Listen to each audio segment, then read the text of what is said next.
1, 2, 3, check. Should be there now.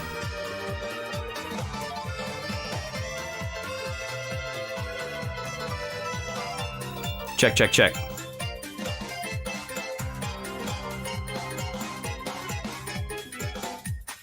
Okay, there we go. Sorry about that. Few audio issues there. Still getting used to this new interface. But we're all good here. We're all good.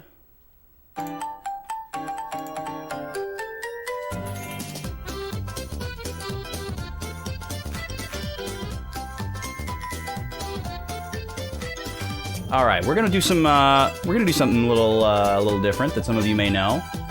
We're just gonna keep the music rolling, and we're gonna do some words while I eat,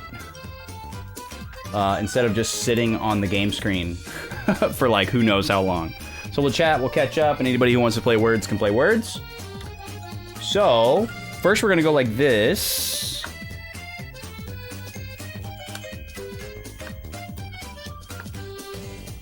Boom, hello, greetings, hi. How are you? It's me. And then we're gonna go like this.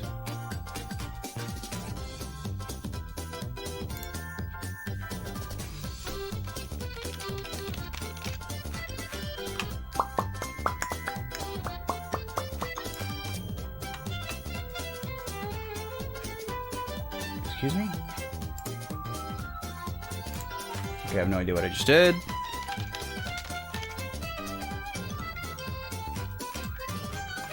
There we go.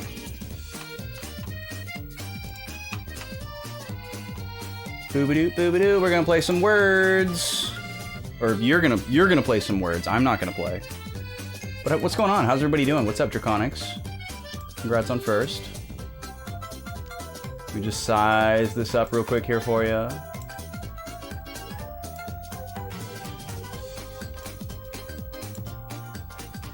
Make this nice and big. Oh yeah. There we go.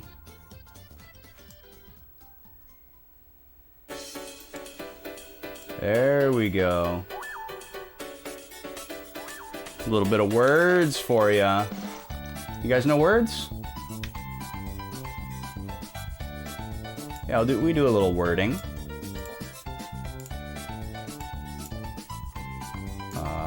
There we go. Okay. And begin. I'm gonna eat pizza.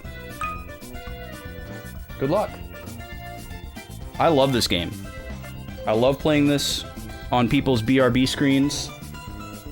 And so I was like, hey, maybe I will just do this when it's Pizza Cam. Instead of just sitting on, you know, nothing. So yeah, rock and roll.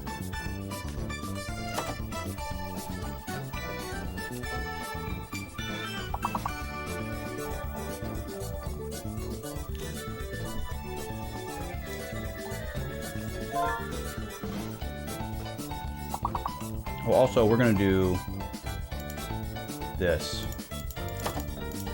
There we go. Love it. What's up, Brack?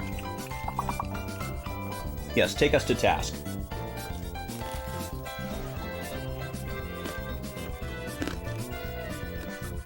Also, I will gift a sub to chat for every Backlog Boys related word.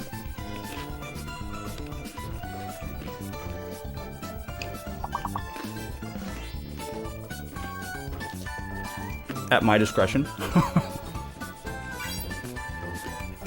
Chat, that's amazing.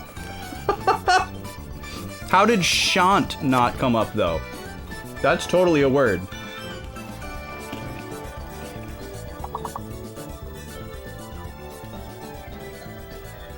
This is not looking good, guys.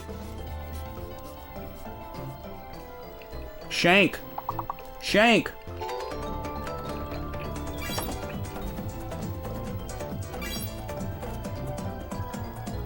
I'll just yell words because I can't type. That'll be fun. Hanks? Is that a word or is that just a proper noun? By the way, I bought some Hanks today. I bought some Hanks coffee. Strong start. Really strong start. It's okay, you're gonna get another chance.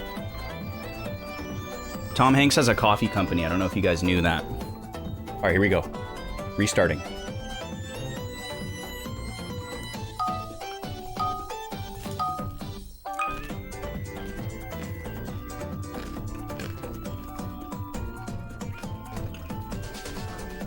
Oh, this is a good one.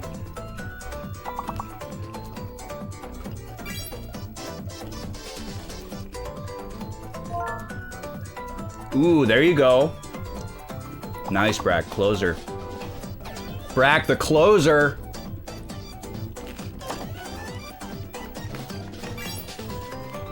You got score, core, cores, loser,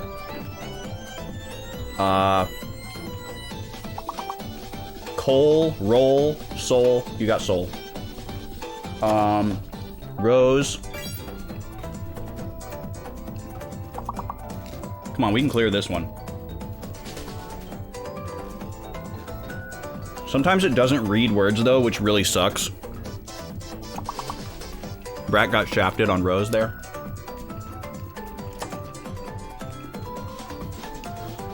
This game is really bad at registering words when there's a lot of repeat chatters. Which is really unfortunate. Yeah, it's just not taking Rose. That's so dumb. Let me try it. Yeah, see, it took it from me instantly. That's so dumb. Okay, we pass. You pass.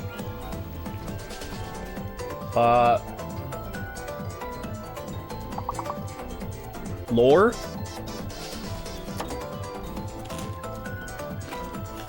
Did somebody type it and it didn't go? I'll put lore in there. There you go, rolls. Yep. Alright. Made it through level 1.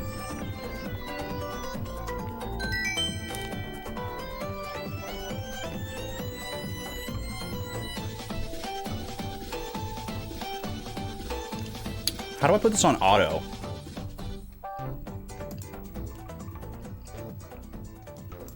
There we go.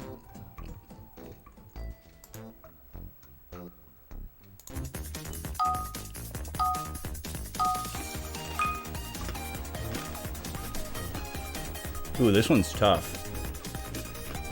Seas, rises, rise, sires, like to give birth to.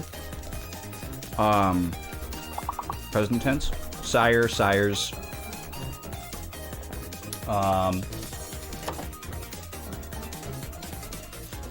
Dude, this thing sucks at reading the chat.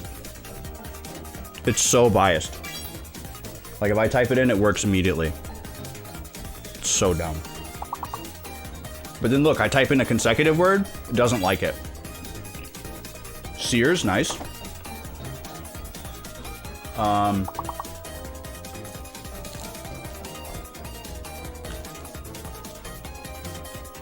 Oh. What is the long word?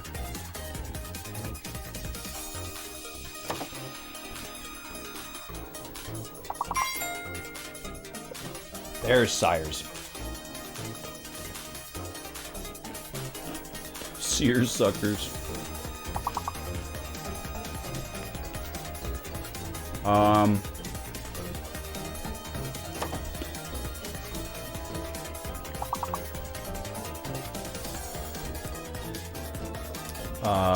Oh, we didn't get rise. I'm sure one of you typed it.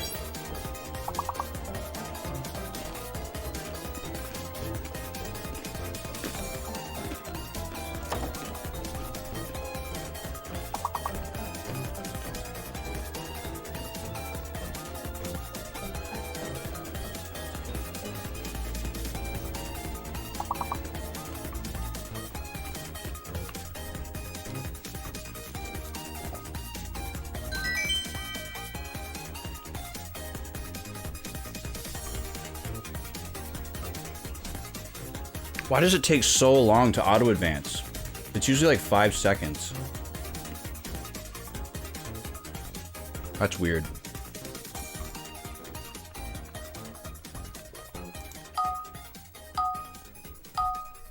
Yo, what's up, man? This is Words on Stream.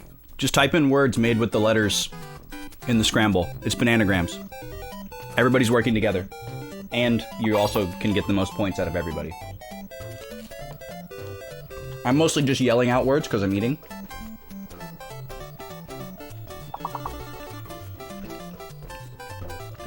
Man, this one... Okay.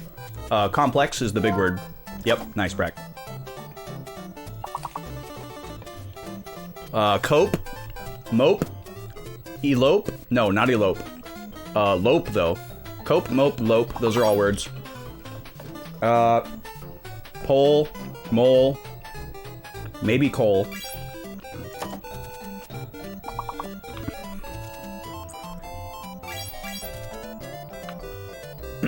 No, it doesn't like coal.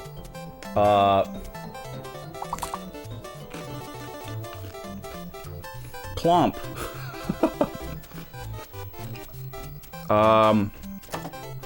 Plome? No. Clemp? Expo? Expo.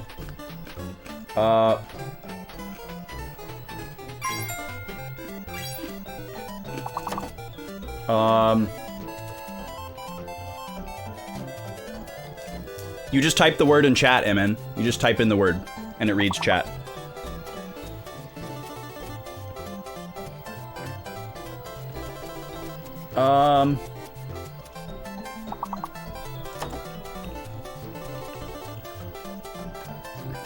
Am I, like, inaudible because the music is so loud?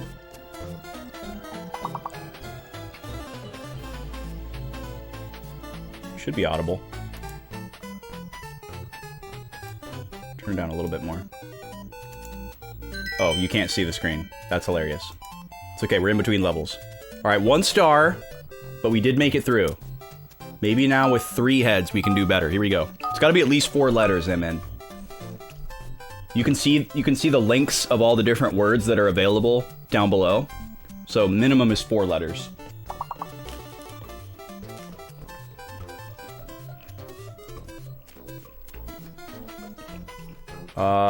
Fund. Oh, dandruff, nice. Not a problem that Brack has. FUD! Let's go, FUD. You got... Fawn? F-A-U-N? Hey, Nap. Thanks for joining us.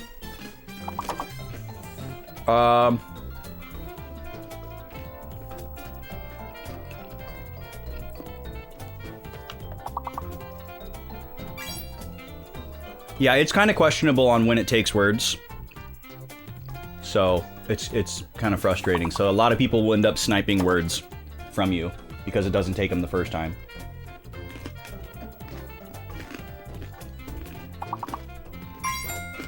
Nice. Fraud. There you go. Darn.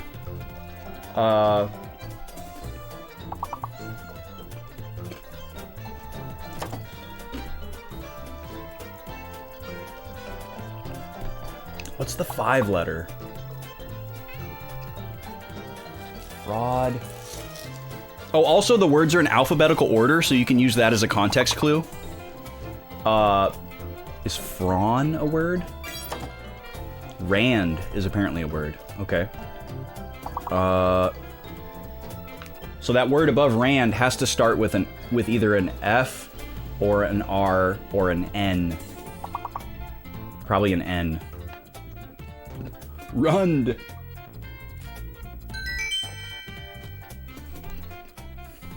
Ooh, 2 stars. Let's go.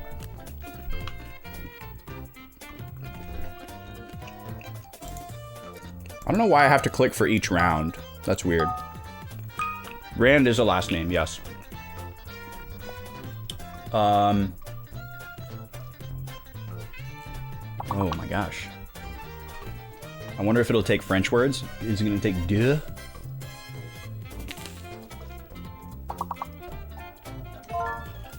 Exclude, nice. Deluxe?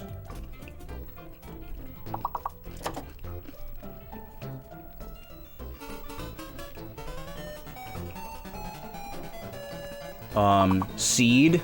C-E-D-E? C-E-D-E is a word. I can type that one.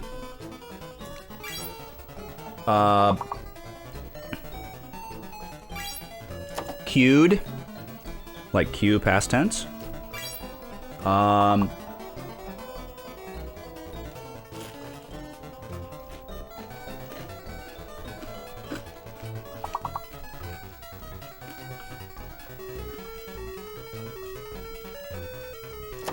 I don't know why I didn't take Excel. That's totally... Oh, I did take Excel. Okay, good.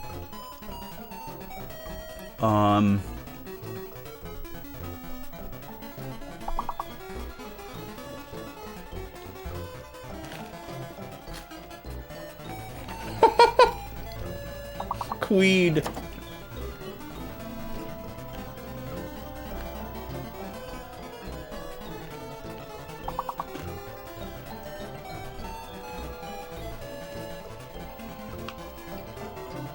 I wonder if L-U-X-E is a word. Yep. Okay. Oh, we're gonna lose this one, guys.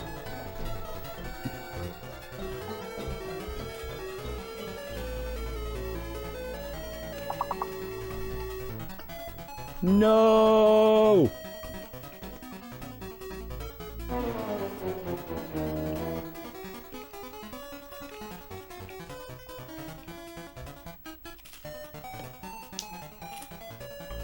Okay, one more and then I'll be done.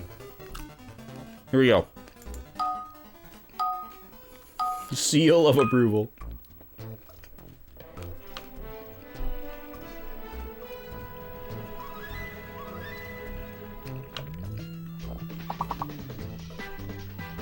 Oh, wow. This is a weird one right off the bat. For level 1.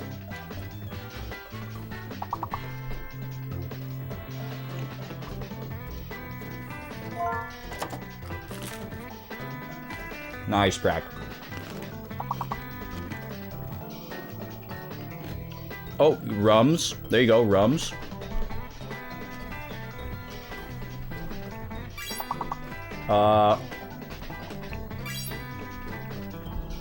Nice.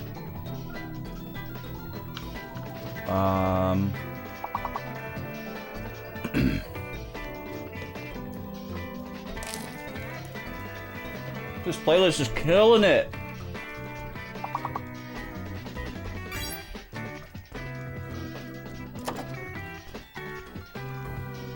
Rims. We got rams, rims, and rums.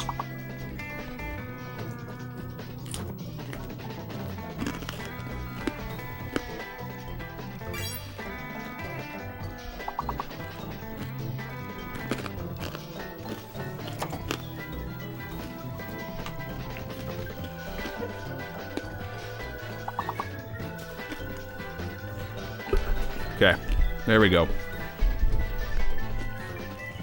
This is a really hard for level 1. Oh, oh, can we save it at the end?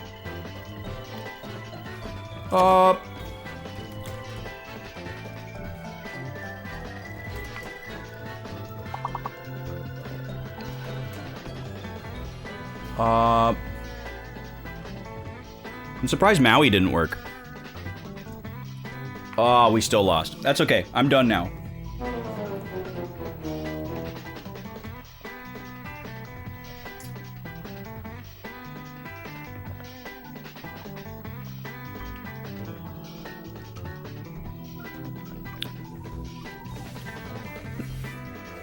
We did so bad. Oh, we did so bad, but that's okay. That's quite okay.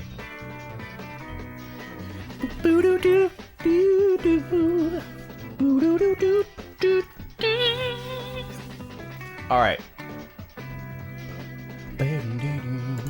What's up, y'all? How we doing?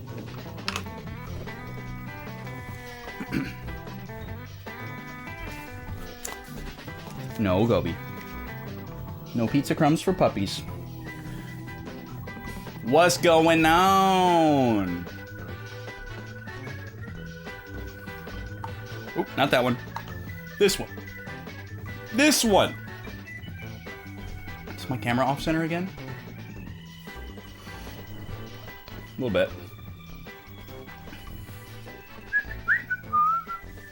Alrighty, righty.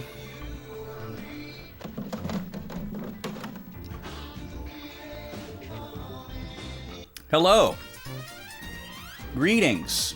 Salutations. How's everyone doing? Here comes the game audio. Boom. There it is. That's the name of the song, right? Okay. What are you doing? What are you doing? I'm fixing a divot. He's fixing a divot! I absolutely zero understanding of that scene as a child, but still thought it was funny for some reason. Can't explain why.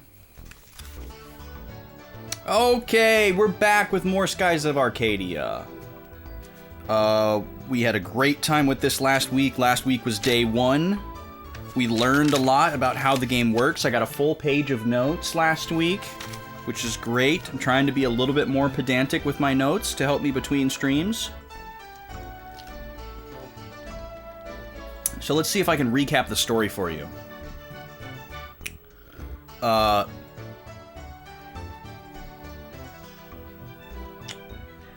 I did look at a PDF of the manual, but I didn't, like, print it out or anything. And I didn't take any notes on it, so I might reference it again at some point. But I don't have it available right now. Okay, so let's see. What did we learn about the story? All of my notes are pretty much about the gameplay mechanics, because that's kind of what I lean towards. We are playing as 2 pirates who steal. They're basically Robin Hood, the Blue Rogues. They steal from rich pirates, and they got caught up in some stuff. Basically, they have a secret base on this island, and the Empire caught on to them and came after them because they had this new girl whose name is, I don't remember, Vice, Ica, and I think it starts with an M. The new girl got kidnapped by Galcian, Christopher Lee. He is the leader of the Imperial Armada, and he serves Empress Theodora, who's presumably the leader of the Empire, Empress. Fina, her name is Fina. Starts with an F, not an M. Fina is a member of the Silver Civilization. Oh yeah, and the name of the Empire is Valua. Is that correct? Yeah, Valuan soldiers. Okay. Sahors? Sailors. Sailors Island. Sailors Island is where we are now, correct? We met up with a guy. I don't remember his name, but he saved us from a dragon. We flew into a storm trying to chase after Valua, and we got attacked by this giant whale in the sky thing. And this big guy in a ship saved us. And we are in this town with him right now trying to kind of look for answers. So that's what I remember. So we're just looking around in this town. We haven't explored this town yet. We don't know what we can find, so I'm just going to look around as I get reacquainted with this game, because it's been a week. They say a lot of the black pirates have been seen in the area lately. I can't see anything. Black pirates are extremely evil outlaws who steal gold and kidnap women. You better watch out, okay? How did you even know I was there with your sheepdog hair? Oh yeah, well we can talk a little bit more about that, MN. I definitely still want to. I want to warm up more people to the idea of that. and see what they think and figure out how we want to do, like, voting. A guest log. 200 gold. Take it.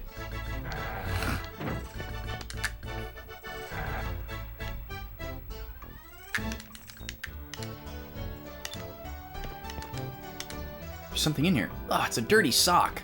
I'll just pretend I didn't see anything. Imagine leaving behind a dirty sock in the nightstand at the hotel instead of, you know, in place of the Gideon Bible.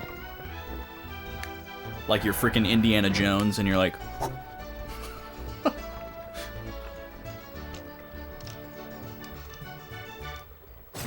Were you a big fan of the Dreamcast, Nap? Oh my goodness! Is that? Now that there is a new Zelda in a couple months, does that mean we marathon the games again 100% complete? Again! No way, Rogers. Rogers, thank you so much, dude. Lovely to see you. Thank you for 13 months of support. How have you been? Great to see you. Really appreciate that Prime sub. And look at that beautiful Ifrit sub badge that you got there. No, that means that we play as many games as we possibly can until that Zelda game comes out, because I won't be playing anything else once it does. You can do that. You go right ahead. You go right ahead and 100% them all again. You mostly got the Dreamcast for this game. Never managed to beat it, though. Oh, okay, interesting. Yeah, I was really minimally exposed to the Dreamcast. This must be where they store stuff. It doesn't look like the sun reaches in here, so it's cool and dark. What a thrill. Sorry, we can only make that joke once, right? If I can find a copy, MN, yes. If I can find a copy, I will. Oh, absolutely, Draconics. Absolutely. I'm going to start playing Tears of the Kingdom the day that it comes out, the moment that it comes out, and I will not stop until I 100% it. You can be sure of that. Where is this extra music coming from, by the way? Okay, got it. It was the Words on Stream tab. I didn't realize Words on Stream had music built into it. I'm new. Hi, I'm new. Okay. That was freaking me out. I thought I was imagining it. Okay. You're taking PTO when it comes out? Hell yeah, dude. Me too. Yeah, I knew you meant Zelda. Yeah, I'd like to get a copy of the Metroid Prime Remake, but only if I can find a copy. I'm not gonna, like, super go out of my way to find it, and I'm definitely not gonna pay a premium for it. But I would like to have it. But if I end up not finding one, I'm content with just having, you know, my GameCube copy. See what's going on in here. Kept trying to find similar games to Threads of Fate. Closest you got was this one. You don't know why, but it reminded you a lot of it. I could see how the graphics would remind you of it. I don't know anything about Threads of Fate, really, though. This sword is well kept. Its edge looks like it's been sharpened. Someone here really knows how to take care of their weapons. Maybe it's the giant man behind the counter who's flexing? Maybe he knows a lot about swords. Sailor's Island is a harbor town, so they get all sorts of goods to sell. There's just so many weapons to choose from.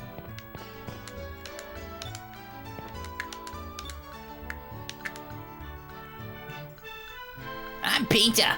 I travel the skies looking for all sorts of equipment. I live my life searching for exotic and rare things. My dream is to collect all the rare items in the world, every last one of them. Wow, he's an IRL completionist. Wow, all the items in the world. You've got big dreams for such a little fellow. My dream is to sail around all around the world someday. I know just how you feel. We both have really big goals. I think we'll get along just fine.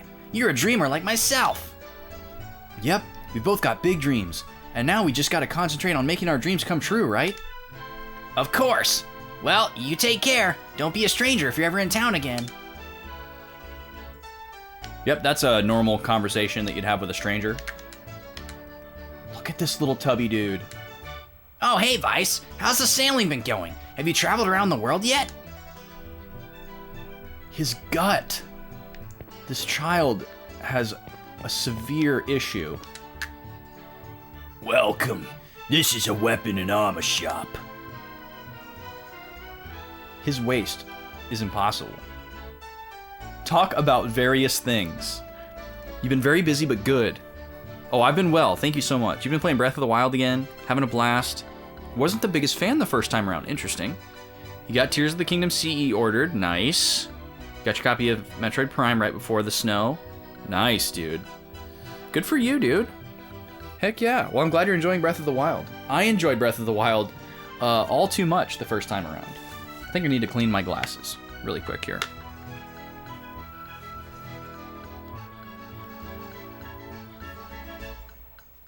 I cannot read chat while I don't have my glasses on. It's insane how close I would have to get to this computer screen in order to read the text. Oh, also, speaking of which, if you were here on Tuesday, I wasn't wearing my glasses. I was wearing my contacts because I've been doing a test all this week. I wore my contacts to work all this week, which I don't normally do. I usually wear my glasses at work because they have a blue light filter, and I'm looking at a computer screen all day. But I thought... Okay, I gotta back up a little bit. I was about to buy some new glasses because I have a new prescription that's slightly different. Ah, yes, Do Prism, which is what your username used to be. Gotcha. Okay. I remember that now that you say that it was called something else in different territories. That makes sense that it's one of your favorite games then. Oh yeah, it's pretty unlikely that I will buy Final Fantasy 16 Draconics. It's very unlikely that I would buy Final Fantasy 16. They've got a long way to go to get me invested. I'm curious enough to follow the game and see what it's like, but I still don't really have any interest in playing it based on what we've seen so far.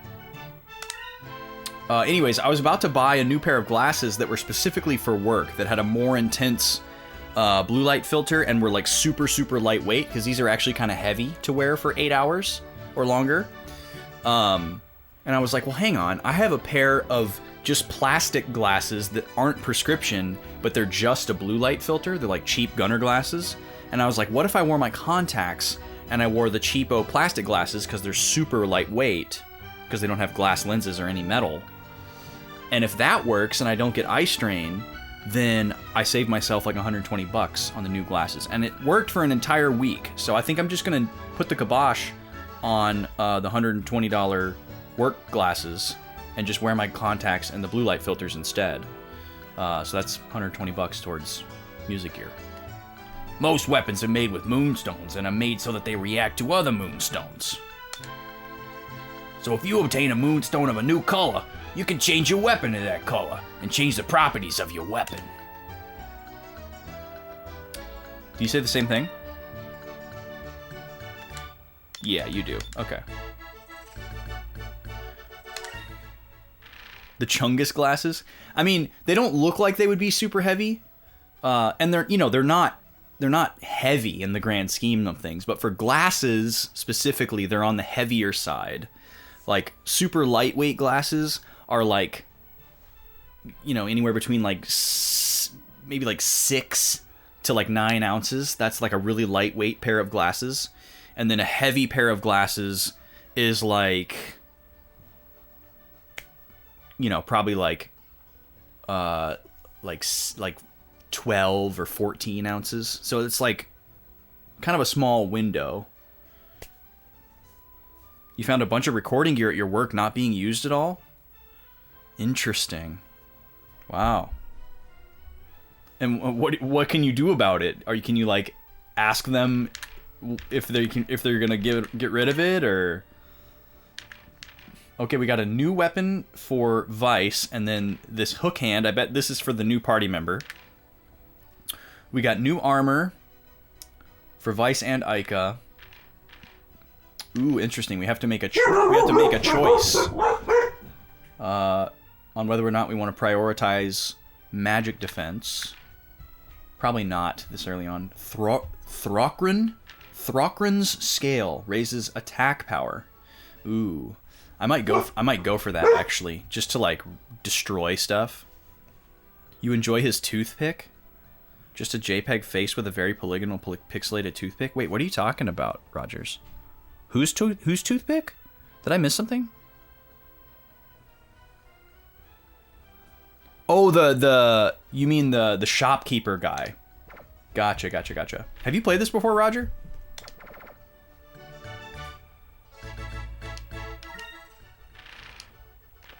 Is there anything that we would sell? We could sell our old sword and our old armor. I don't think this is going to be a game where we want to keep stuff.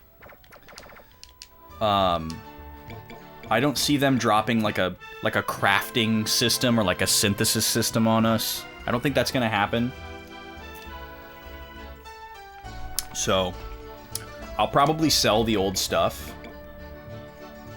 But let me see what I can afford right now. We've got 1765.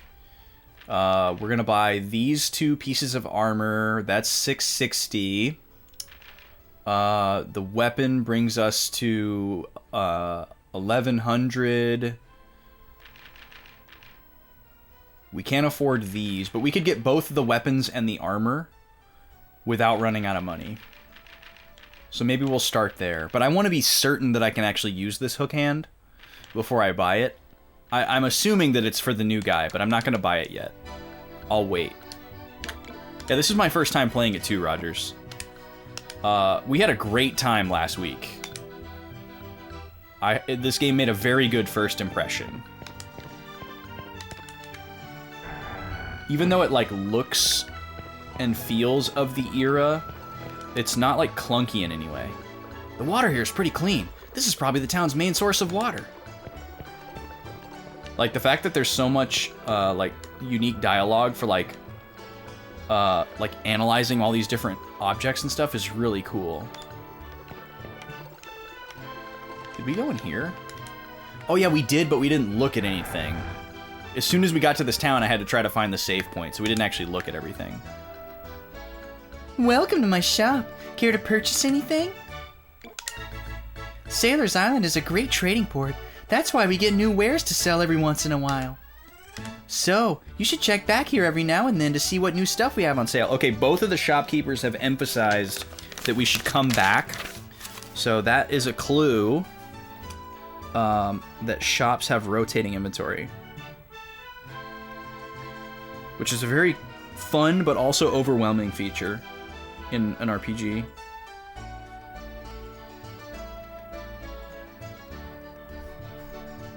Put a star next to that one. I'm replaying through Fantasy Life right now, and actually the way that I play that game meshes pretty well with the way that I'm going to play this game, so that's kind of nice. Since new trade routes are opening nowadays, you never know what sorts of things we'll have on sale here sometime later. But what do you got right now? Okay, so you're an item shop. Money has been a very big problem so far. Oh, she blew me a kiss. Wow. She knows how to gussy up for the customer. Dude, I think she likes me, dude. I think she was giving me the sign. There's all different kinds of herbs and crystals for making medicines. Yuck, it's filled with dried fish and other animals that I can't quite identify. I wonder what these are used for. It's a bottle of hair tonic. Hey, this is the same stuff that Timus was using back on Pirate Isle. I don't remember which one was Timus, but I bet he was a bald character. Poor Timus. Getting joked. Oh, that's right, and we just got this new thing for detecting treasures. How do we use it again? We go into first person.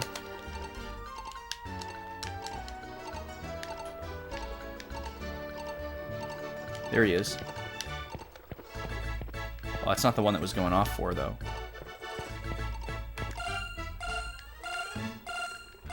So you just have to be close enough for the reticle to come up, and then it comes up. Okay, moonfish caught. So every new area, I think I will just write the word moonfish, and then I will write the name of the area. And then I will just keep a running tally of how many I've caught. That way, if I want to go back at the end game and like look them all up to get 100%, I know which ones I've got already. Old maps, unidentified. Maybe these belong to the Sailors Guild. Damn, the box won't open. Oh well. Repair kit 3. That means I got 3 of them, right?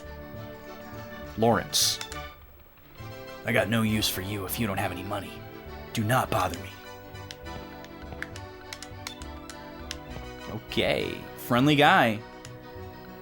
Hello, travelers. I am a merchant from the country of Nasser, a land that lies east of here. This area is known as Mid-Ocean, and if you sail to the north, you will reach Valua. Because this island is situated halfway between Nasser and Valua, it's become a perfect spot for traders to exchange information. Okay, I'm gonna write this down. So, Sailor's Island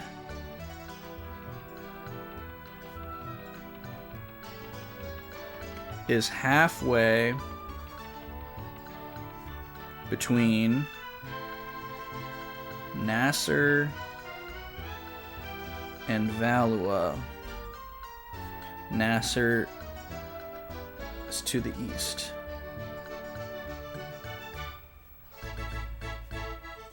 This song also sounds a lot like one of the songs from Fantasy Life, so that's really throwing me off.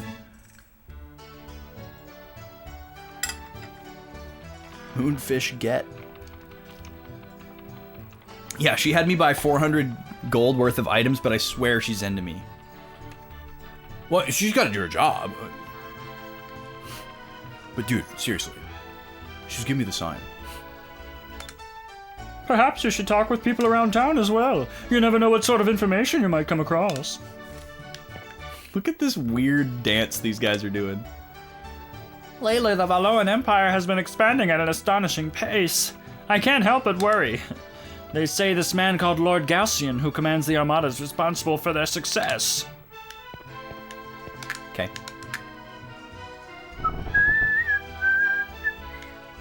The library. This is the Sailors Guild. You can get information about ships and general sailing tips here. We also purchase information on discoveries made throughout the world. So, if you've made any discoveries, let us know. We'll pay you handsomely for the information. Don't forget to check out the wanted list to see who else is causing trouble around these parts. People have been known to find ancient artifacts, rare animals and plants, or even strange land formations. When you are traveling through the skies, if you notice anything unusual, be sure to check it out. If you're unlucky, you might find something. Oh yes, one more thing. Whenever you fly near a possible discovery, your compass will begin to spin wildly. So whenever you notice your compass acting strangely, check out the area right away. Okay. Everyone says useful stuff, so this is good. So we can buy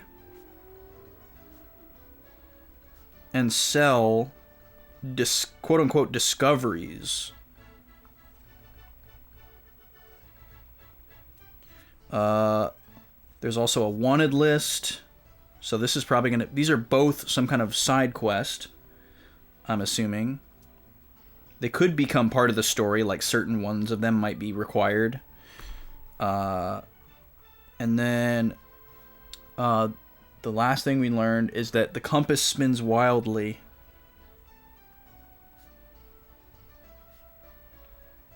When near.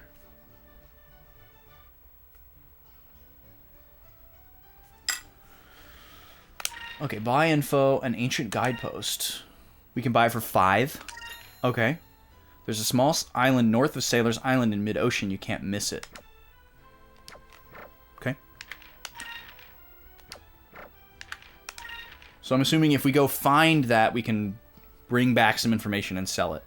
Baltor the Blackbearded, a despicable pirate who will attack anything. 1,000 gold bounty? Yeah, we'll take that. He is known for attacking towns and ships throughout the mid-ocean area. He is known for a lack of mercy. His favorite tactic is to weaken his enemy using the Blackbeard, his ship, before boarding to loot. Beware the power of his ship's cannons. That's right, ship battling is a thing in this one too. So we don't take that with us, we just now know about it. In every port of any size, you'll always find a branch of the Sailors Guild. I suggest you pay a visit.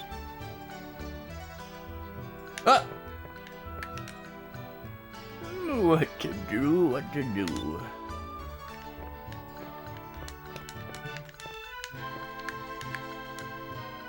There's a bunch of notes posted. For sale, cannon, almost new. Navigator wanted, experience a plus. Story of the legendary air pirate. The Valua Nasser War. The history of mid-ocean. All about shipbuilding, the basics of navigation, how to read the winds and weather.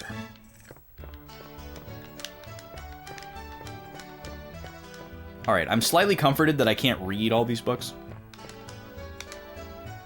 Hey, that's my private stuff in there. Don't be going through that.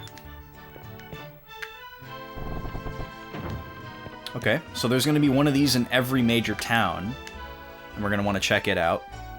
Jabater the Blackbeard. Oh, here's our guy. Hey, Captain, can we talk to you a minute? Drachma, that's his name. Ah, yes, I knew he was named after an ancient Greek currency. I have nothing to talk to you kids about. Get lost. That's right, this guy's Jeffrey Rush.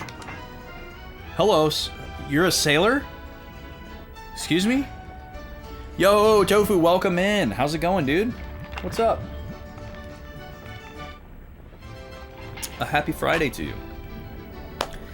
This island is the gathering spot for sailors and traders. Keep your ears open and you'll hear all sorts of interesting rumors and information. I will keep my ears open, yes. This barrel's full of Merlotqua. I guess that's a favorite even here in Sailor's Island. Well, it definitely is the best tasting kind of Loqua. This barrel's... oh. They got all kinds of Loqua here. I've never actually tried Gurdon Loqua. It's just too green. Whoa. You must be new around here. I don't recognize your face. Well, I hope you make yourself at home here. My tavern is your tavern. Yes, ma'am.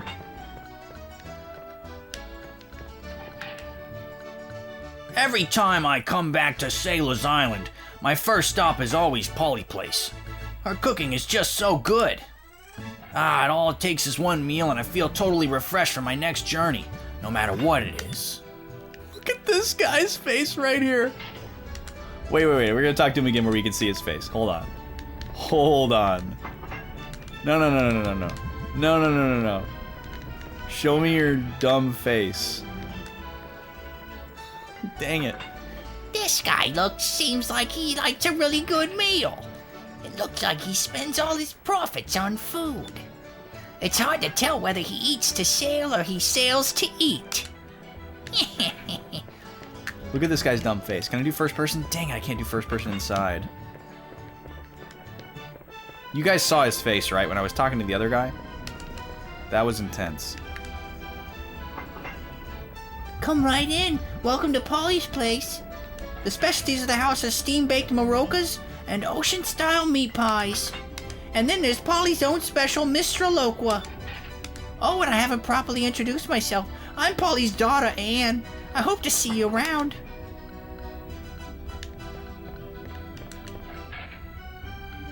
Yo, Fallen Saint, thank you. Thank you for the happy Friday, and thank you for the compliment as well. I like to have fun with the voices. What is all this? Message from the Valuan Empire. The following criminals are in direct violation of the anti-piracy laws set forth by Her Royal Highness Empress Theodora. Criminals, eh? Well, I suppose being on this list also means that we're becoming big-time air pirates. So wait, are these names of... Oh, okay, so these are specific people. So one-armed Drachma, that's our new friend, and then we just met Lawrence, the lone wolf, over on the side of the building here. Gordo the Round. How'd you like to be named Gordo the Round? Wow. I'm gonna take a screenshot of this for later. Happy Friday to you as well, Fallen Saint. Welcome in. And I'm assuming on the left column there, those were like star ratings, like the level of clout or danger for each pirate. All right, we haven't been in here yet. Oh yeah, we got the siren going off again. Outside. Hey there, big guy. How's the sailing going? It's a ship parts shop specializing in big guns and stuff. But actually, I just ran out of stock. I'm waiting for the next shipment to arrive, so I'm a little bored right now. Why don't you stay and talk for a while? I don't have anything better to do, and I might have some information that might interest you. So tell me, what's this... Oh, that's me. So tell me, what's this information that you have? I'm glad you asked, big guy. It's something I heard from a sailor on his way back from Valua. He says that the ship parts merchant of Valua has started selling a cannon they call the harpoon cannon. It's some sort of giant spear-like weapon that they mount on the front of your ship, and it's connected by a rope or something.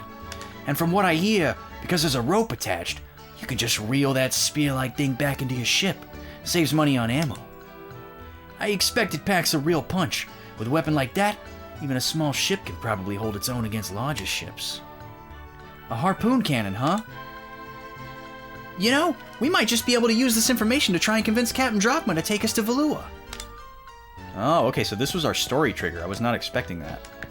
Look at this guy's smug sense of self-importance there.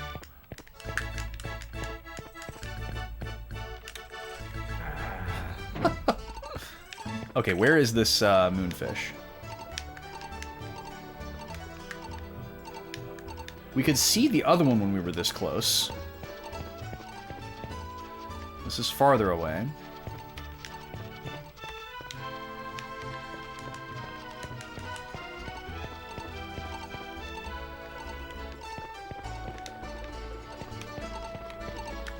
How do we get any closer than this? I don't understand.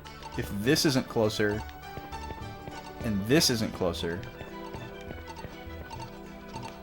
it's gotta be like right here, right? Oh, it's directly above me. There we go. But it's not going off.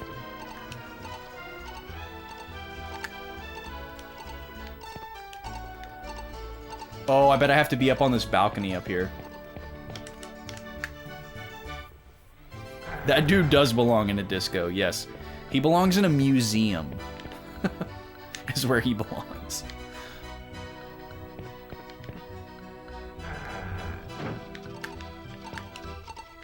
There we go. Okay, you have to hear that in order for it to trigger. Okay, there's another moonfish count for Sailor's Island. That's 2. Be surprised if there was more than that here.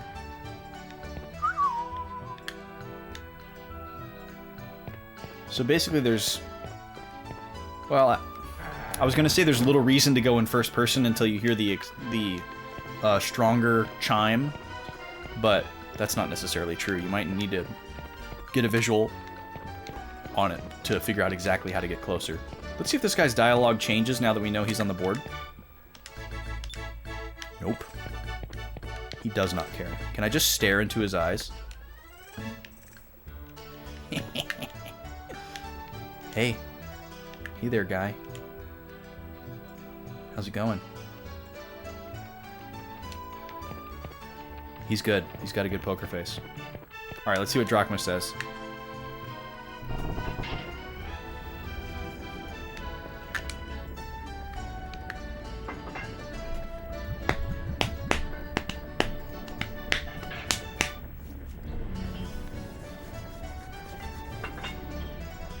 Captain Drachma! Will you stop calling me that? You don't sail with me anymore. Therefore, I'm no longer your captain. Really? Oh, that's too bad. I heard about a cannon that might be able to take out Rachnum, but since you're no longer sailing with us, I guess it doesn't matter. What did you say? Let's beat around the bush a little bit. Let's toy with him. This is great. You know, I was amazed when I saw Rachnum. I've never seen an arc whale that big before. I used to think that he was indestructible. Until I knew that there was a cannon that could destroy him. But you're not sailing with us anymore, so I guess it doesn't really matter. Gee, Aika, I'd do anything for a ride to Valua. I wonder who can get us there. Are you trying to bargain with me, boy?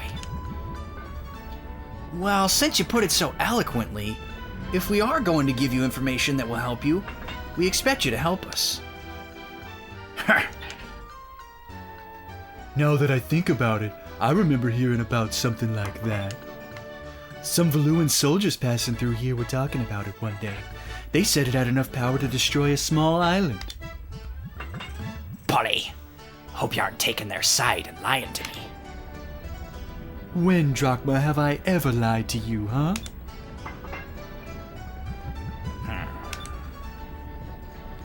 And besides, I can tell these kids aren't lying by the looks in their eyes. I've been running this tavern for 20 years, Drachma. I know people. I can spot cheats and liars, and these children are neither. Yeah, except we're pirates and thieves, Polly. You forgot to get Wendy's, oh no. All right. I won't get me hopes up, but I'll take you to Valua anyway. What? That means... If you want to go, you'll have to work the entire way, but I'll take you there. Secret handshake!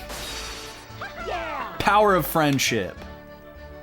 Captain, you're the best. And thank you too, Polly. Thank you for believing us. Don't sweat it. When you're done with your adventure, come back and tell us about it. This crusty old bunch is dying for some fresh tales. Aye, aye, ma'am. It's the least I can do. All right, but be careful. Valua isn't known for their hospitality. They usually shoot first and ask questions later. She's right. Also, we'll need an entry passport to get in.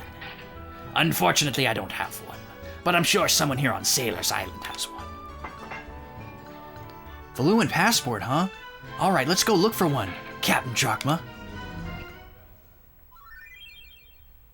Drachma's back in the party. All right, let's go back to the weapon shop.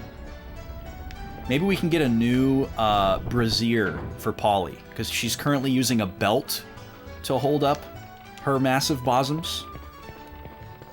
And that's definitely going to cause back problems down the line, so.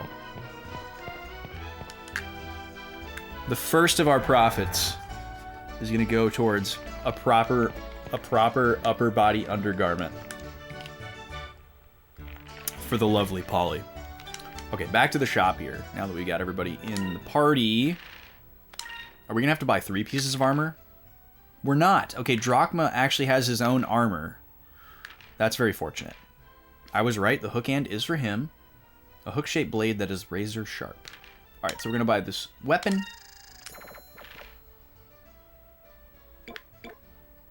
Whoa! Look at these kanji. These are actual kanji for the colors. Aka, Ao, Midori. I actually don't know the word for purple in Japanese.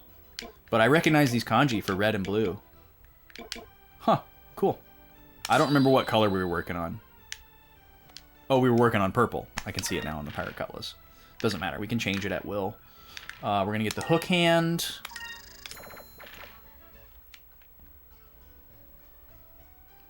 He was working on blue, so we'll give him blue. Oh yeah, we need to look at his magic, too.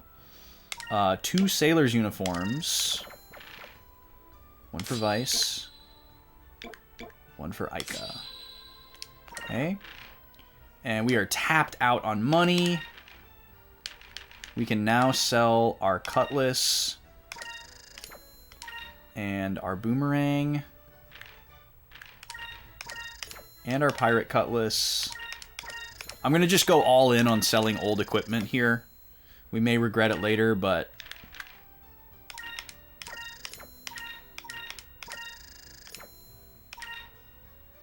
The currency in this game is called Rich. That's so weird. I've got the power of anime and friendship on my side. Ah! God bless that child. Wonder how old that kid is now. Improves Ica's quick. I'm going to hang on to that. What do these do?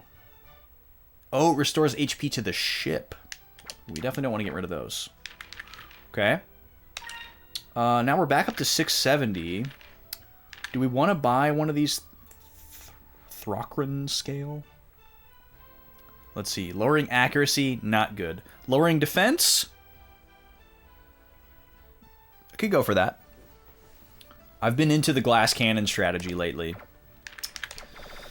Been living dangerously in games. Except in Dragon Quest. Don't ever try to be a glass cannon in Dragon Quest. You will get owned. Unless you're like a speedrunner and you're like a professional and you really, really know what's coming up and what you're doing, don't try to be a glass cannon in Dragon Quest. You will get owned. Alright, let's talk to this guy again and see if we get some new dialogue now that Drachma's with us. Nope, same thing. Okay. That dude's smile is pretty good. Hey, how's it going there? Hey. Yeah, we all wish we could smile like that. Do you say anything new? Nope, he just stands there. Alright. We can't leave yet. We've got to find a way to get into Valua first. Oh, wait, what? Well, we've talked to everybody. Oh, maybe we have to stay at the inn overnight, and then the inn will get stocked. Or the shop will get stocked. That could be what's going on here. Let me save. Does that mean you'd be soft locked if you like spent all your money?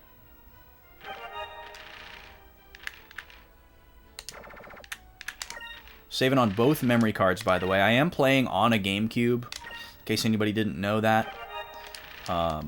And the laser in my GameCube is starting to go. So I am definitely worried about like a disk read error at some point. But we were okay for the 7+ hours of stream last week. So until I have any laser issues, I'm going to keep playing on the GameCube.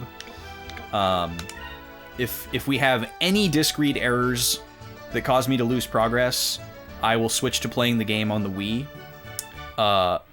But I would really rather play on the GameCube because I can get better picture quality for the GameCube. That's why I'm not playing it on the Wii to begin with.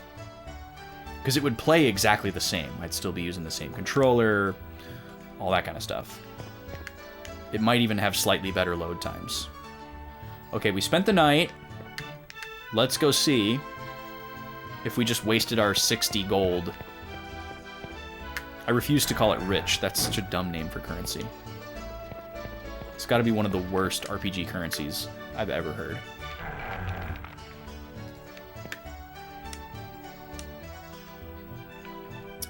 Should be getting a part shipment sometime soon.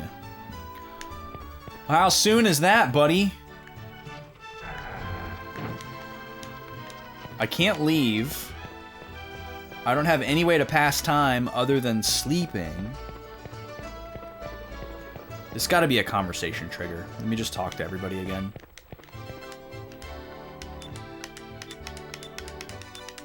See if I can find somebody that says something different.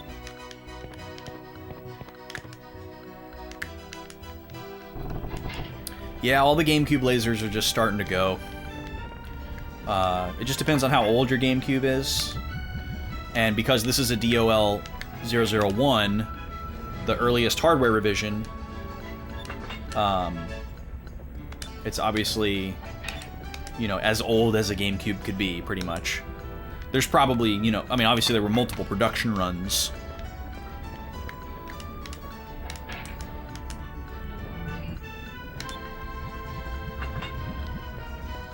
You know, I've never looked up the serial number for this GameCube to see how old it is exactly, but it's from the first hardware revision, so it's pretty much as old as a NTSC GameCube could be. They actually all said different things. There is a way you can actually dial up the intensity of the laser in a GameCube that's not that difficult to do, but it shortens the lifespan of it. So I'm gonna hold off on doing that as long as possible. Oh, this guy's our next story trigger. Okay. Is this the Sailors Guild? I need some information. Oh, if you have any questions about sailing, you're in the right place. I need to get a Valuan passport sometime, soon. Do you know how I can do this? A Valuan passport soon, huh? That might be a little bit difficult. After the initial application, there's an intensive background check, and that could take up to a full lunar cycle. We can't just sit around for a lunar cycle. You're the guildmaster here, right? Can't you make a fake passport or something? I love the implication that because this guy is in a position of power, that he can just fudge it. And she just knows immediately how to game the system as a child. No way. If anyone's caught carrying a fake passport, they're executed on the spot. So what you're saying is that all we have to do is not get caught, right? Or if we do get caught, all we have to do is escape. I don't want the Valuans after me. If I make a fake and you get caught, you might be able to trace it back to me. Then I'm a dead man. You call yourself a guildmaster, huh? You're just a Valuan puppet. Let's go find someone else. Wow, she is manipulative. Excuse me. Oh, I thought it was gonna be the other guy. So, you are looking for a Valuan passport, eh? I was in Valu on business, and now I'm on my way home. I don't need this one anymore. Yeah, you can just pass passports from one person to another. They're just universal. It's like a ticket. It's not assigned to a person or a photo or anything. It's just a piece of paper that says passport. Admit one. I have but one request to ask of you, and the passport is yours. Really? You have a passport? What do you want? Anything. Ask us anything. He's gonna ask for feet pics. I'm a merchant from the Kingdom of Nasser. Nasser is located on a desert island to the east of here. I've heard rumors that the black pirate Baltor has been seen in the skies near there. Baltor, huh? I've heard of him. He's ruthless. He attacks unarmed ships and steals their cargo. And what I wanted to ask of you was, well, you could escort me back to Nasser. If you get me safely to Nasser, then I will give you the passport when we arrive. I think it is an even trade, yes? We accept your offer. It's a deal. You accept? You are wise beyond your years, young one. Just leave it to us. We'll protect you. Well, if we want to get into Valua, I suppose we have no other choice. I shall be waiting for you at the docks. All right, we'll finish up here and meet you at the Little Jack. Before you guys leave, make sure to check out the wanted list. It's a list of all the most wanted black pirates that have bounties put on them. That pirate you were talking about, Baltor the Blackbeard, is on that list too. Defeat any of those swine and report it to the Sailors Guild, you'll receive a bounty. So if you defeat Baltor, report it to the Sailors Guild. You'll get paid handsomely. We'll also get news and new bounties and add them to our wanted list. So drop by every so often and check it out, see if it's been updated. Cool.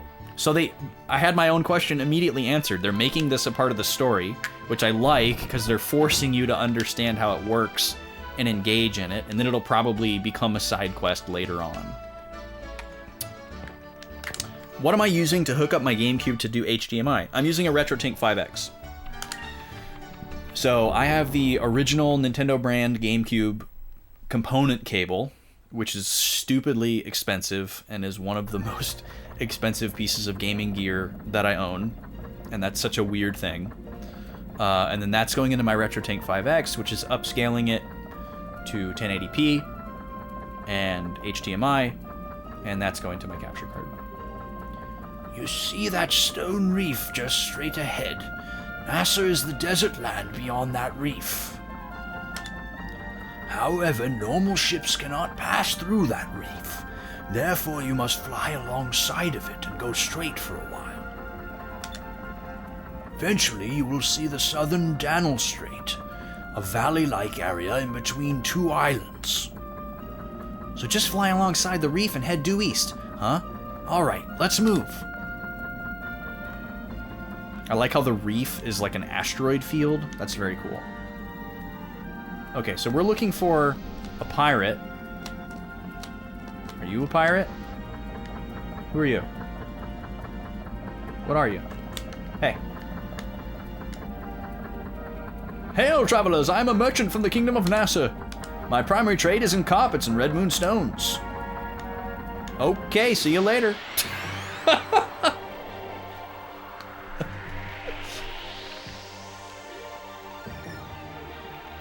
Well, we have a red moonstone, so I guess that's fine.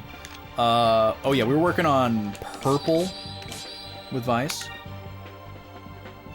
Oh, this is a Thorkrin. His accessory was at the thing. We can have her go for green, and we can have him go for blue. We have 4 colors now, so we can't evenly level them up battle to battle. So we're gonna have to find some kind of rotation, decide what we want to do. Ooh, Drachma's really strong. That's awesome. Oh, he's running away. It missed. He used run and it missed. Now that is a meta concept.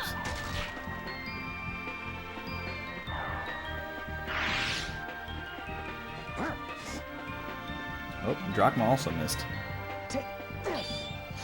Nice crit, Vice.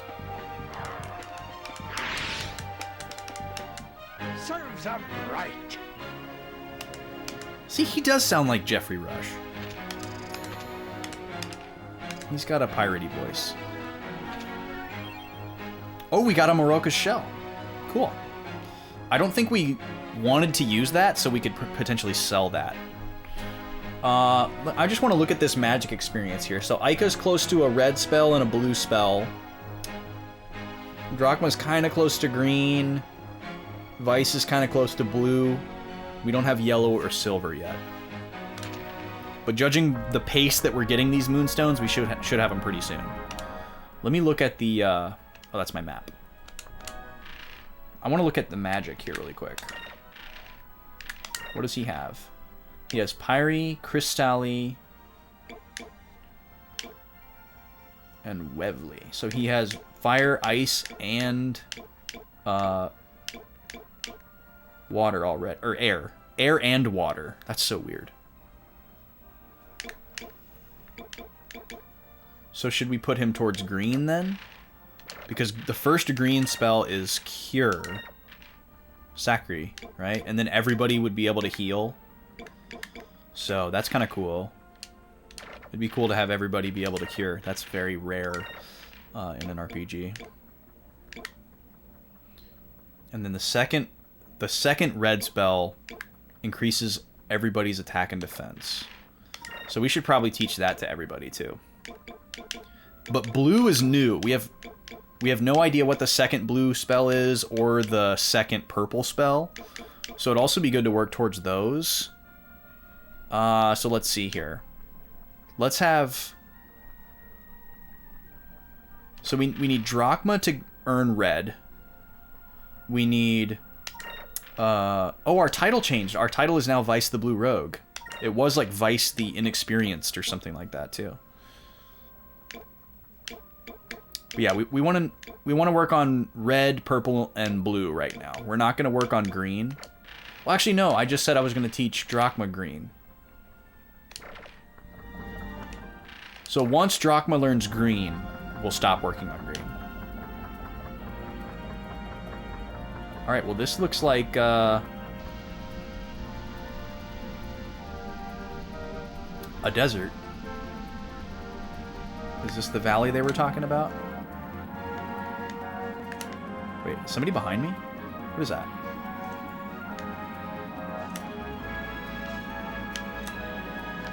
Somebody's behind me.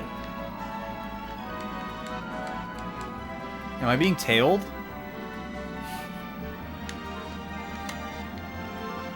Oh, it's the guy we're escorting. I'm an idiot. Okay.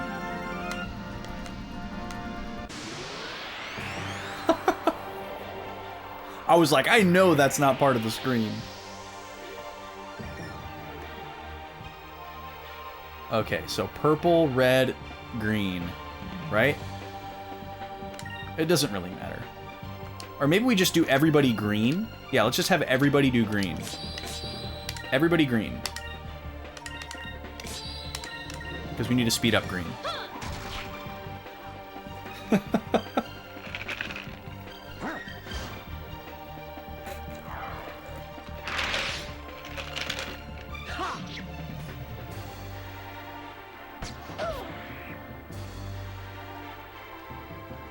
Oh yeah, we need to see what Drachma's super move is too.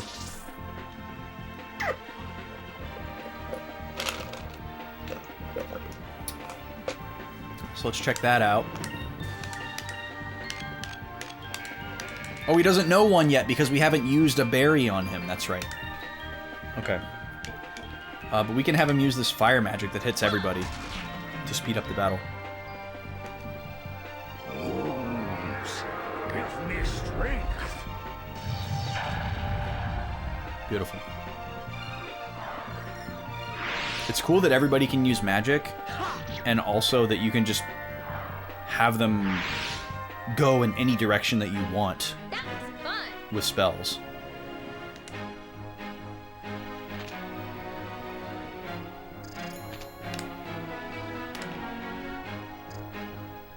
Nice. So we get 1 experience for every enemy killed, and the color it goes towards is all based on what you have equipped. So we're just going all green here.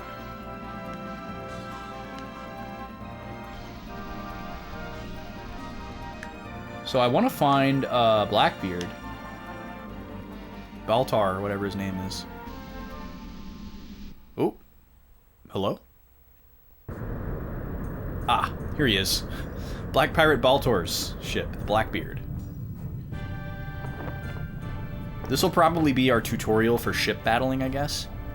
Captain Baltor, there's a NASA merchant ship coming into view off port side. But there's a strange ship following it very closely. I don't recognize its markings.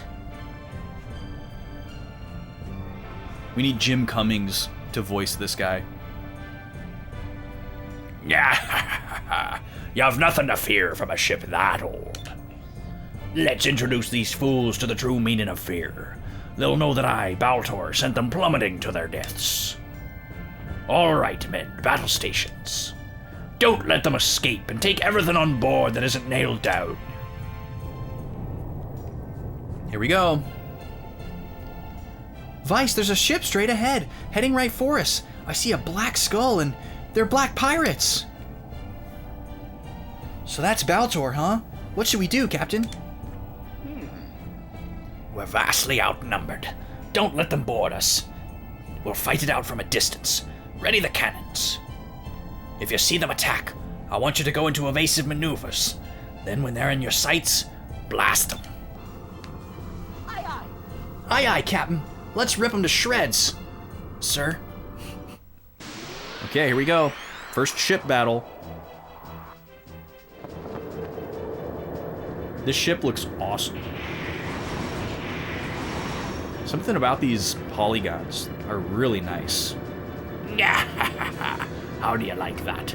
Feel the power of my ship, the Blackbeard. Now I shall teach you to tremble in fear before the power of the Black Pirates.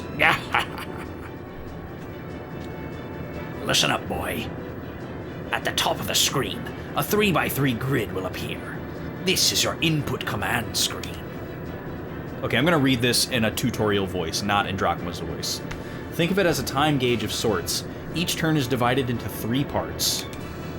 For each part of each turn, you, Aika, and I can input 1 command. That's it? That's the whole tutorial?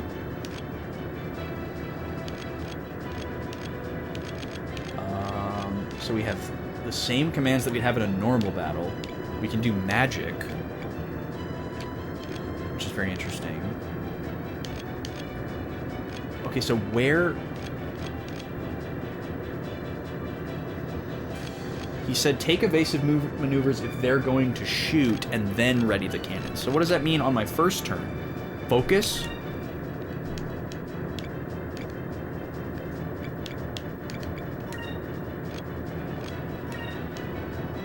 Oh, I see. So I get to choose the order of the actions.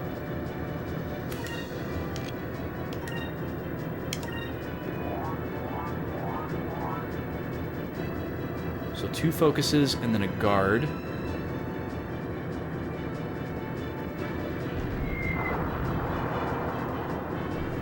That's a pretty significant amount of our health. Okay, so we didn't get to do all of our actions before he got to go. I see. He gets to go lost? Excuse me?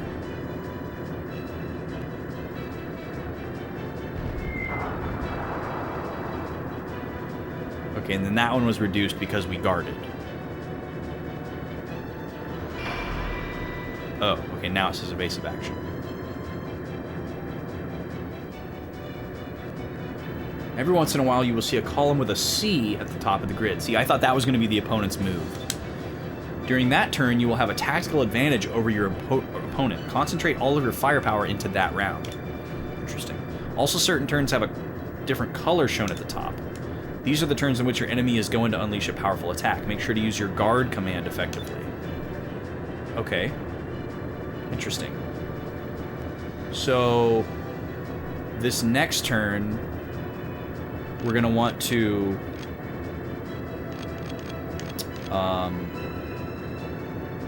let's see. Let's try shoot. Oh. Main cannon.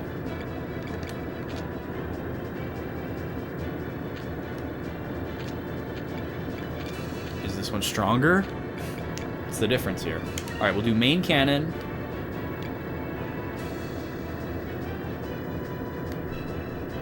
Oh, I see. Okay.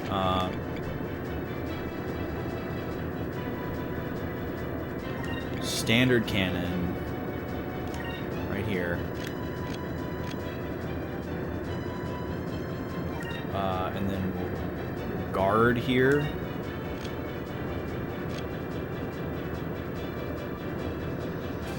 And then guard here. Let's see how this goes. Oh, he got to go before us that time.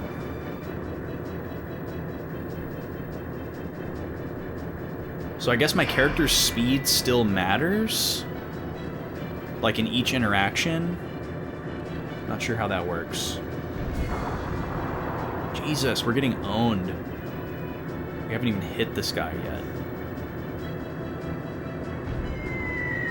Miss. Awesome. Awesome.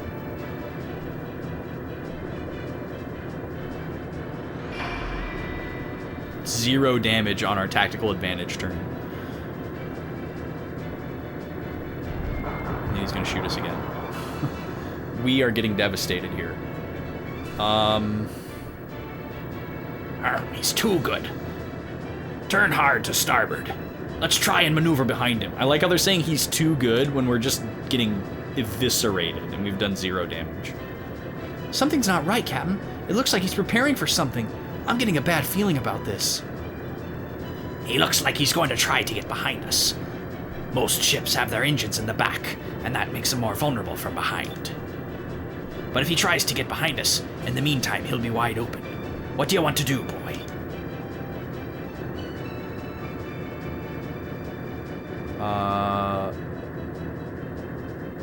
Try to get behind him instead?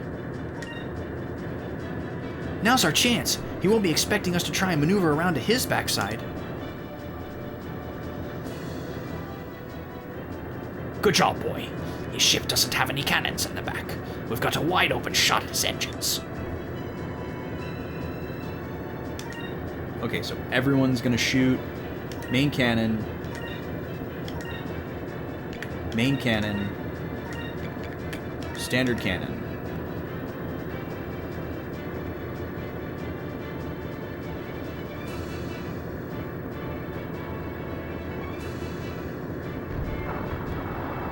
Finally, we did some damage.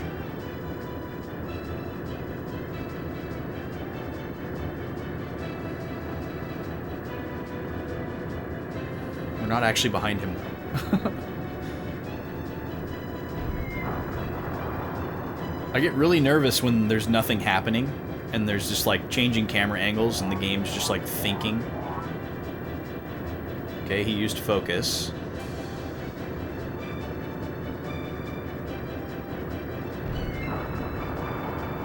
Okay, we just caught up in this fight. He's almost dead now. We're just gonna go all-out attack, because he's one hit away from dying.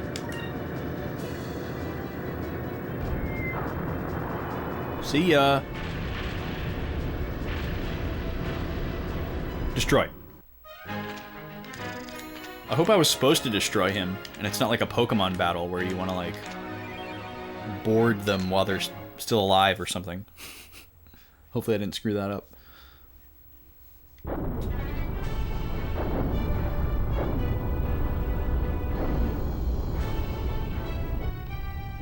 Blast! You were lucky this time, but I will hunt you down and have my revenge.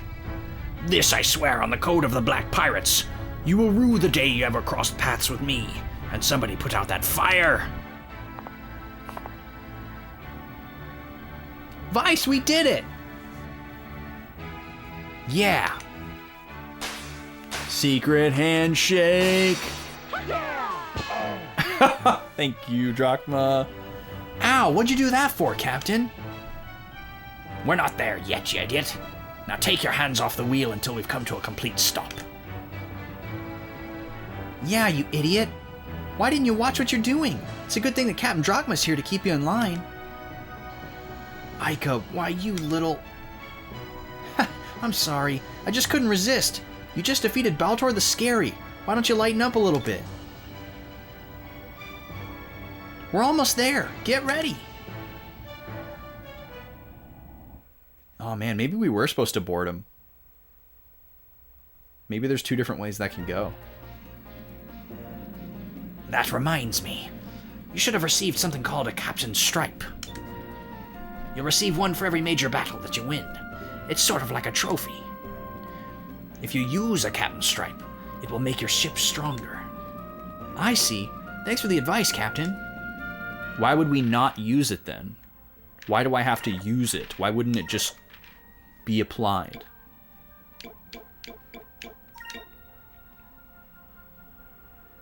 Is that kind of leads me to believe that maybe we get a better ship later on, and then you can use them on, you know, the other one?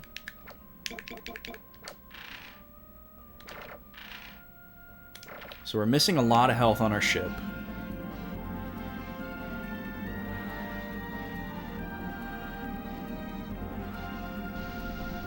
I wonder if there's fast travel in this game. I sure hope so.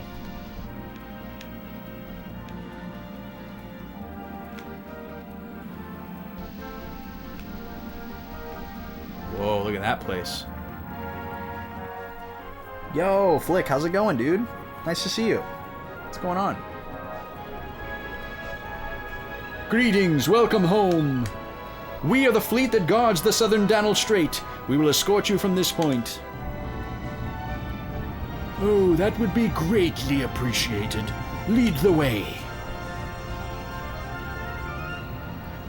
How's everything been going, man? What's new?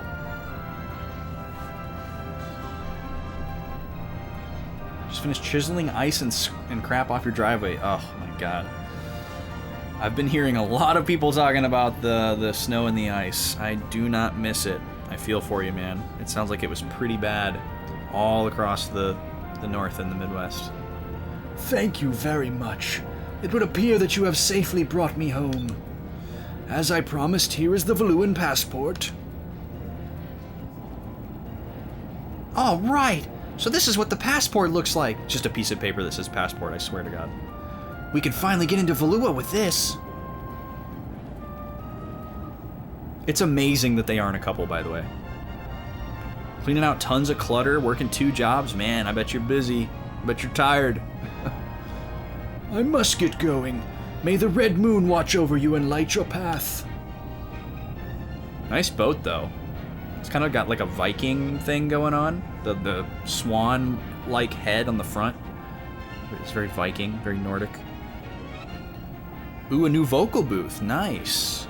I got me a vocal booth now. I don't think I've talked to you in a really long time, but we bought a house in August. And we've been working on it and tricking it out with all kinds of stuff. And I have closet that I've turned into an ISO booth. Still a work in progress, but it's serviceable at the moment. Off to Valua. Let's not waste any more time. Oh, really? Couple of Dreamcasts sitting around. Wow. Now, I'm actually playing this on the GameCube, but that's awesome, man. That's really cool. Never had a Dreamcast. Never had a Sega anything, actually. Aye, aye. Little Jack, full rudder, turning 180 degrees to Valua. Full speed ahead.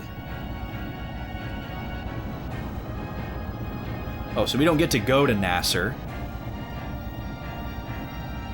We just escorted that guy and that's it.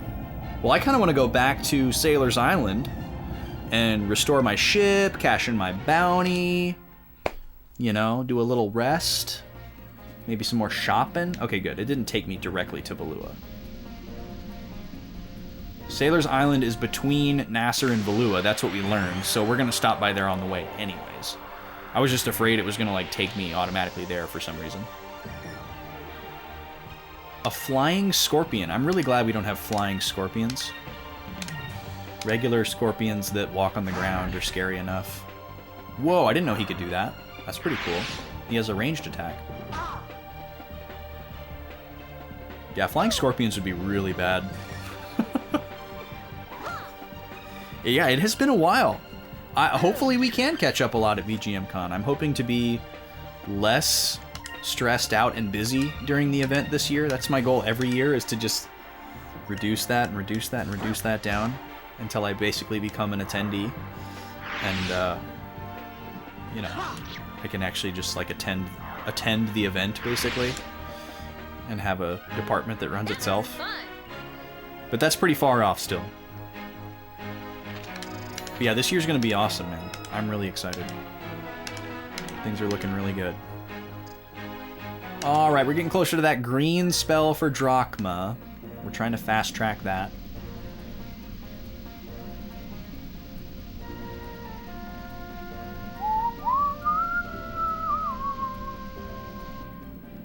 Oh, yeah, yeah. That's the way to do it, man. Ooh, new DSLR. Nice. You got your eye on something in particular? I've been camera shopping, too. I'm going to move to a 4-camera setup for streaming, and I've only got 2 right now, so I'm saving up for 2 more. Alright, we really don't like this guy, so let's gang up on him. The Gruder. Miss. Great. A D850. Cool. Very cool. My first camera, the one that you're looking at right now, is a Sony.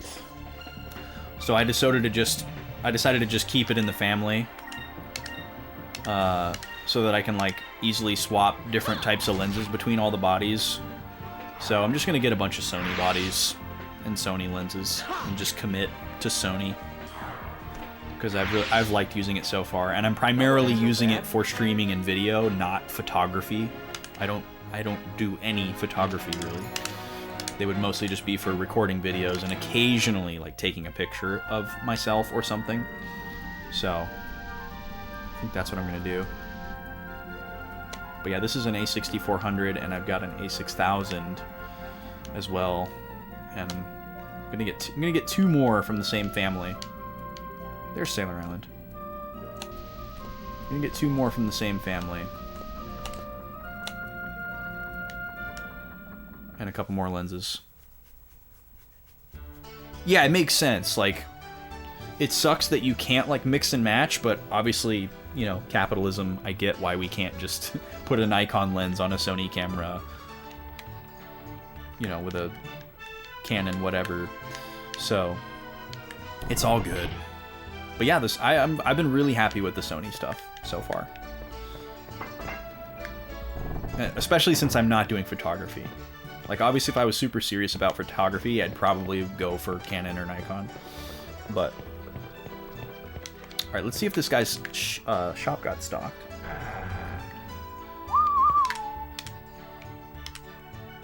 Nope, he's still out of stock. But man, is he looking happy.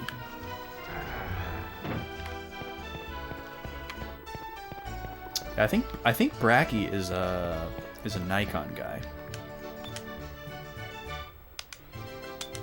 How do you know we've got no money? He doesn't even let us say anything. We got money. Used to have more video gear, but you never used it. Used it, sold most of it. Oh, you got a Blackmagic pocket cinema. Wow. Those are nice.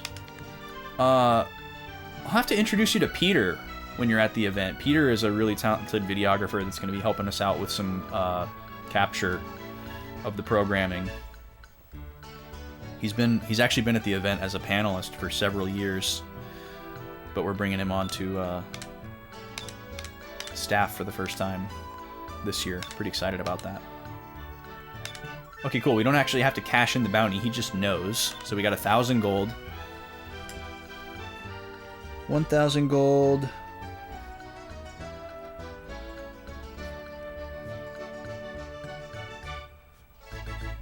For the Boltar bounty.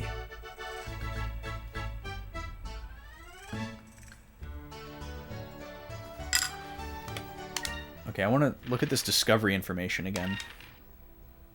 There's a small island north of Sailor's Island in mid-ocean. Can't miss it. Alright, we're going to go check that out when we leave here. Oh, we got a new person on the watch list, too. Rupee of the Larso clan. He is the leader of the legendary Larso clan. The former leader recently passed away, so it was thought that they had disbanded, but they have recently attacked Maramba. Okay, I'm going to write that down. We don't know where that is yet. Larso bounty in Maramba. Question mark.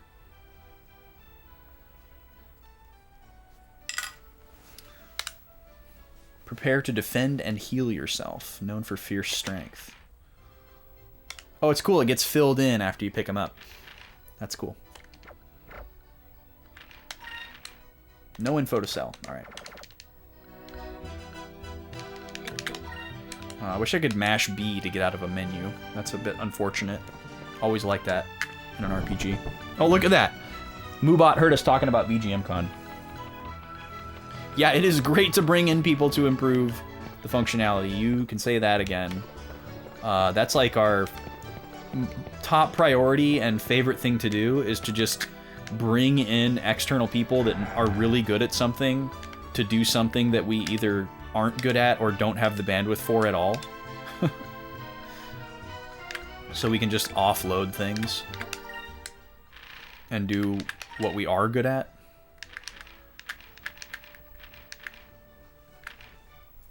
Hey, Gobi. What's up, Pup?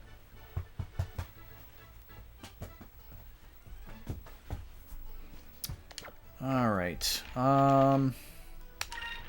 We don't have anything to buy or sell. We got everything we want. So that's good. I guess all we came here to do was just to cash in our bounty. But he did tell us to come and check his stocks, so we did. Ooh. Pretty big unit that got grabbed by Automod. That's so funny.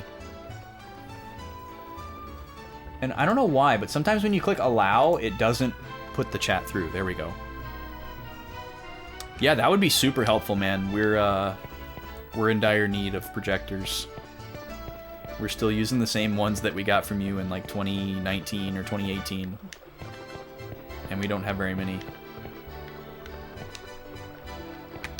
We're hoping we can get some more capital after this year that we could actually use. We're trying to own more equipment, is like one of our big things. Is we don't own very much equipment, and we'd really like to own a lot more. But we're getting a lot better. What is that?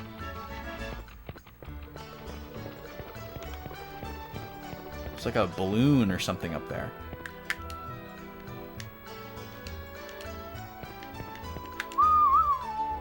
Oh, it's that. It's on the lighthouse. Let me go see if I can... Can I do first person in the lighthouse? Let's see. 6 of them. Wow. Very cool.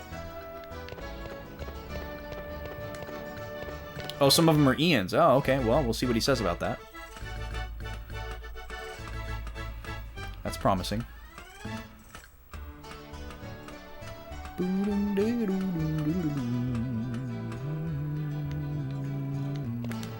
Oh, we can do first person up here. Okay, cool.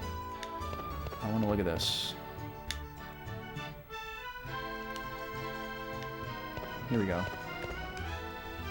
Hey, there's a balloon. I wonder what it's doing in here.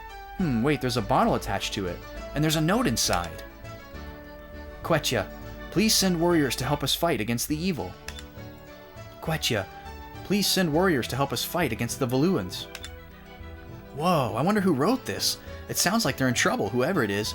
I should probably keep it just in case. Huh. A note in a bottle.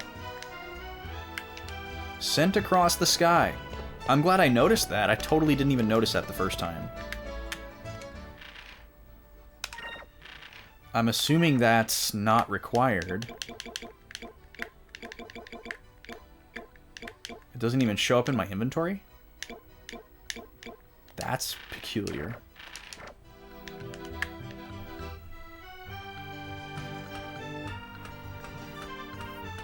Cool. Well, I guess if you had us in mind when you salvaged them, thank you. That's awesome.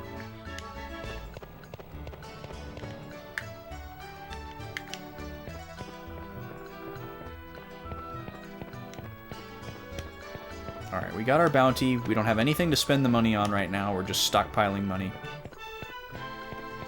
So we're gonna head north.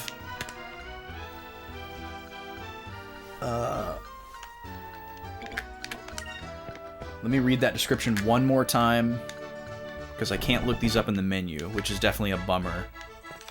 But if we take good notes, it's not a problem.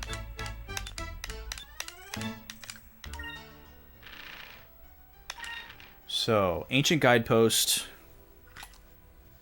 I'm going to just call this Discovery Number 1. An ancient guidepost.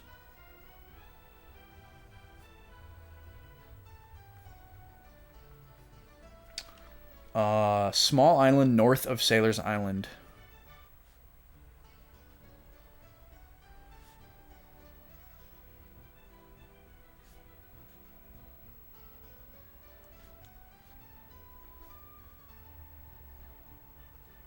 Some weird low-frequency noises happening outside.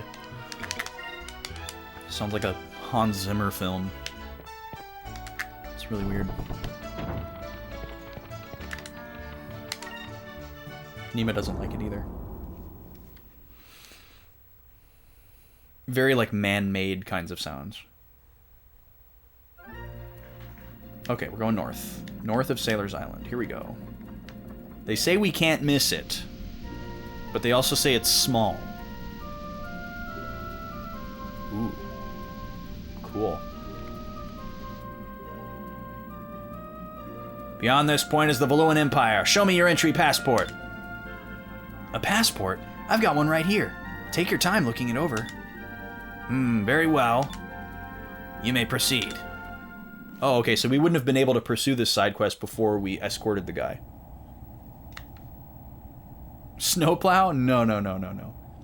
It looks like we made it through. We just passed a Valuan security checkpoint. That's quite an accomplishment, don't you think? Yeah, I thought getting into Valua would be a lot tougher. Now all we have to do is sneak into... Oh, what's that? It's the only entrance to the city of Valua, the Grand Fortress. Valua is surrounded by impassable mountains, so that's the only way in or out. Wow, I can't believe they actually built something that big. Okay, so apparently we're here. During the Valua-Nasser War, over 100 Nasser ships bombarded this fortress for days. However, all the shells were repelled by these walls. The fortress may be the strongest structure of the New World.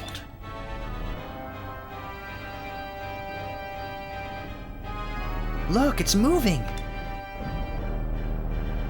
So we are literally Luke, Leia, and Obi-Wan, and Han and Chewie on the Millennium Falcon flying into the Death Star. Or actually, it wasn't the Millennium Falcon, it's the stolen Imperial ship. It's an old code, sir, but it checks out. Yeah, if only we could just, like, fly over. The door of the fortress opens only once a day to allow ships to pass through. The back side of that wall is completely lined with cannons. It was those cannons that nearly wiped out the entire Nasser fleet. Defense and offense all in one. It's an invincible fortress. That's where they're holding Captain Dine and Fina. Oh, that's right, they have our dad, too. No prisoner has ever escaped from that fortress. Although I've heard that there's one way out. Really? Then it's possible? Yeah. After they execute prisoners, their corpses are thrown off the island. That's just great. What are we gonna do now? Ha! No one's ever escaped because I've never tried. I love a challenge. Let's go! Don't worry, I'll rescue our friends and escape from that fortress. Just watch me. Okay, well, I thought we were going to a side quest, but apparently Valua is also to the north.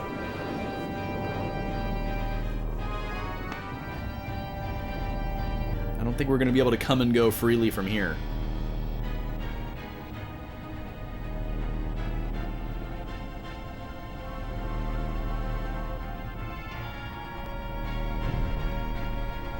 This is also just like one of the gates in Final Fantasy IX.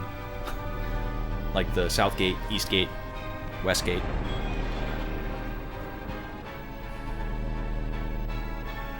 Very similar, actually.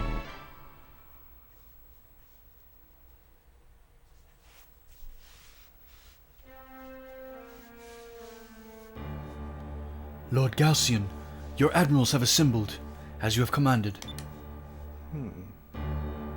Excellent.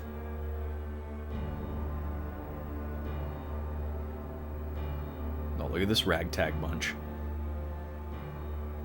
Oh, there's that guy. What's his name? That man's head is massive. Admirals of the Valuan Armada, let me first offer my gratitude to each of you for assembling on such short notice. Let it be known that we have successfully captured a citizen of the Silver Civilization, as Empress Theodora requested. What? How? So we finally captured one. Who accomplished this? Of course, I was the one who found her first.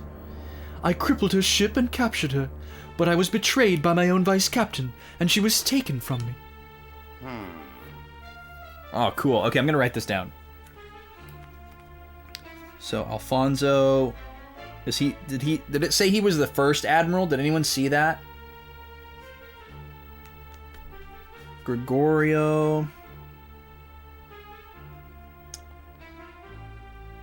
What is this guy's voice gonna sound like?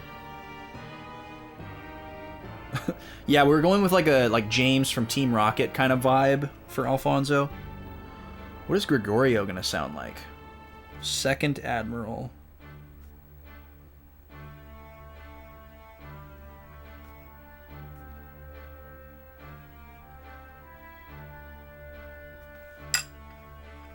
Gregorio's gruff.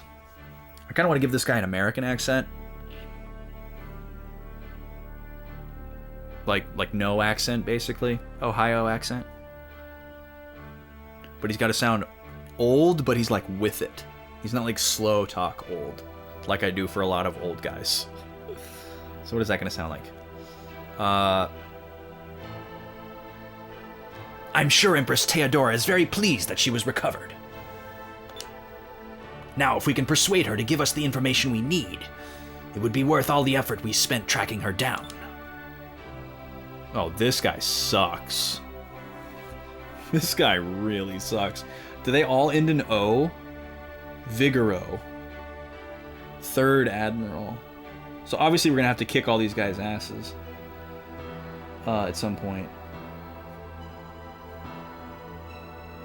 So this guy is Johnny Bravo. He's also like the motorcycle guy from Chrono Trigger. What's his name? Johnny? He's got Johnny vibes for sure. Oh, this guy's gonna sound like Joey Wheeler from Yu-Gi-Oh! You said that the citizen of the Silver Civilization that you found was a woman? Now that's something worth getting excited over. How old is she? Is she good looking? Does she wear leather? I like my women wild and crazy. Oh yeah, he could be a surfer bro too. I like my women wild and crazy. Beleza. Okay, they don't all end in O. Maybe all the male ones end in O. Beleza? Belleza? Belza? There's a lot of ways you could pronounce that. 4th Admiral. I like the little title cards here, it's fun.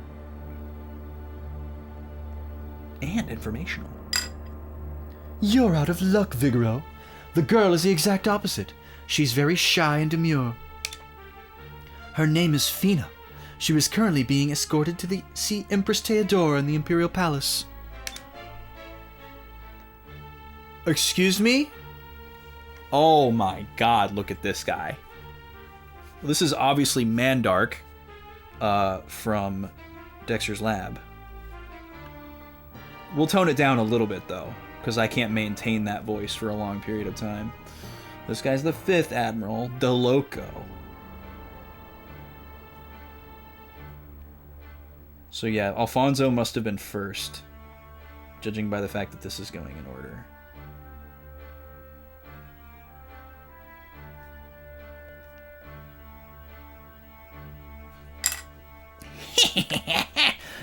Very good, Admiral Beleza. I see that you are an espionage expert for good reasons. Of course, being the head of weapon development, I have a deeply vested interest in the technology of the Silver Civilization. I will head back to the Imperial Palace and await Empress Theodora's orders to commence the search for the moon crystals. Fina, our new ally, shall aid us in gathering all 6 of the crystals from around the world. As for you, Alfonso, you lied in your report, and as punishment, you are now relieved of your position as commander of the Mid-Ocean Fleet. And for an indefinite period of time, you shall be confined to Ixataka. You think that I lied in my report, sire? What are you talking about? You were attacked by the air pirates and you deserted your crew and your ship to save yourself. Your ship and your crew were released by the air pirates and returned recently. They filed a full and accurate report. Our armada is invincible. Showing any signs of weakness is unforgivable. I trust you will not forget that. This meeting is over. I want all of you to be ready to depart at a moment's notice. Yes, Lord Galcian. Mickey Mouse? There's no way. I could not subject people to paragraphs and stanzas upon stanzas of Mickey Mouse. So this is the capital of Valua, huh? It's impressive. It's beautiful, but the skies are so gloomy. Valua is a beautiful city, but because of the fierce thunderstorms caused by the yellow moon, the city is shrouded in eternal darkness. That's the Imperial Palace straight ahead of us. The area on the left shore is called Upper City. Upper City? The people of Valua are either very rich or very poor, and they detest each other. Only the richest people in Valua can live in Upper City. The less fortunate are confined to Lower City. It's on the right shore. It doesn't seem right to force them to live in poverty like that. Hey, Captain, where should we land? In Lower City. There's a dock there that repairs and remodels ships. Aye, aye. I'll bring us into Lower City Port. Off to Poor Town.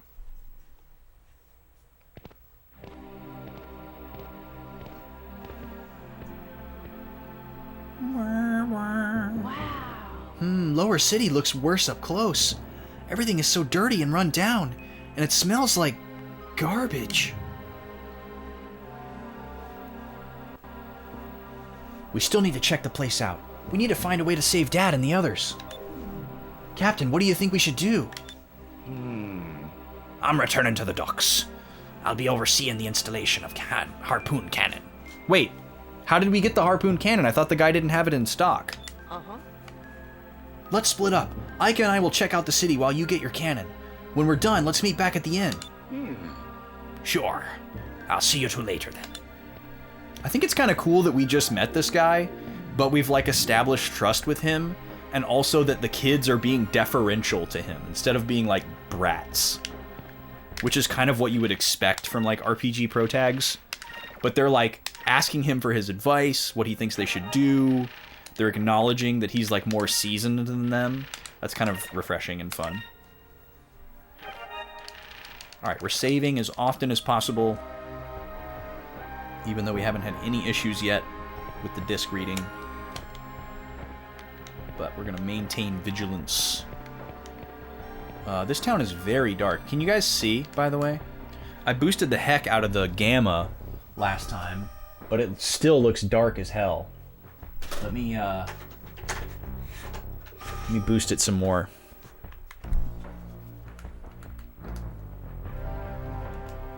Or maybe it didn't save it. Let's see. Oh yeah, I didn't save it. We went all the way up to +10 last time. I could have sworn I saved it, though. I know I did. I don't know why it wouldn't save that.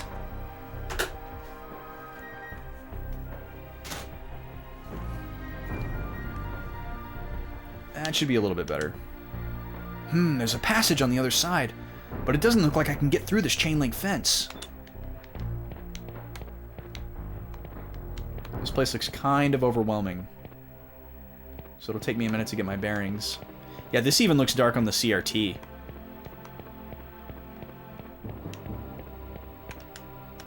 The drum is all rusted and the edges are jagged. I probably shouldn't touch it.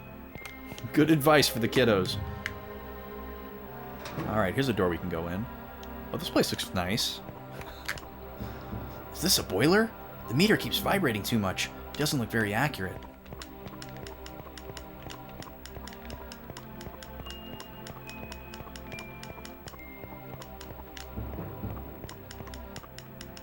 It smells old and moldy. They probably haven't cleaned it in a while.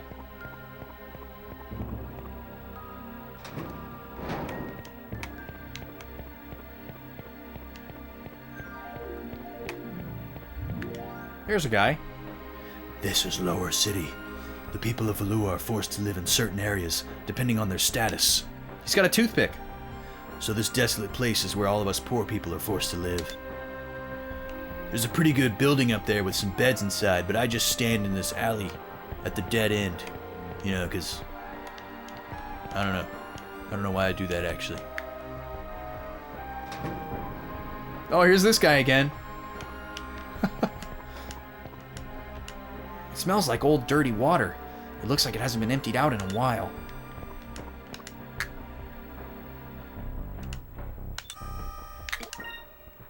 A lot of our wares are handed down from the Valuan Armada, but I guarantee their quality. I mean, hate them as much as we might. Why would we doubt their quality? The Valuarang. Oh man, are we going to allow ourselves to use the brand of the enemy? Yeah, the answer is yes. We're going to take +16 attack without questioning it.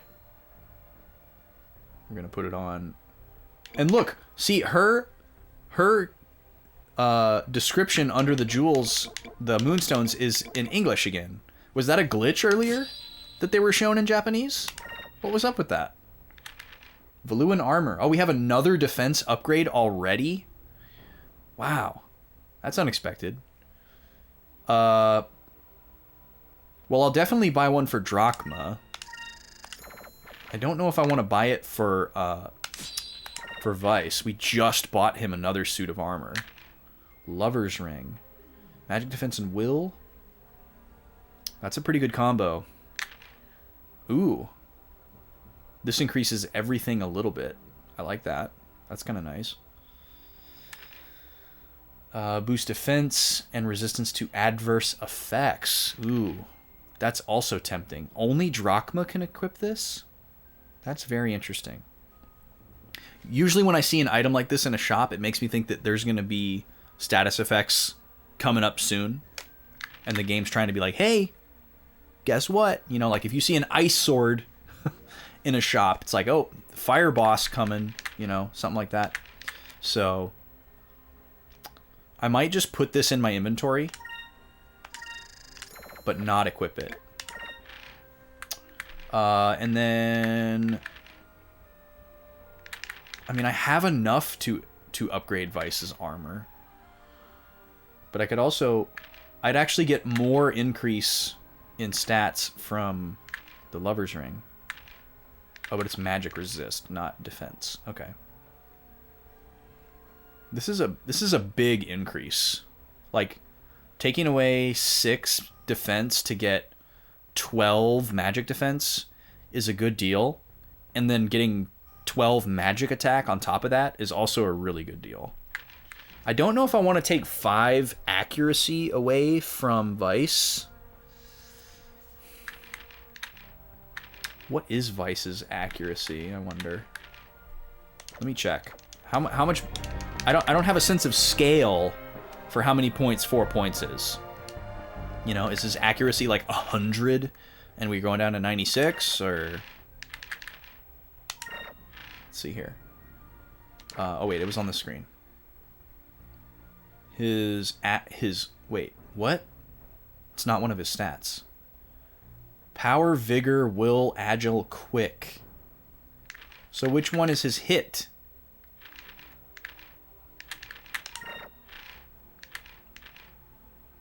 Oh, 95. Okay, his hit is 95. So yeah, we're okay with losing 5. I'm okay with going from 95 to 5. I don't know if that's a percentage or what, but... let's buy 2 Lover's Rings. And we're going to put 1 on Vice and 1 on Ica. There we go. We can sell some stuff here. We're going to sell this old boomerang. We're going to sell Drachma's default armor. Now, some of these we might hold on to, though. Yeah, I'm not going to get rid of any of those. Ooh, we have a bomb. When did we get a bomb? I don't know when we got a bomb. Alright, well, good thing we went and got that bounty. I guess there was no way we couldn't have. Oh, another shop. Oh, it's her again. Welcome. We don't have a whole lot in this city, but will you please buy something? Anything, please?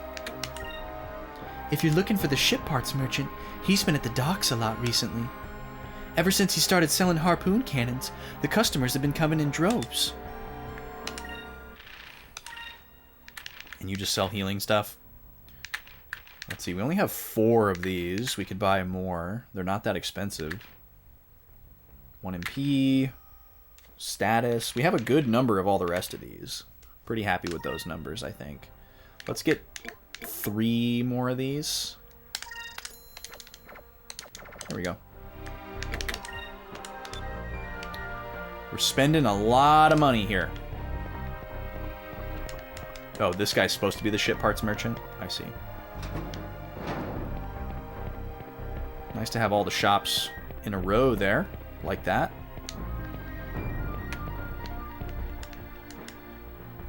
A Huskra. Hey, guy. Ah, those rich nobles. They're so lucky that they get to live in Upper City on the other shore. They get to eat good food, wear nice clothes, live in big houses. Ah, why did I have to be born in this awful place? Where does this go? Wait, is this where we were before? I think it is. This is that infirmary place? Oh, okay, it just wraps back around. Okay. Okay, got it. Getting my bearings, learning my way around. Excuse me, but have you seen my husband? He should have been home by now. I wonder where he's wandered off to now. I hope he's okay. I told him not to stay out too long after dark.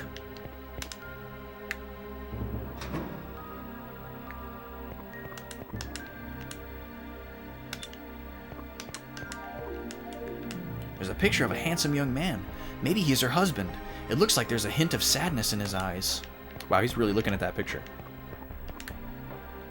Well, even though life here is hard, really hard, and there aren't many pleasantries, I never want to forget how to smile. If you forget how to smile, you'll never have anything to look forward to again. Okay, enjoy your book. It's an old mop, but the floors are clean in comparison to the rest of the city, so I guess it's being used pretty often. Wow, we got a regular Sherlock over here. Really high level inductive reasoning here. Ugh, rotting garbage. They've got garbage cans, but it doesn't look like anyone collects the trash. Yikes. Oh, this is new. Can I climb this? Oh, maybe that's a down only.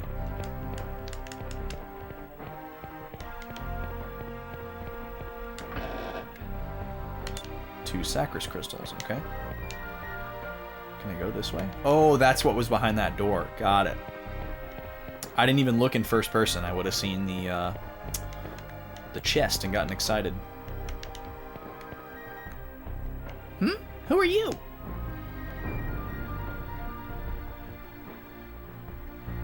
Oh, this guy totally talks like Brave Fencer Musashi. You guys look like sailors. Stupid ones at that. Why would you come all this way to see a dump like Lower City? Oh, he picked a booger and flicked it.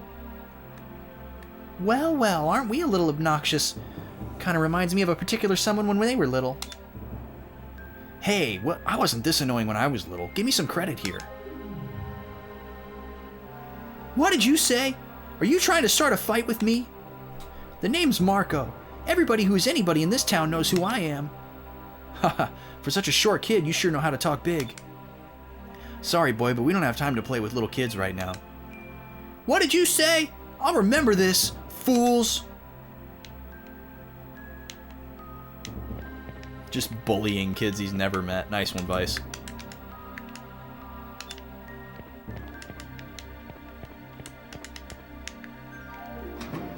Doors are hard sometimes in this game. I'm tired. Just leave me alone. Alright. That's fair. Did you hear? Tomorrow morning there's gonna be an execution at the Colosseum. I heard that they'll be executing some air pirates at the Armada capture. What? Is that true? Yeah, there was a soldier in here earlier telling everyone about it. It's been a while since we had an interesting show. They make executions into shows? This place is horrible. That's Falco's line. This place is horrible. Vice, we have no time to waste. Sounds like the air pirates will be saying goodbye to their heads. So sad. Nice pink buttons on your orange apron there, manly man. I like that loudness. I like that statement. Day after day, all I ever do is build Valuan battleships until I can hardly stand. I don't feel like doing anything anymore. Why can't I live like the people in Upper City? They get to play every day. It's just not fair. I'm sure that's water he's got there. I'm sure he's staying hydrated after a long day of work.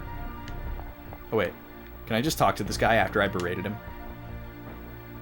You'll regret having made me angry. I'll remember this. Well, I didn't have an option to be nice to you, so I don't think I'm missing out on anything there. Oh, this is an elevator. Got it.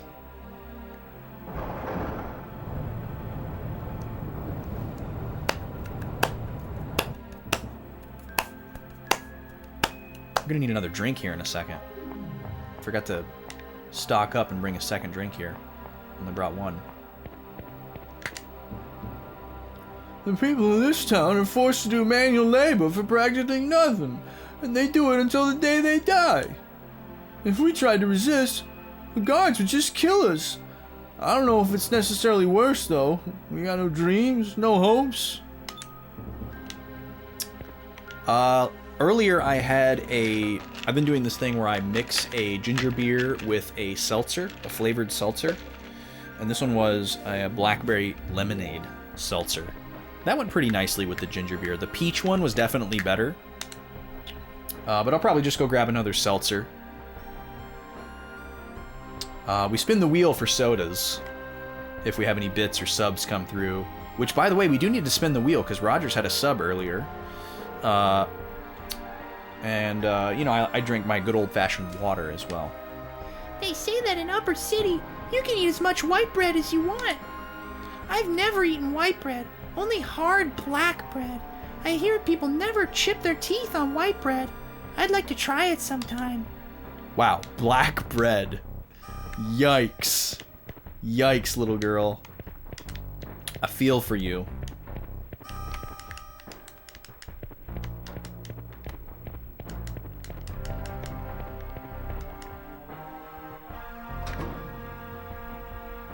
This is an inn. You gonna stay the night? It's 80 gold a night. What are you doing? Window shopping? Get moving. I'm moving. How'd you like to stay in a hotel that's all metal? Everything's metal. The walls, the beds, the windows, the sink. There's a layer of dust on the sink. I guess they don't get too many guests here. It'd be really funny to go to a hotel that had one room. Nah, sorry, we're booked. Black and sticky. Yikes.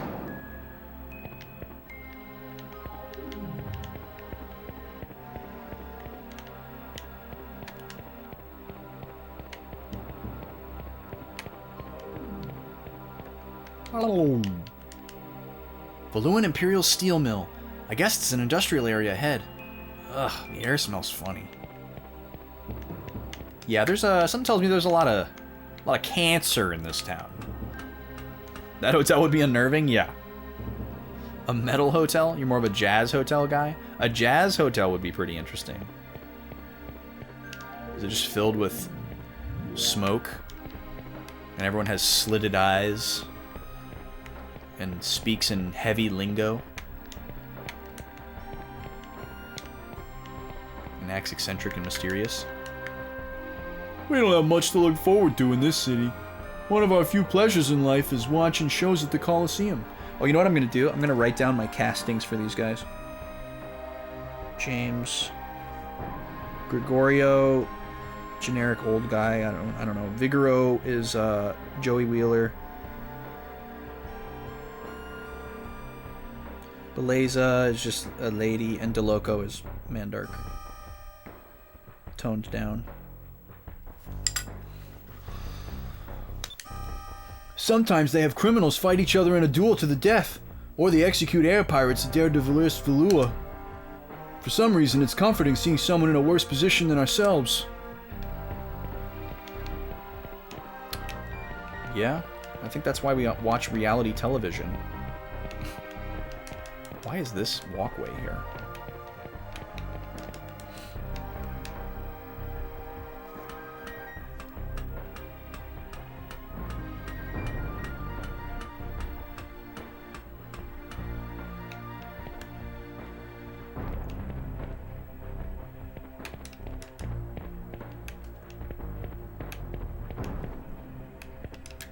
This is kind of hidden.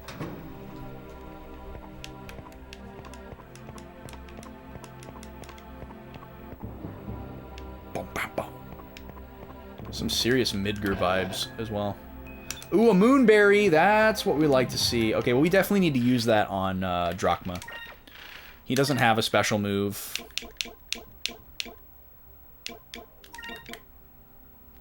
Wait, oh, I have to go to the super move menu. Concentrates all of his energy into his metal arm and charges one enemy. So yeah, let's learn that. Doubling his spirit points and defending against attacks. That's a cool ability. Defensive stance, countering all enemy physical attacks for a full turn. Okay, that's better. That's really good. Anti-magical shell around all allies for one turn. That's also really good. I think the blocking all physical attacks is probably the best one. But I'm going to live dangerously and not teach any of those for now until I run into a situation where they seem really good.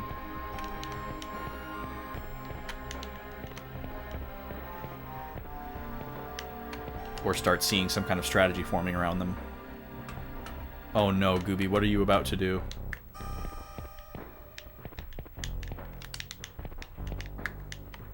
Wait, is this a dead end? Is this actually a dead end?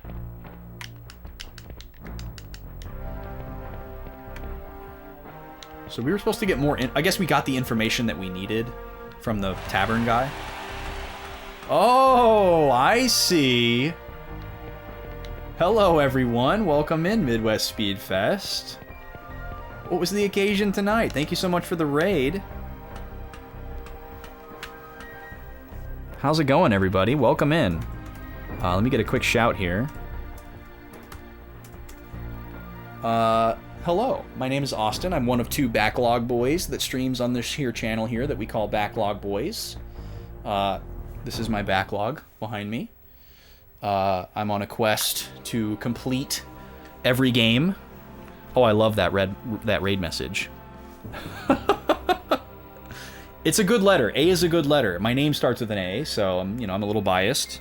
It's the first letter, so it's kind of like the go-to letter. It's a solid letter. It's also the scarlet letter. Wrote a whole book about the letter, So, welcome in, everybody. How was the schedule reveal tonight? Were we bumping and vibing? Musical Daredevil. Hello. Great to see you. Bo Jim, nice to see you. Welcome in. Flying Marlin, hello. Midwest Speed Fest. Eye of Newt, hello. Anvil SP, greetings. Good evening. I Swim Fly 556, hello there. How we doing? It was Goobin. Well, I would expect it to be Goobin. But yeah, welcome in, everybody. I play a lot of retro games on original hardware on this here channel. My co-host Vaughn is on a little bit of a hiatus, but we're hoping to have him back soon. And he streams totally different stuff than I do. But it's just me for now. I'm playing Skies of Arcadia for the first time every Friday until I beat it. And then my chat / my Discord will pick a new game for me to play from my backlog. And on Tuesdays right now, I'm working on finishing up Banjo-Tooie for the first time, 100%. We're getting to that grind. And we're actually voting for the next game that we're going to play after that right now. Donkey Kong Country 2 is currently in the lead. Yes, you can go nuts, Musical Daredevil. 21 transitions. Wojo, welcome in. And thank you for those follows. I really appreciate that, guys. I really, really do. I'm trying to get to 1,000 followers in 2023. It's kind of a lofty goal, but I'm going to go for it. So I really appreciate it. I want to see if I can get back up to that slidey pole. I feel like it would be right up here. I'm just curious. It's this. Oh, it's this lamppost right here, isn't it? Okay, I'm not going to be able to slide down that. My curiosity is satisfied. Oh, you had some awful segues courtesy of Gooby and a couple from Helix? Well, I would have expected it from Gooby. That's no surprise that awful segues came from Gooby. But Helix, I'm a little surprised. Helix, I put a little, a little higher, on a little higher pedestal there. A little higher quality. Well, that's awesome. I'm excited to look at the schedule for myself. For anyone that isn't aware, I am one of the organizers behind VGMCon. I'm the programming director. So I will be there as Midwest Speed Fest is taking place. And I'm very much looking forward to the runs. I usually don't get to see as many as I would like because I'm running around like crazy. But I try to catch as many as I can. So I'm excited to check out that schedule. Strange how orchestras have 3 different violin parts. Yeah, Violin 3. Haven't you guys heard of Violin 3 before? I will be overseeing modifications that are being done to the Little Jack. You go on ahead to the inn. Oh, I have to go to sleep. I thought we had to meet back up with him. Got it. All All right, we're gonna go sleepies in the old musty, crusty beds. It's gonna be great. I'm sure we're gonna sleep really well. Oh, I'm not gonna talk to that guy again. He's scary. So we gotta walk all the way back over here. That was all the way at the end of the line.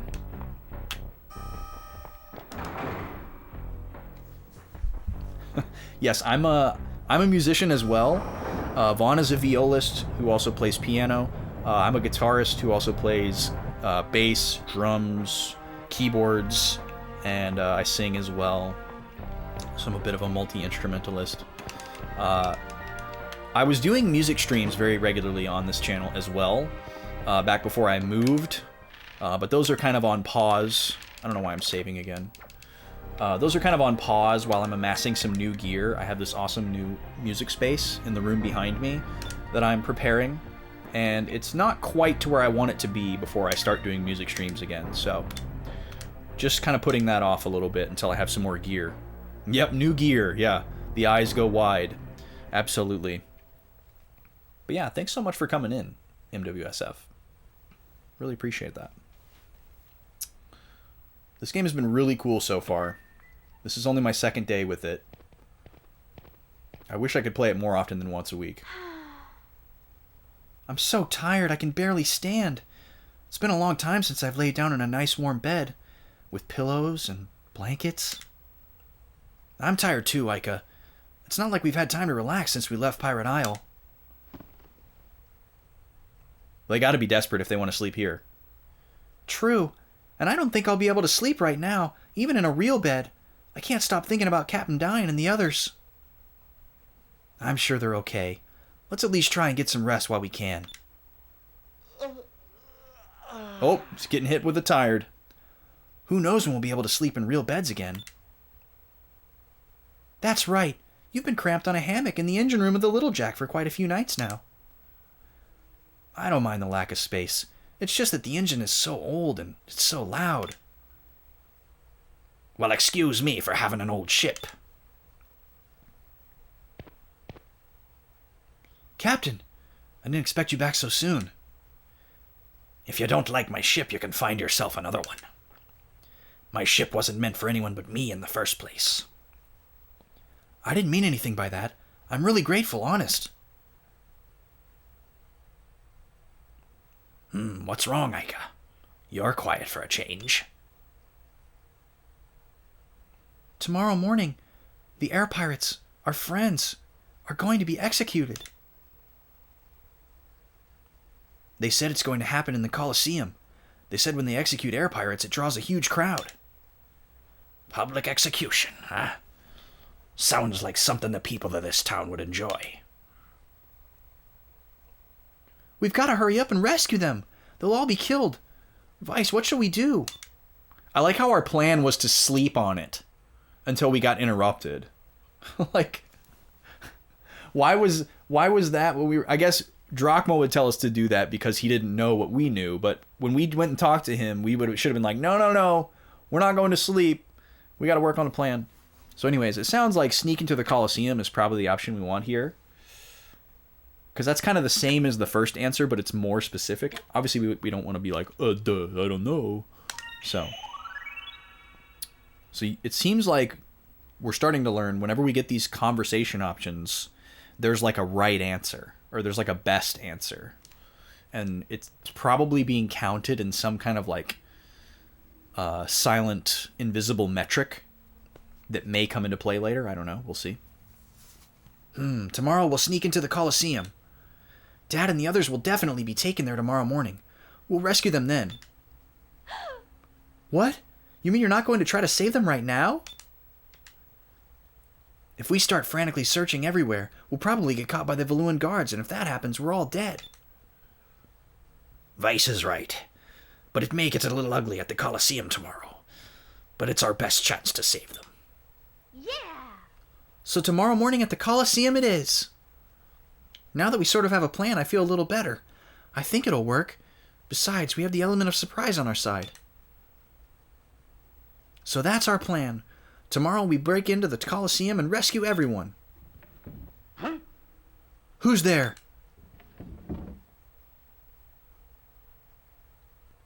Someone was spying on us. Don't let him get away. Vice, need a lift? Wow, she's strong.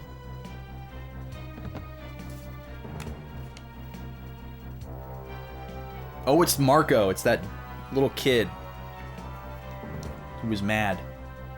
He's gonna go snitch on us. Oh, I have to actually run? Wait, this is weird. Okay, this does not control well, but I think I got it.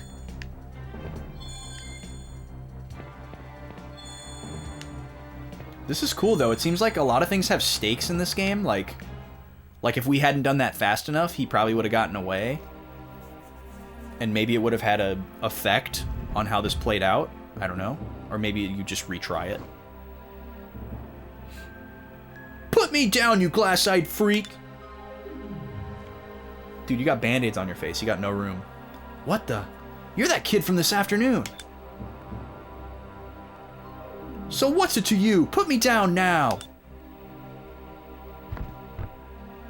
Ow, you didn't have to drop me. Yeah, Vice is really strong. Vice, did you catch him?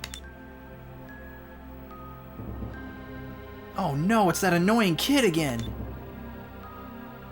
Who are you calling annoying? At least I don't have hair like a scarecrow.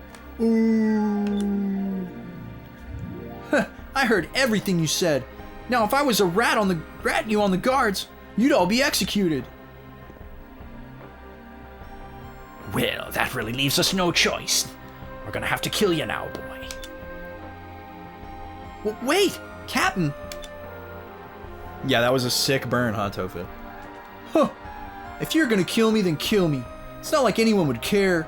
I don't even think the rats would miss me. I've pretty much given up on life in this dump. If I'm dead, at least I won't have to search the garbage bins for food every night. Really? Good. Then you have no regrets. Captain, he's just a kid.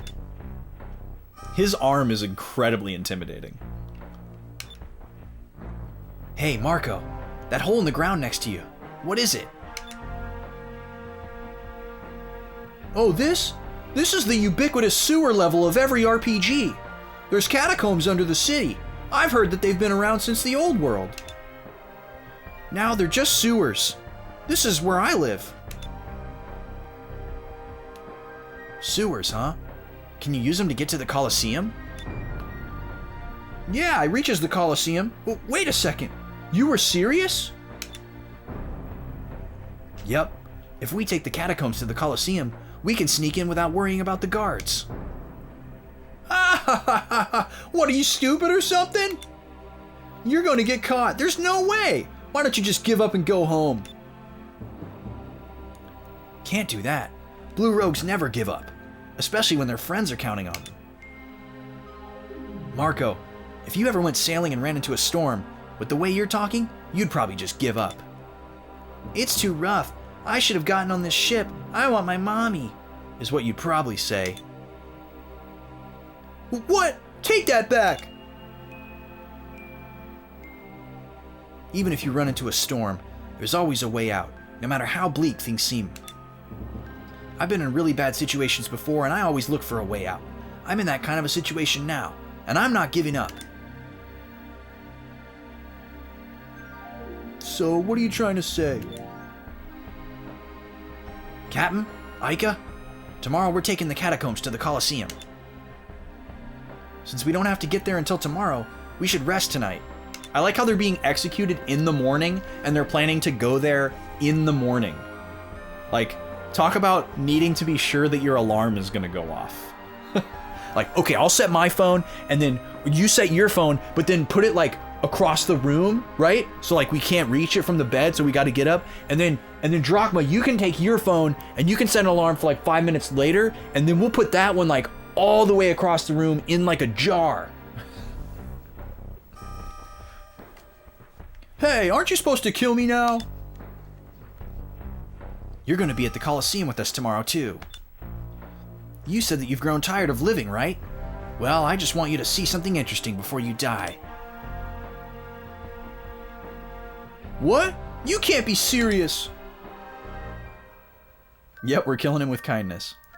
I like how he doesn't just run to the authorities now, like in the middle of the night. What's stopping him? Now we had a plan, with our objective in mind. We hurried back to the inn, crawled into our soft, warm beds, and were fast asleep. Those beds looked horrendous. Morning came much too soon. The skies were so dark that it felt like the sun had deserted us. Quietly, we all hoped that this wasn't an omen. Have we always had, like, little narration text like that? That seems new. It all comes down to today. I hope we can save them. Let's go to the entrance to the catacombs and get to the Colosseum. Either we all go home or none of us go. Yeah, they didn't... Yeah, look at these beds. Let's have another look at these beds here. Tell me how soft and warm these look. This looks like accommodations on a decommissioned U.S. battleship. Like, that's clearly an aluminum slab with an old towel thrown over it. Also, just sleeping on three little narrow beds right next to each other with a bunch of other people would be so awful. You know Drachma has gas, and he snores. I would have... There would be no way I could sleep in that room for, like, a minute. I would just be laying there, staring at the sky all night long.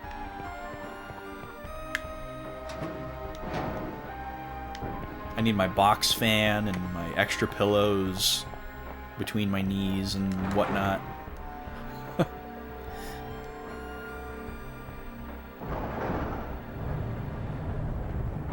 Alright, when we get into the catacombs here, I'm going to take a quick little break because I need to go get a little refill. I need a beverage. I don't have a beverage on me currently. Is this where the sewer cap was? Oh no, it was outside the hotel. Whoops. Yeah, I'm gonna go refill my beverage here. I'll run a quick little ad break to cut down on the pre-rolls. I'll turn on some tunes for a few minutes, just a quick little 3-minute break here. And then I'll be right back.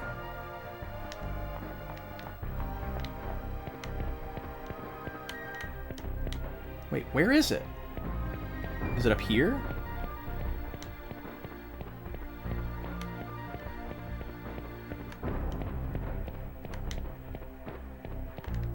Oh, yeah, okay, it's over here.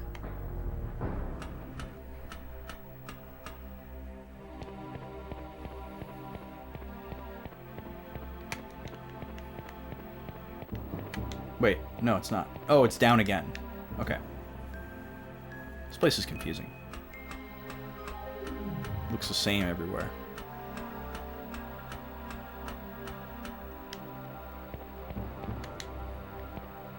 Camera doesn't do you any favors either. Wait, I feel like we're going backwards here. Yeah, because this is where that moonberry was. Maybe we are going the right way. I feel super turned around. Okay, here we go. Found it.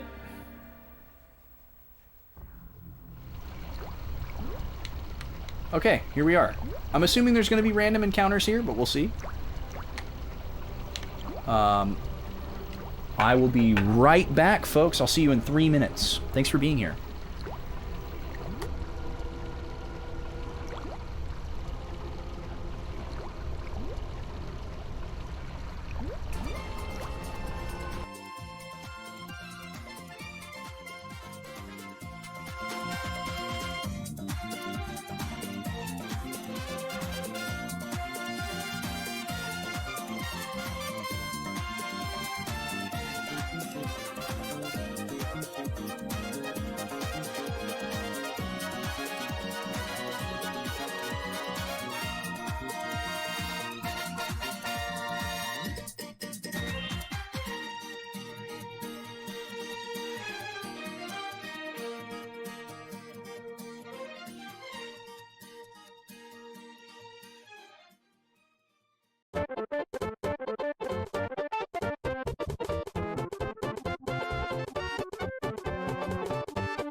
Alrighty, folks, I'm back. Thank you for waiting. I am freshly equipped with water and seltzer.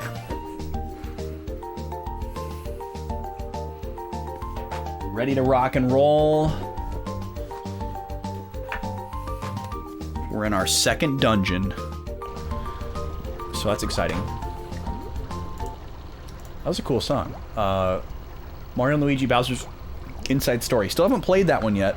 I actually haven't played any Mario & Luigi games, and I'd really like to at some point, because I'm a big fan of old school Paper Mario, and that's where that team mostly went. So, someday I'd really like to play through that series. I don't own any of them yet, though. I'd like to get Partners in Time. Or, I mean, Superstar Saga. That's the first one.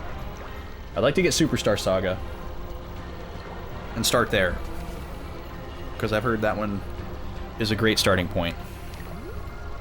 Ooh, we got an AI redeem from MN. Let me do that now before I get too invested here. Let's open up Dolly.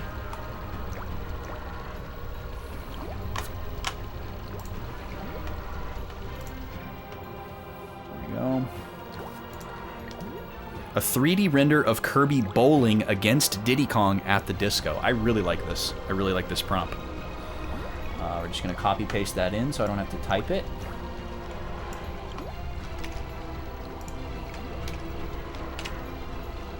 And here it goes. For anyone that's new, we do a lot of shenanigans with our channel points, and this is one of them. Whoa, this is not what I was expecting at all. Okay. I guess that's supposed to be Kirby. It looks more like a bowling ball with shoes. And this is like a weird angry duck bowling pin that I don't like. This reminds me of something from like a nightmare sequence in like a Pixar movie. This has like early Pixar vibes. Okay. Oh lord. This is just like a sparkly bowling ball with a generic monkey. They got the disco lighting and color scheme pretty nicely though. That's pretty much the only thing that's really getting nailed here.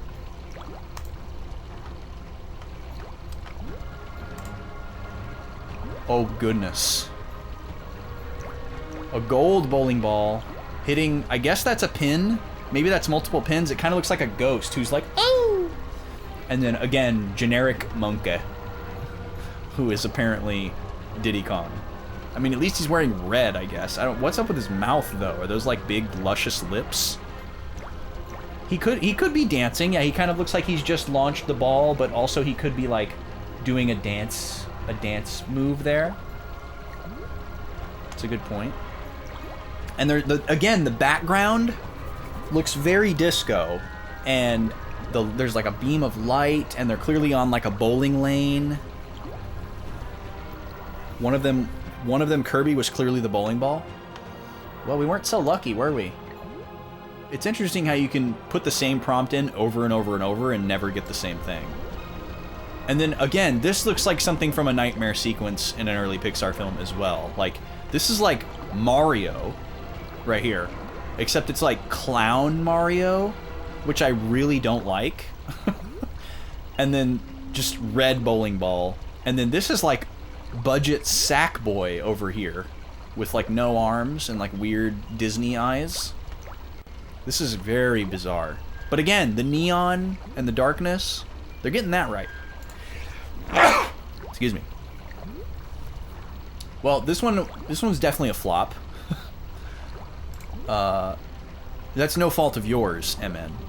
I thought it was a pretty promising prompt, but apparently Dolly doesn't know what Kirby looks like. Or Kirby just thinks, or it just thinks Kirby is just a ball with no features whatsoever. We didn't even get a pink ball. So. Okay, well, that was that.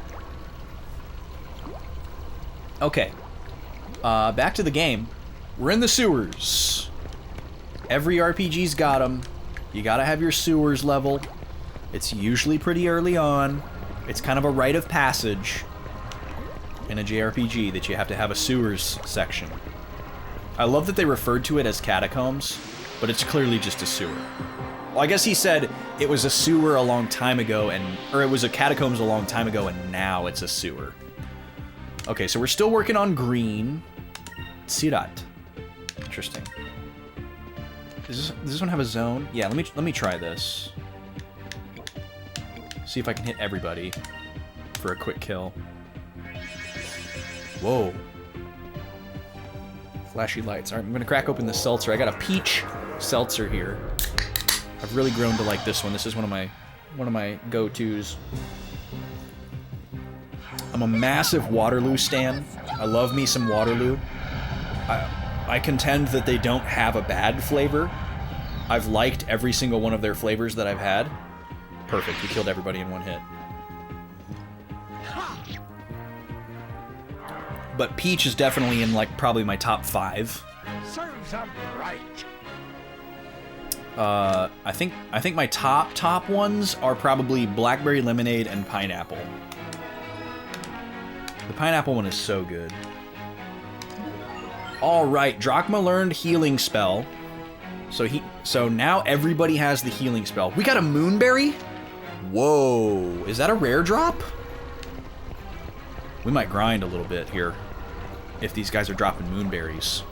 Now that we know that moonberries can be dropped from a battle, that definitely changes things. Because that basically proves that it's not finite. When we first learned about moonberries, it was inconclusive. And it seemed like maybe, you know, it's a finite thing, and maybe there's less moonberries than there are special abilities, and you gotta be choosy about which ones you learn. But if it's something that we can grind from an encounter, even if it's a rare drop, it still means we can get everybody's special abilities. So that takes some of the pressure off.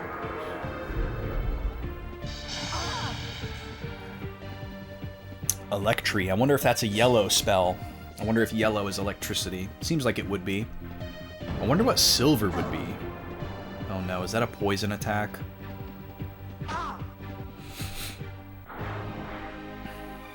No, that's poison. A Mind Stealer. Poison does 100 damage. That's not good. Okay, so we're gonna switch colors here. Vice is gonna go back to purple. She's gonna stay with green.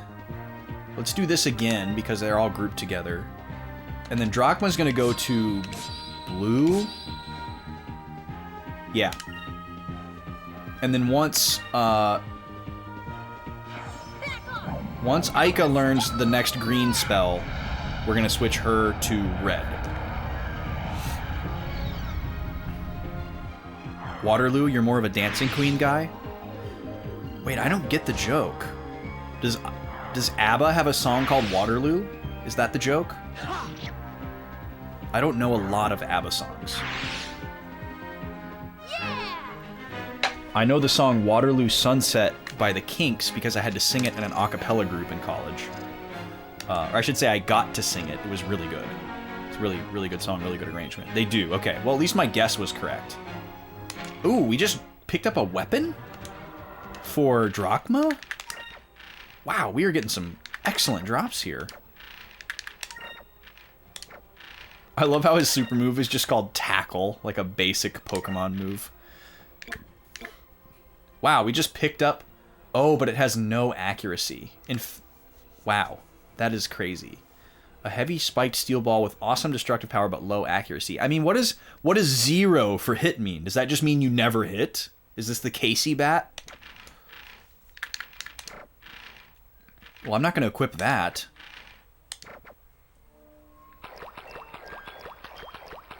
Maybe the hit stat means like how much accuracy above and beyond default. Because how could you have 0? Like, what if that actually means 0%, or like you never hit? What would be the point? You know? What would be the point? I love that we always have enough to do this move to start off with. That's really good.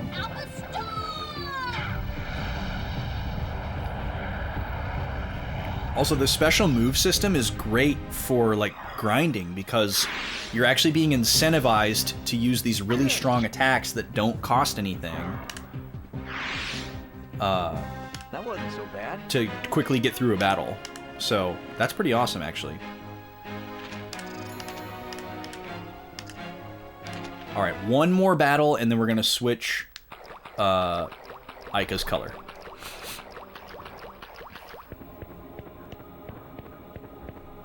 Well, at least these sewers aren't a maze.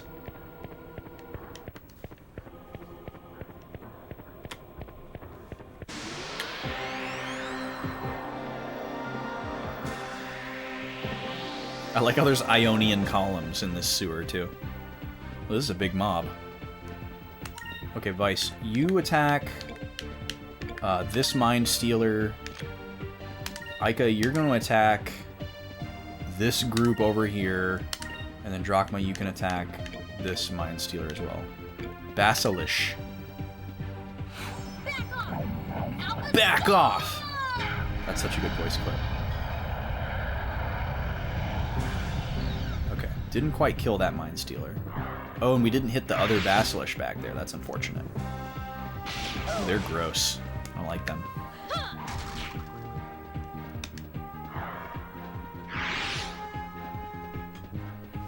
It's like a cross between a bug and an armadillo. I saw an armadillo this morning, actually. I think it was the first time I've seen a wild armadillo that was alive in probably since I was like a little child. Usually when you see an armadillo, they're like smashed dead on the side of the road.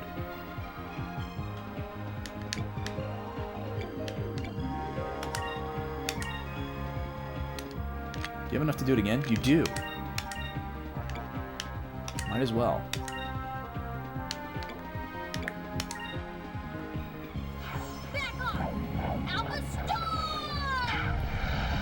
So it was nice to see one alive. Of course, who knows how long it lasted. It was crossing the road. So... But yeah, I just saw it kind of like skidding across the road in the dark of the morning. Because I have to get up really early. They're pretty weird, gross little animals. Okay, what's the level 3 green spell? Sacris. Oh, is that like an enhanced cure? Let's see. Restores 1,000 HP. Wow. Okay, so we got Cura. We got Cura now. Awesome. And that is basically a full heal at this point. Well, actually, no. Drachma has 2,000. Holy crap. Still, 500 is still a really good healing spell. So, and I'm okay with only her having the 1,000. So, we're going to have Vice go after Purple. And we're going to have Ica switch to red. Right? Yeah, because we want... Actually, no, we're going to switch everybody to red, aren't we? Because we want everybody to have Incrum. Right? Yeah. Well, we'll do it evenly. We'll do red, blue, purple for a little bit. Because we have no idea what the level 2 blue spell is. It could be something really good that we want. And we don't know what the level 2 purple spell is either. So we should probably, you know, go for that. We definitely know that we want everybody to have the level 2 red spell. Because it's really good. But we're gonna play the odds here. Keep our hand in multiple honey pots, as it were. Elemental honey pots. Miss. Come on, Vice. Oh, well, guess it didn't matter. Drogma took care of it.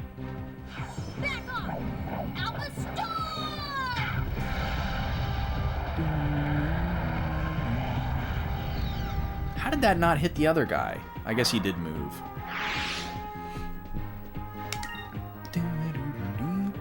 Oh, I forgot to switch colors here. Okay, so Vice is purple. She needs to be red. There we go. And he's going to stay blue. It doesn't matter what color we have on which character. It's just you only get 1 experience point per enemy according to each color that's equipped at the end of the battle. But everybody's going to get, you know, a certain number of red points, purple points, and blue points. Yeah. So everybody got 1 blue. Everybody got 1 red, and everybody got 1 purple.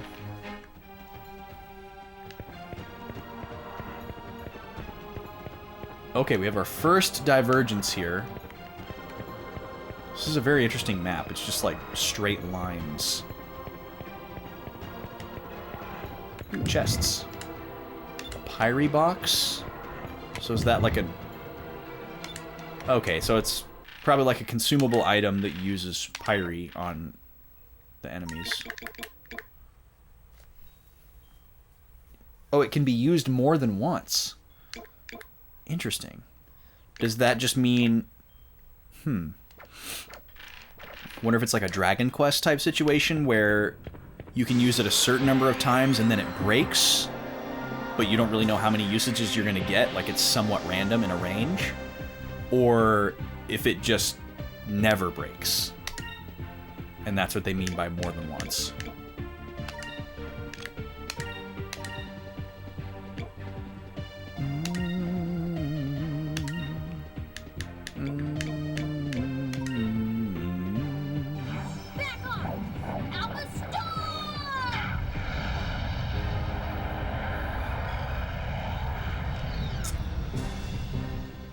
Oh, I got the guy on the side. Nice.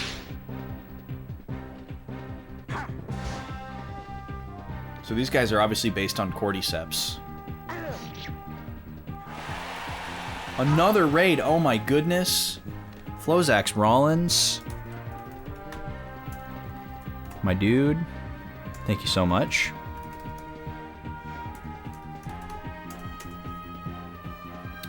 How was the stream tonight, dude? Welcome in.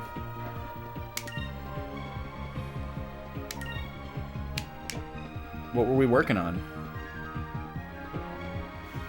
Oh, I gotta do the regular shout out as well. There we go. How was art?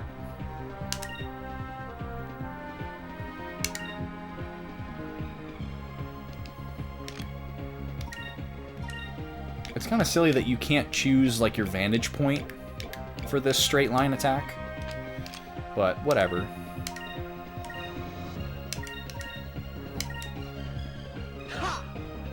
Miss? Come on, dude.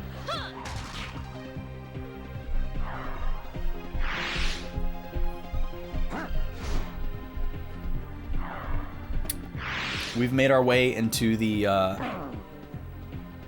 the absolutely required sewers level. Serves them right. Ooh, FF9 for fan art. Nice. Is that a commission or just something you're doing for yourself? Another Pyre box. Cool. Man, we're getting a lot of drops from enemies. That's pretty cool. Just for you. That's awesome, man. We'll definitely show it off when you're done. I'd love to see some FF9 art myself. You know that's my favorite. Garnet is my OG video game crush as well, so naturally. Ooh, we got a nice line here.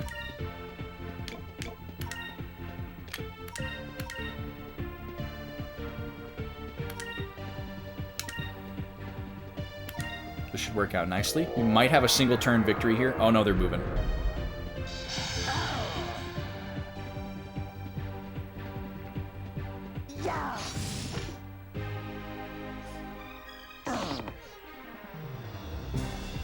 Oh, they might be back in a line here. There's a lot of RNG with this battle system. Which is, you know, it's neat the way that it works, but it's hard to strategize. So maybe that just means that we'll never have to worry about it too much.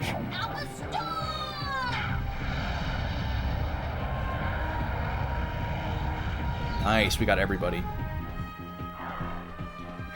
So Flozax, are you doing like your typical like pencil first, then ink, then like digitally color? Or are you doing something different for this one? And then are you doing it in like a specific style, or are you like copying the in-game model? Are you copying the Amano style? I'd love to hear more about that. I know I should have just been there to see it, but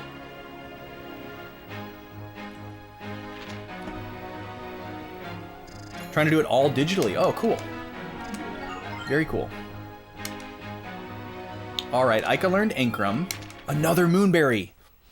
Yes, awesome. Okay, we're getting those with a really good frequency. That's a very good sign. Oh, we can check the wanted list. Very cool. Awesome. Okay, we didn't know that until now, so that's good. What is in the journal?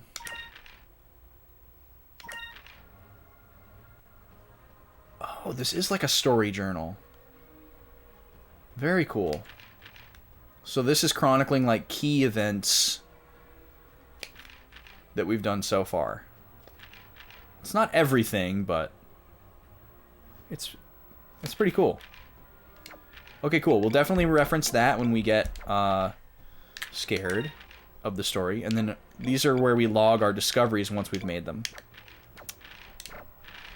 So I'm still curious if we went to like the wrong place to try to do that side quest, because we went the direction we were supposed to go. Wait, how did I get to that?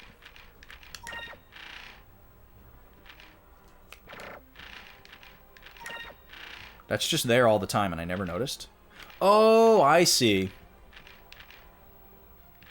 Very cool. Okay. I like that. Okay, let me take a look at the magic again here.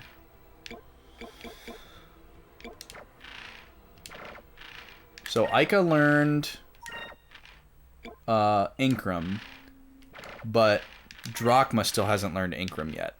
So we're staying on red. It's going to be a while before he learns it. Holy crap. Like a really long time. So maybe we should just give up on him learning Inkrum. He's so far away. We could have him figure out what the next blue spell is. So maybe we'll switch to double purple and single blue for a little bit.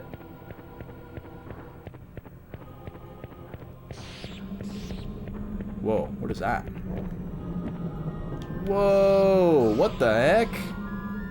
What the heck is that, dude? That's just the sky? That's freaky. Style's just you. Okay, cool. Gonna use it to learn some new techniques. That sounds awesome, man. That's exciting. I'm looking forward to seeing it. Hopefully I get a chance to catch some WIPs before the final. Okay, good. I'm glad I came back here. Assassin Blade. Heavy armor. Hello. Hello. Hold on the phone. Okay, Assassin Blade is an upgrade for Vice. Has a chance to poison as well? Dude. Please.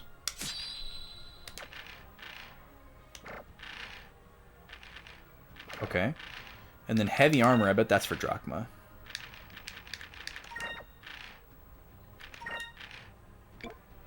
Yep. Made for a man. Does that mean Vice can equip it? Or is it making a distinction that... oh yeah, Vice can wear it too. 108, 115. Well, doesn't Drachma have higher defense? Yeah, way higher. So I'm gonna give this to Vice.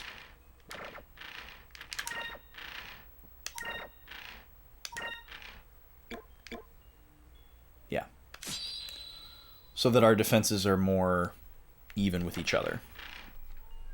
That makes way more sense to me. Two different illos? Oh, illustrations. Got it. Similar pose, but you wanted to draw both. Very cool. I like that idea. I always like the style of like a concept art page where you have like the T pose, and then you have like a personality pose, and then you maybe have like a pose from like the back, or if the person has like a bag or some kind of like accessory, you'll draw them again with like with them not on, so you can see like their whole head or whatever. I love that kind of stuff. Yo! Thank you for saying hello to Flozax. You're detailing a car? Dude, come do mine. I need to find a place that will clean the inside of my car really, really good. I have a great spot that I go to that has like free unlimited vacuuming for the inside of my car, but I want my car like steam cleaned.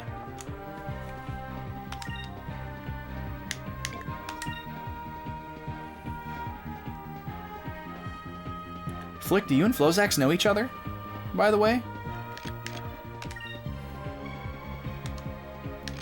If you guys know each other IRL, I don't know if I knew that. Met long ago. That's awesome. Hell yeah. Oh, you're in your garage. Sitting at the garage bar with a machine, streaming on the wall TV. That's pretty cool. I'm flattered to be the programming for the evening.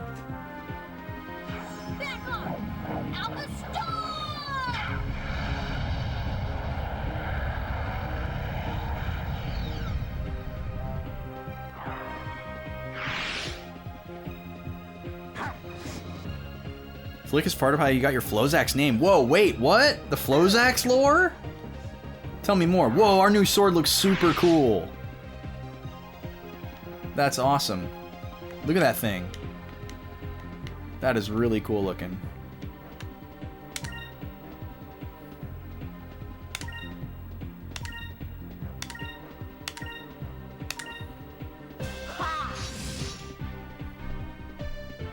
Magfest years ago? Yeah.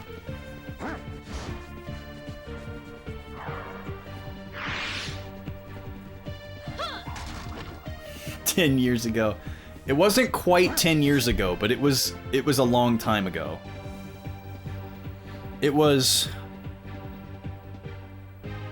Well, I guess it was 8 years ago.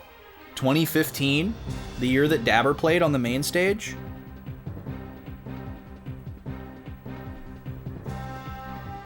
I think that was the year. That would make sense based on what we were working on. Prozax the guitarist? Wait, is that another person? Is that a real person that I should know?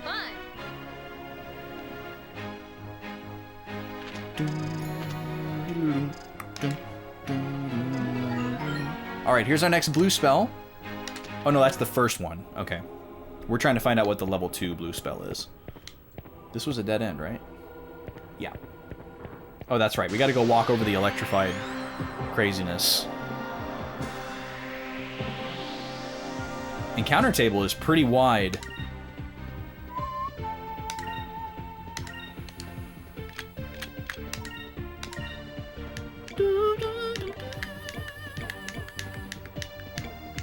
There we go. That's what I wanted.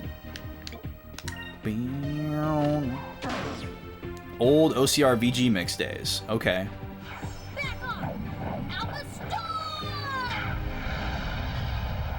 So that person existed on OCR. Ooh, that was beautiful. That was beautiful. Well done, Aika. That was fun.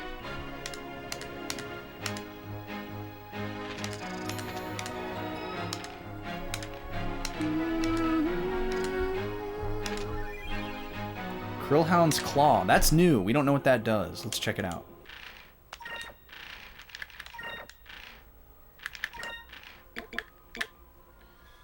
Improves hit and attack power. Okay. Raises hit by 20 and attack by 2. I'm not going to choose it over the Lover's Ring. What is Drachma wearing? The black eye patch. Increases attack by 7 instead of 2.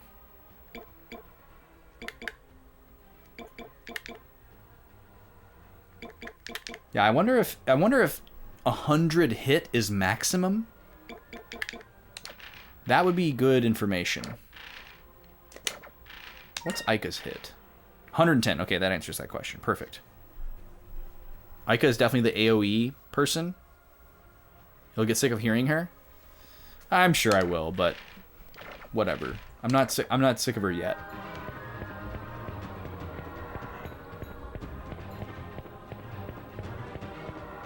It's actually kind of nice that you just hear their little, like, banter every now and then to, like, be reminded of what their voice is supposed to sound like, so you can kind of, like, imagine it when you're reading all of their other primary dialogue.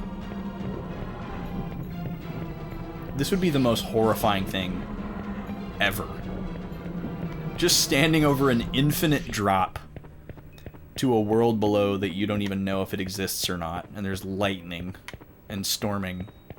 Oh, there's a save point. Must be a boss coming up. Let's save the game. Well, this dungeon was less annoying than the last one, if this is the end of it. In fact, this was a cakewalk compared to the first dungeon. The first dungeon was actually kind of confusing. This looks suspicious, doesn't it?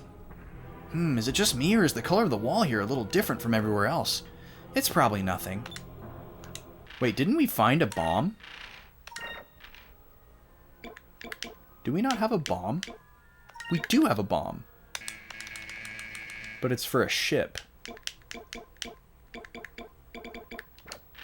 Are there, like, field items in this game? You can't use attack magic outside of battle. We can't use any items outside of battle unless they're in this this column.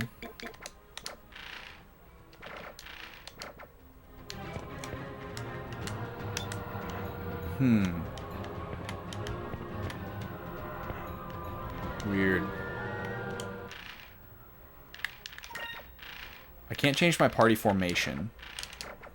So it's not like I need to put a different character in the front of my party and they interact differently with that object. We'll press on for now. Oh. Well then. Have a look at this thing. Maybe it's gonna like roll down this hill and burst through the wall. Indiana Jones style. That thing is hideous.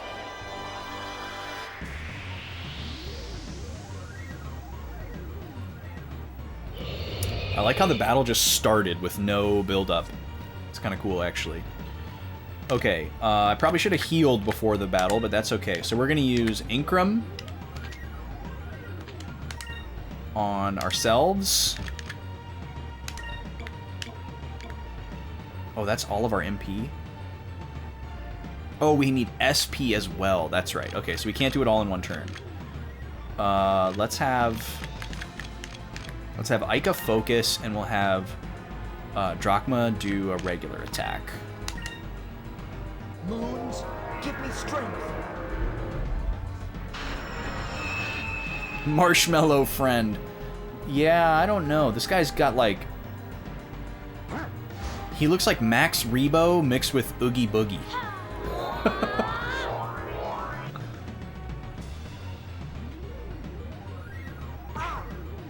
He doesn't hit very hard. Oh, he's got some giblets going on, too. There's skulls rattling around in his jelly belly. Yikes. Alright, let's attack him. Now, Ica is going to use Inkram on herself.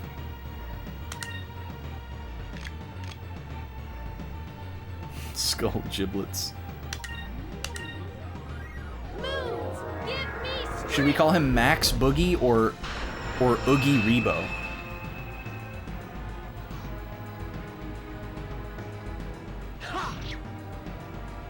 Weird enough to be in Monster Hunter? I mean, is it just me? I mean, I don't know a lot about Monster Hunter, but is it just me, or does that seem like a low bar? Steve? Oh god, he's barfing up a storm. Holy crap. Oh, nobody got poisoned, though. That's very fortunate. Let's see here. Vice, you attack. Ica, you're going to use...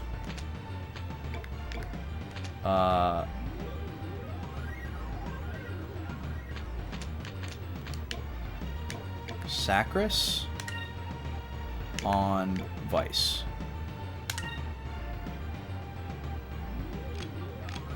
And you can just keep on attacking. Why are we missing? Moons, give me strength. I wish I could tell them to, like, you know, like, move back. Oh no. Blygok. What a yucky name for a yucky dude.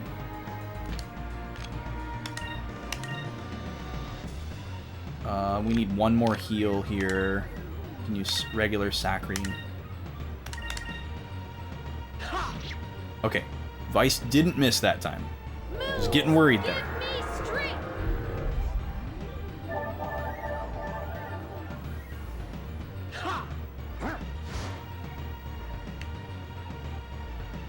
So Vice is actually doing the same damage as Drachma because of the attack boost. Alright, can we dodge poison again? Nope. You got Ica that time.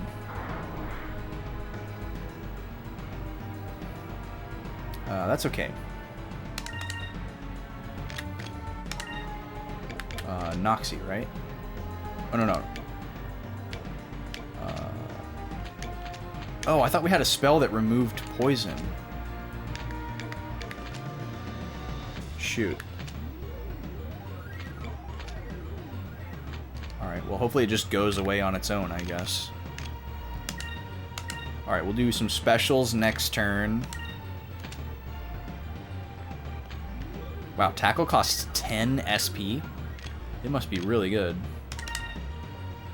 I'm gonna just keep laying on the attack here. Okay, he can counter. Good to know.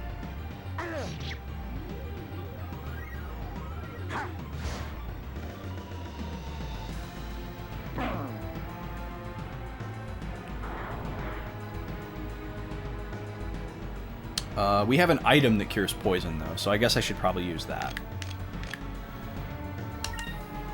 Let's try Cutlass Fury. You can use the, what is it, Curia? Yeah, you can use the Curia Crystal on yourself.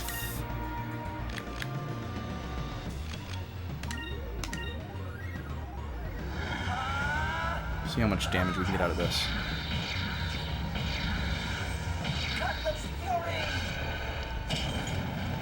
Nice, okay, more than double of a regular attack. That's worth it.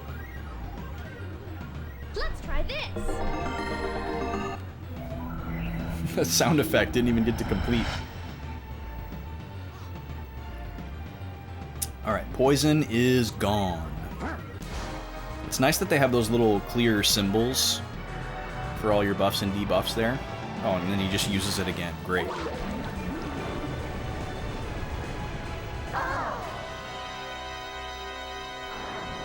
Oh, and you got Vice this time.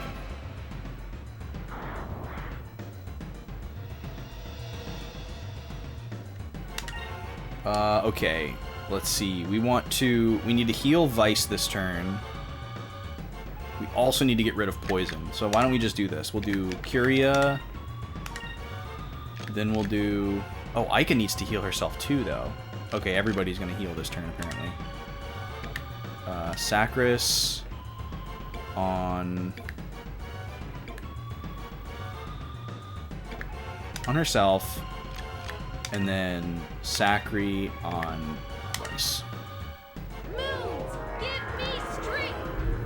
This is why we teach healing to everybody. Here goes. So we don't have to decide.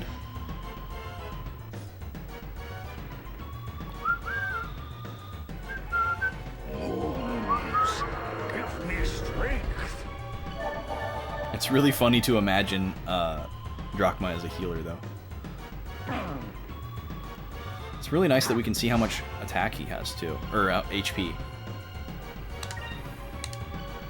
It's also cool that counter is just built in.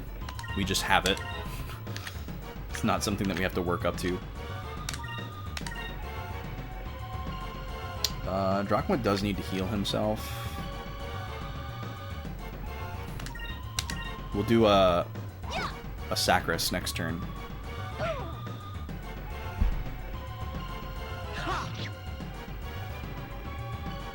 I feel like we've seen all this guy's tricks, so we just need to stick it out here. He's clearly trying to wear us down with poison, but he's had bad luck so far.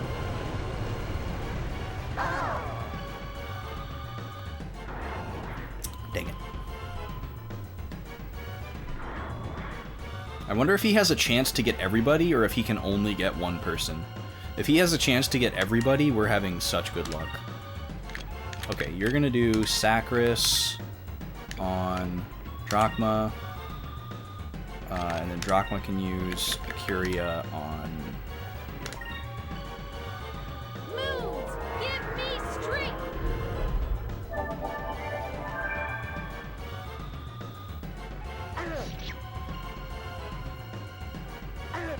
This should work.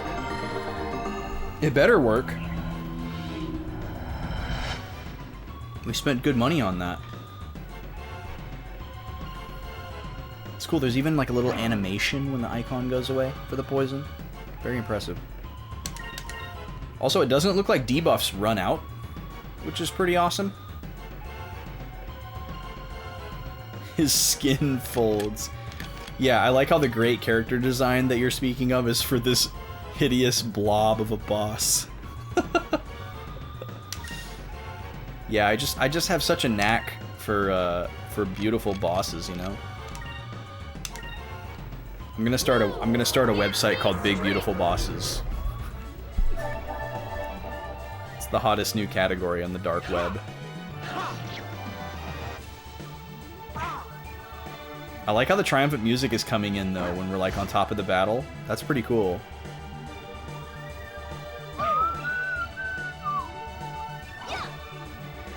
Alright, we're going all out on this turn. Oh, she just got poisoned randomly? Alright, well I'm not getting rid of that. He's gonna be dead before anything crazy happens. Here we go, attack, attack. And let's see what this tackle move does. See how much damage we can do with an overkill here. That's the first thing you look for in a new employer.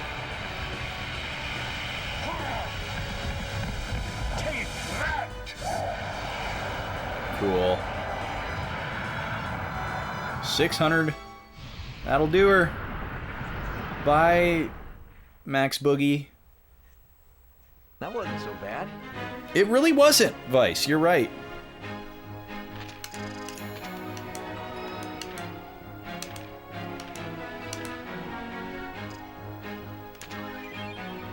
Vidal seed. Thank you for the GGs. Well, my theory was wrong. I thought he was going to roll down the staircase there and break through the wall. What is a Vidal seed?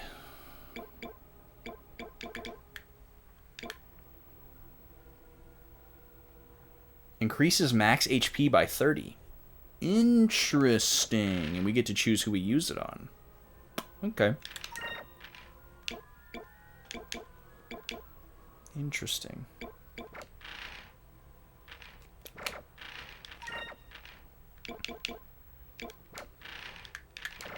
We didn't learn any new magic, so we're still sticking to the same path here. Red, purple, blue. I'm gonna go save again.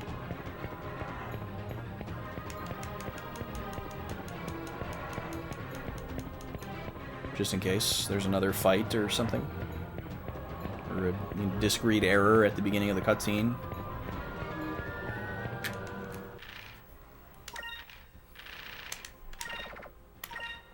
Don't want to have to fight that guy again. As easy as it was.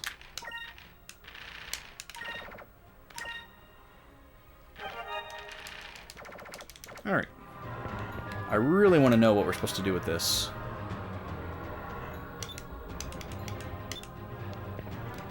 No, it's not just you, Vice, but why aren't you doing anything about it? I'm sure Drachma could just punch through it. That's really going to wear on me if that doesn't become something as we go further. But we, like, field actions hasn't been a thing in the game so far. So, you know, this isn't Dark Cloud, this isn't Wild Arms. It looks like this ladder leads straight up into the Colosseum. Okay, I don't think we're going to be coming back here. So,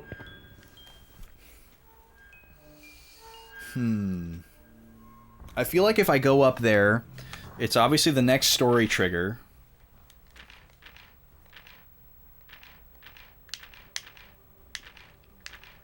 But what am I missing here? We can't use items on the field unless they're like healing items or status items.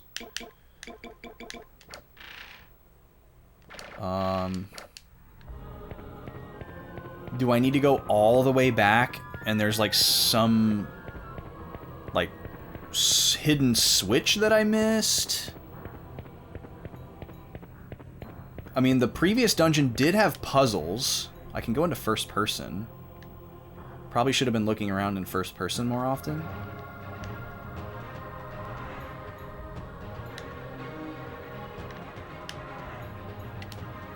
I love how he says, like, it's probably nothing to throw us off the scent. Alright, I'm probably going to regret this, but I'm going to backtrack here and look around for things that are suspicious.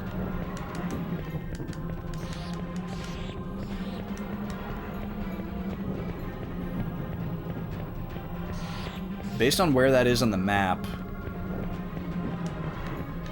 Yeah, we do a little backtrack, boys. That's exactly it.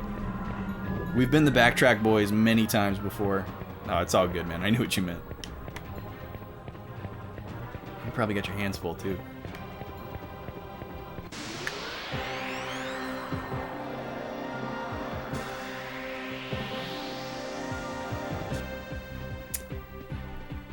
None of these enemies were too problematic, so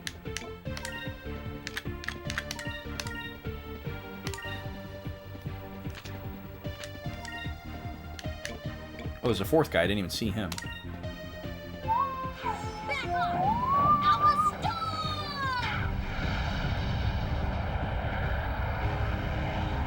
Beautiful. Aika's great. That ability is so inexpensive, and the fact that it's able to hit like a wave of enemies is so great.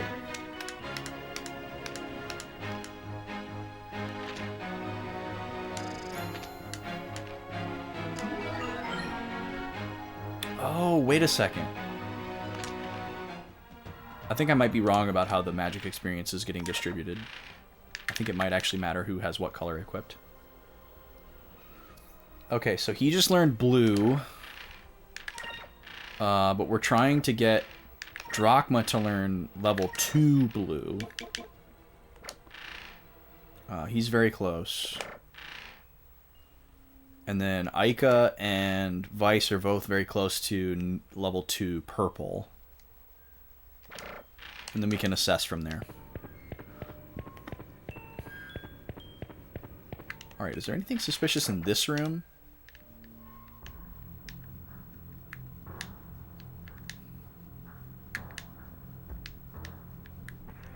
No.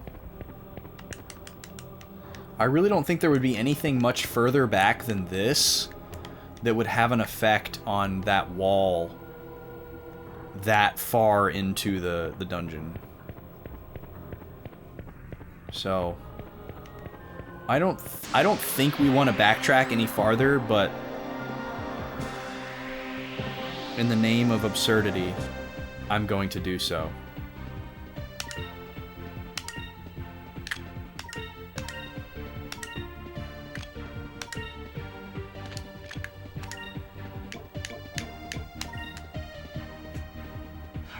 It's also really nice to have her be so fast and go first, because it's before the enemy units get a chance to change their formation. So you like know ahead of time who you're going to be able to hit, which is fantastic.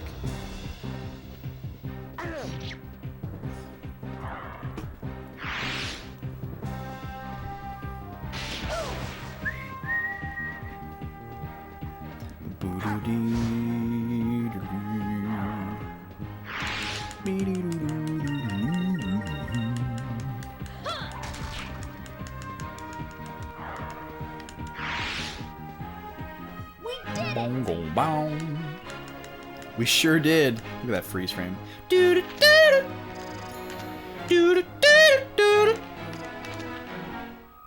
Every freeze frame, Sanford and Son. It's a rule.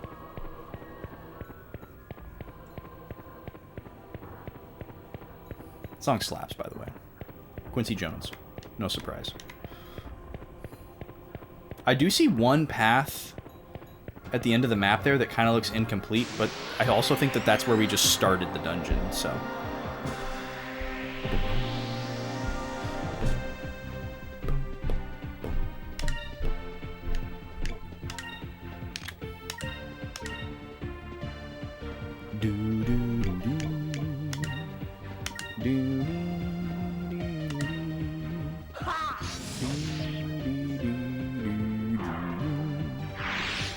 Speed is inconsistent though. Like sometimes Vice goes first. I don't know what's up with that.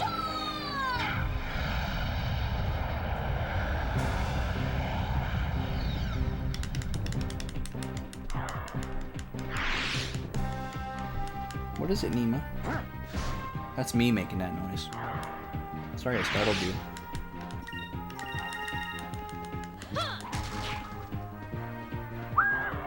She's gonna go investigate in the other room. That wasn't so bad. Boom, boom, boom,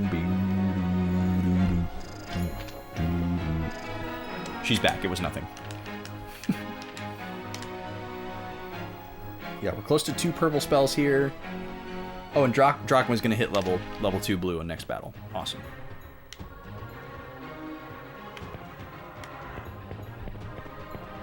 All right, here we go, all the way back to the beginning.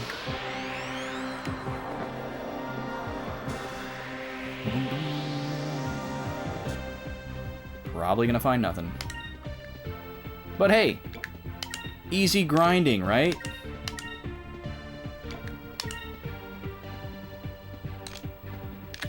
Wait, just in case.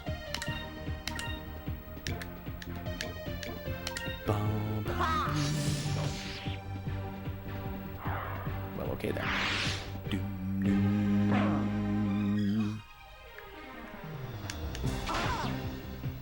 Why are you gonna crit me like that? Come on, man. Please hit both.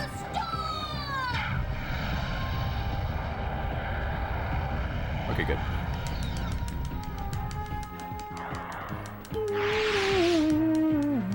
We won! We won!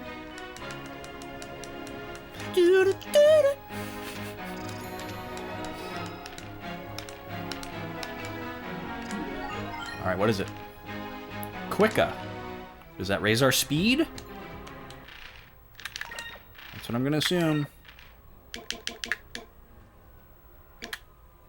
Doubles the speed of all allies. Makes it easier to run.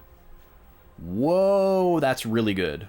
Okay, well, because it hits everybody, we don't need to prioritize putting it on everybody, necessarily.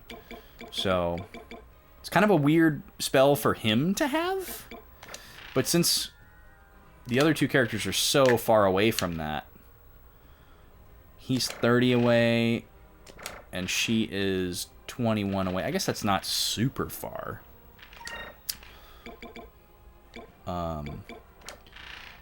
But we're about to find out what level 2 purple is.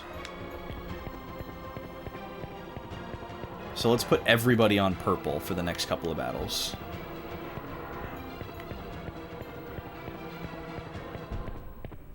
Alright, this is back into like the first area.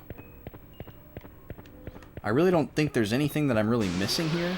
Don't see any oddly colored walls. I'm looking at the ceiling. I'm looking at the floor. Definitely not missing any hallways.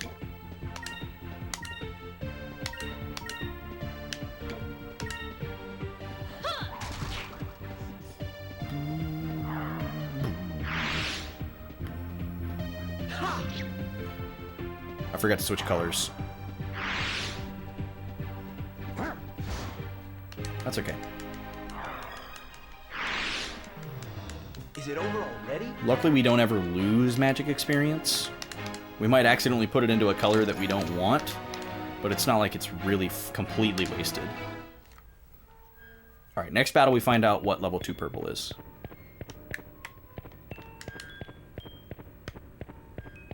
This music is wild. So yeah, there's like this weird wall here. But that's really the only other thing out of the ordinary that we've seen. And this is so far away from that. Oh, we're even getting the other battle screen over here.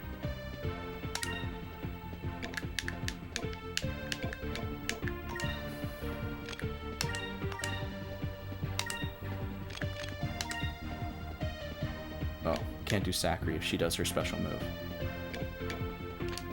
Oh, that's fine.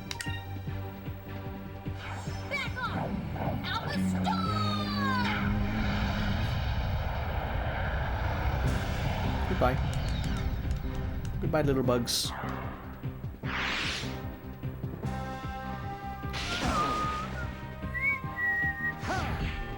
Nice counterattack. Forgot to switch colors again.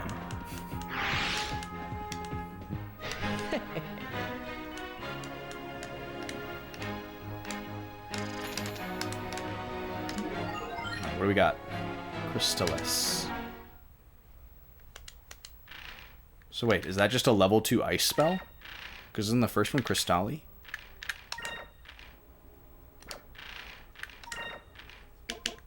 Yeah. Okay.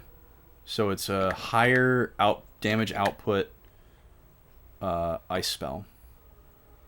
Both are single target. Okay. So what do we want to go after next? We already know what level 3 green is.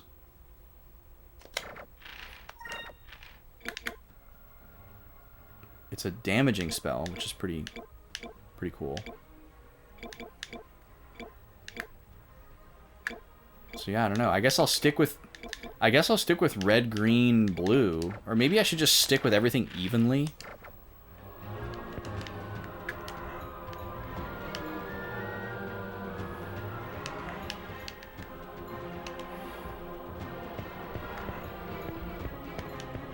I'm starting to think that that false wall is going to be a thing where we're going to come back here, like, we're going to, like, save our friends, and then we're going to have to, like, escape back through here or something. And that's going to, like, come into play at that time.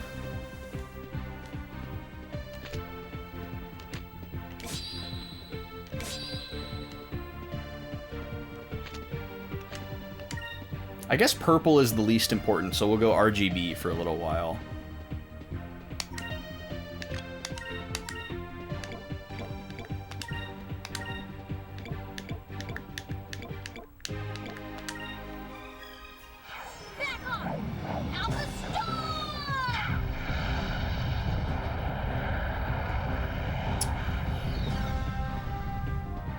Good job, Aika. Very consistent. Definitely a busted ability. It's pretty nice, though.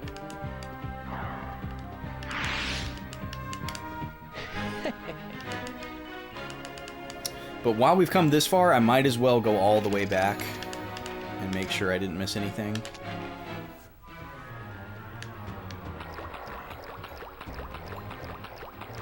But yeah, I mean, there's no way that there's something this early on in the dungeon that interacts with that thing at the very back end of the dungeon.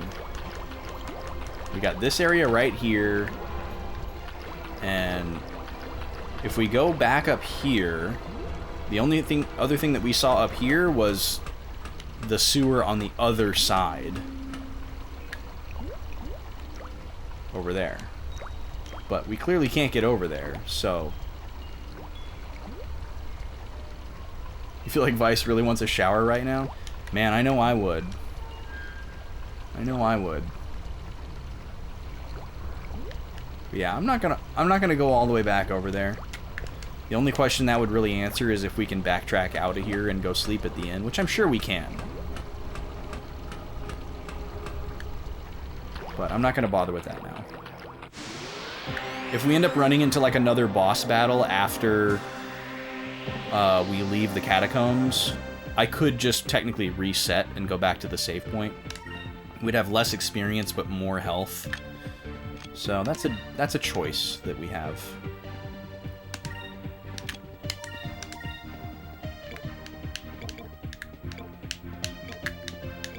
Selecting enemies is kind of janky.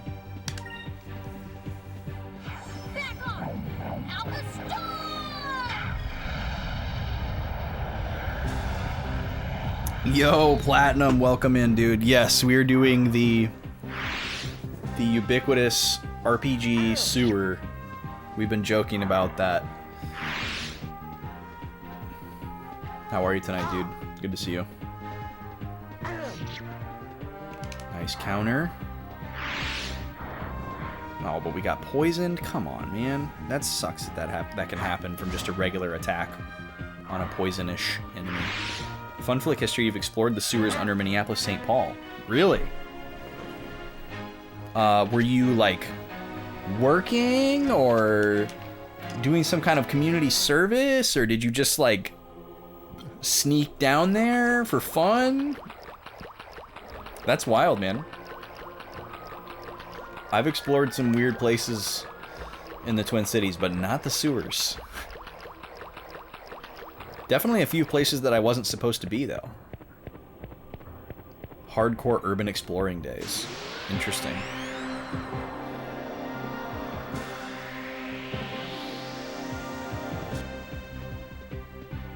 Sewers joined up with lots of other tunnels. Yeah, it's so crazy to think about how that could technically be, like, a shortcut from between certain places. Kind of wild.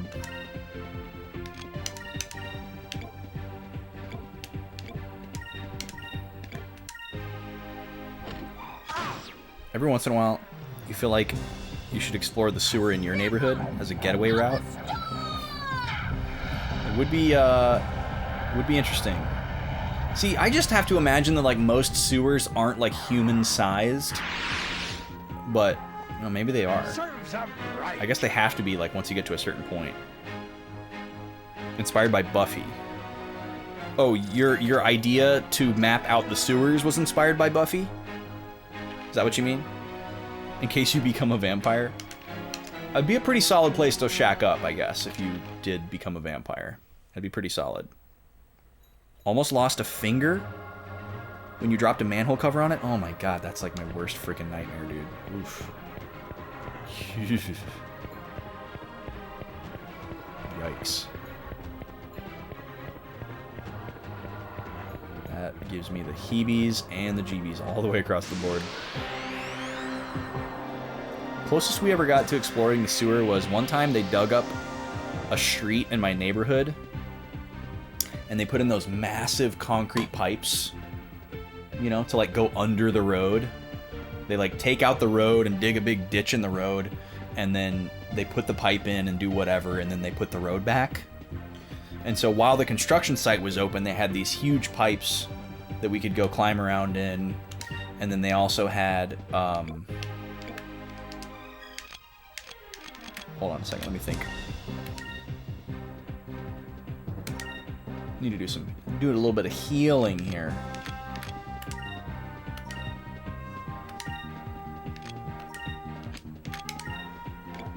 Which means this battle's gonna take a little bit longer. And so we got to go down into like where the street was supposed to be, and then you could see the under part of the street that wasn't broken up, and we could like go in there a little bit, but it wasn't like a, you know, you couldn't just like go a bunch of places. It was just like a little, it was basically like a cave, like a man-made cave. And I think we were able to go farther than we did, but we were too scared because we were like 12. But that was pretty cool. That's a good memory. Human might need to get in there and unblock it. Yeah, exactly. I do miss the urban exploration, though. That was always really fun. Like, getting the friend group together, grabbing your sticks. You know, everybody had, like, their stick weapon that they carried around. And it's like, well, we haven't gone in that direction before. Let's just go in that direction for, like, the hour that we have, and then come back. You know?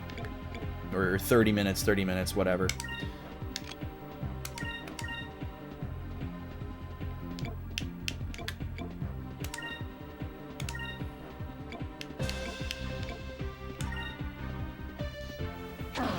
That was tons of fun. And then when I first moved to St. Paul, I definitely did a lot of exploring in the Skyway. I remember going through, trying to map out the entire Skyway of downtown St. Paul, which is, you know, not a lot compared to Minneapolis, but it still was pretty significant and was overwhelming to somebody who'd never seen anything like that before. And I remember there were so many dead ends that just went into like random buildings that seemed like they were abandoned. Like, I'm sure they were something, but there was never anybody in there, and it just seemed like a lifeless place. So it was kind of spooky. And I remember going through several like service entrances that were clearly not meant to be public, but they were either just propped open or unlocked or something. And this was during the daytime. I wouldn't have done this during the nighttime. I would have been too scared to do it at night. And I was also not by myself. But I remember seeing some really wild stuff. Just all this, like, what felt like abandoned commercial space. And it's just very quiet in, like, a non-spooky way. The first VGM con you went to was trying to navigate the Skyway, getting lost, and ultimately going down the street level to go into the hotel. Wait, first VGM con?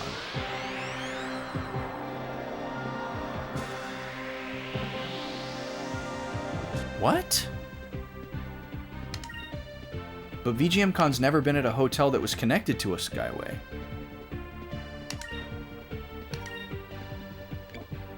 So I'm very confused.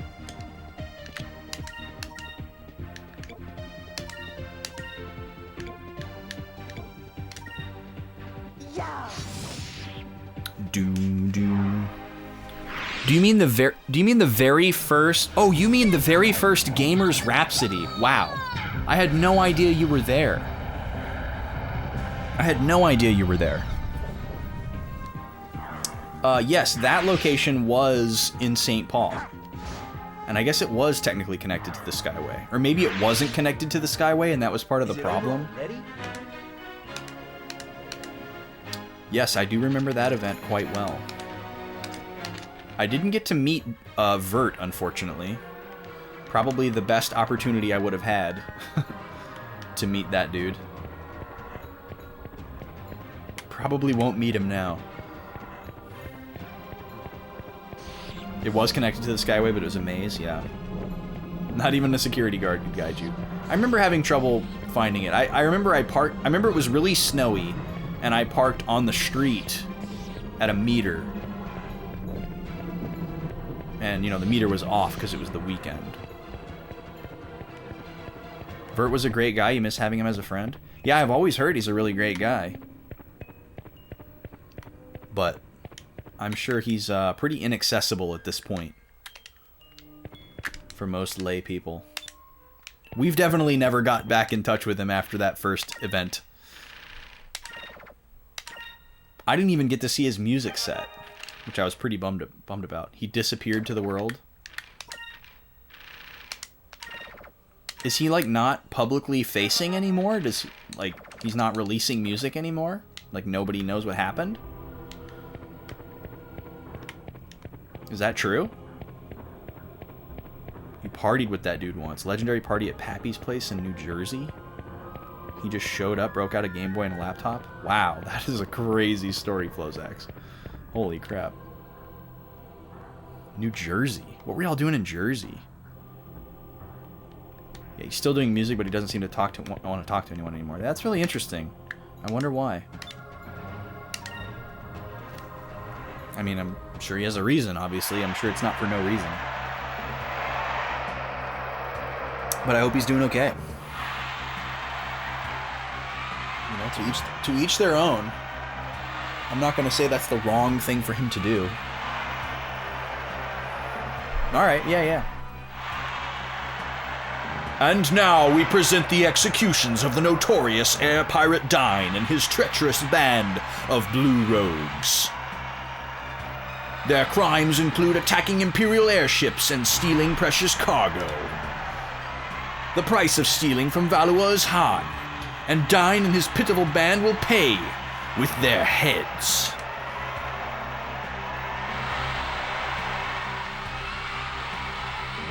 Oh, there he is. Marco. Has he got some gumption now? Is he going to help us? Here comes the toilet head guy escorting our father to the guillotine. Yo, Luca, welcome. Hello. Hi. Yes, it is. I mean, when is it not an exciting time? Come on. Heh, looks like he gave up after all. I knew it. Huh? Right in the middle of the Coliseum. Vice!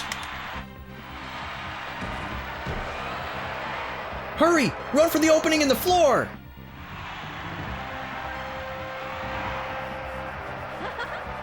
Hi, everyone. I missed you guys. We're here to rescue you. Come on, let's go.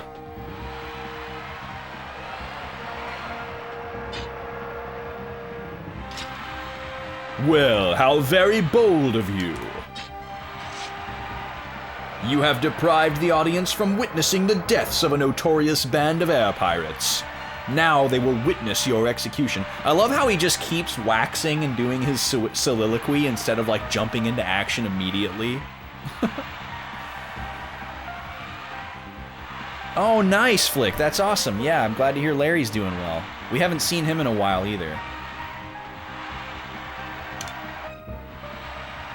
Yeah, it's very true, Flozax. Life moves on. And a lot of those old school people like us, you know, get into a certain age where you maybe just are done.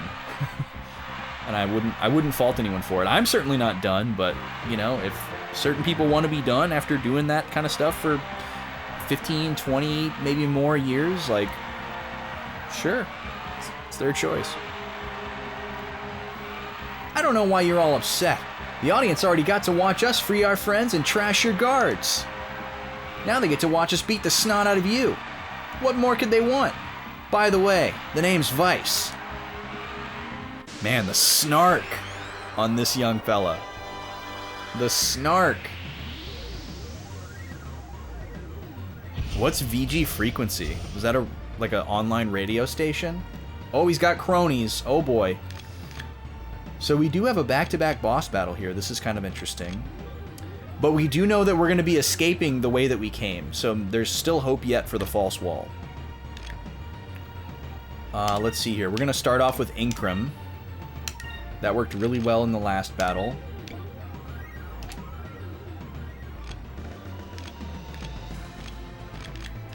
Let's have you focus and you can attack a Spell Warden. Okay, these guys probably use magic, so let's get rid of them. Give me strength.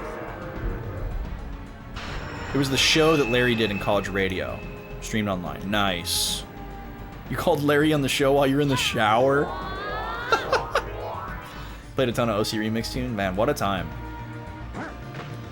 I definitely miss those online VGM radio shows. There's not many of them left.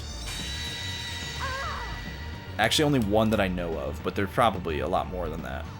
But yeah, I remember even in like 2014, when Barrel Roll was releasing our first full-length album, we did like a tour on a bunch of online radio shows where we did interviews and played tracks and stuff like that, talked about it. That was really fun. Yeah, I still get Kyle's pings on Discord. I love Kyle. Kyle's a good guy. I haven't talked to him in a while, but we're always on each other's radar. He's always been very supportive of Do a Barrel Roll, which is awesome. He's a really good dude. Pretty cool that he's still at it. He was the one I was referring to when I said that.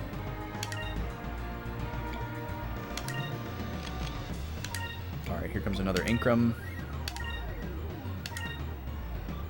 Everybody focus on the Spell Warden. I missed how much damage they did to me.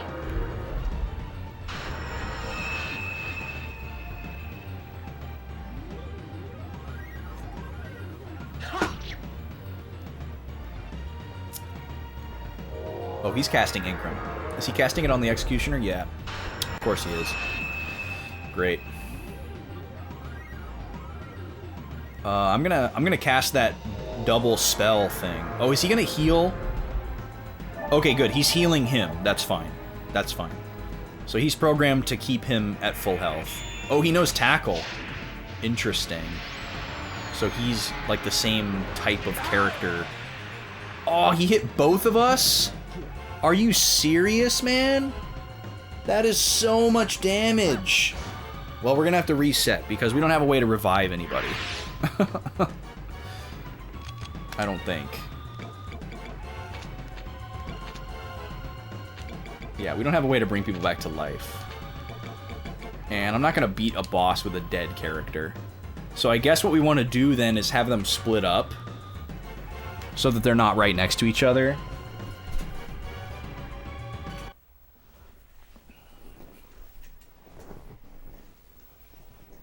The pinch boss theme? Wait, you don't like this boss theme, Plat? Or are you talking about something else? You made one tune for OC Remix long ago, that was it. Should make something for them again one of these days. Buy yourself a Roland Phantom 07. Wow, that's a nice keyboard, dude. Holy crap. That's awesome. Phantoms are nice.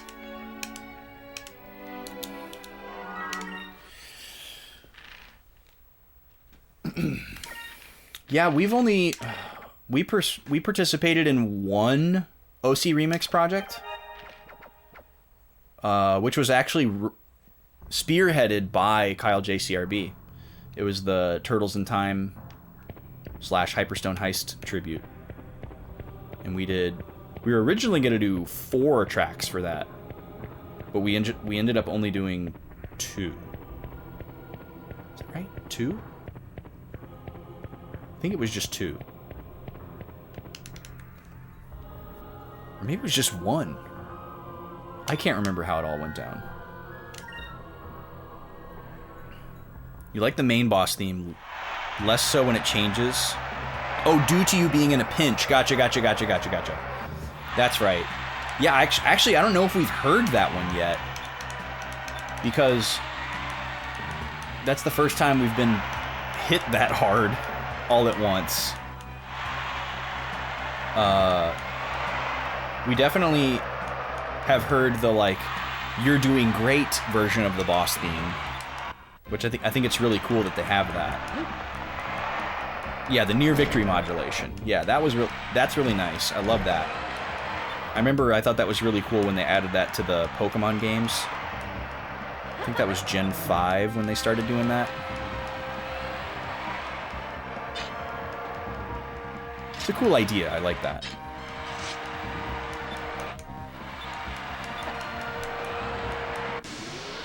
make things feel a little bit more dynamic, a little more exciting, make the music feel a little more adaptive.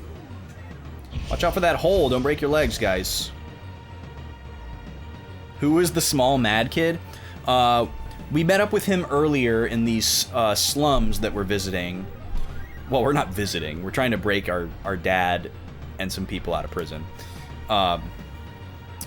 We met up with him in the slums, and we were trying to formulate a plan, and he eavesdropped on us. Why, we don't know. We ran into him initially and bullied him for kind of no reason, but I guess because he was being a jerk.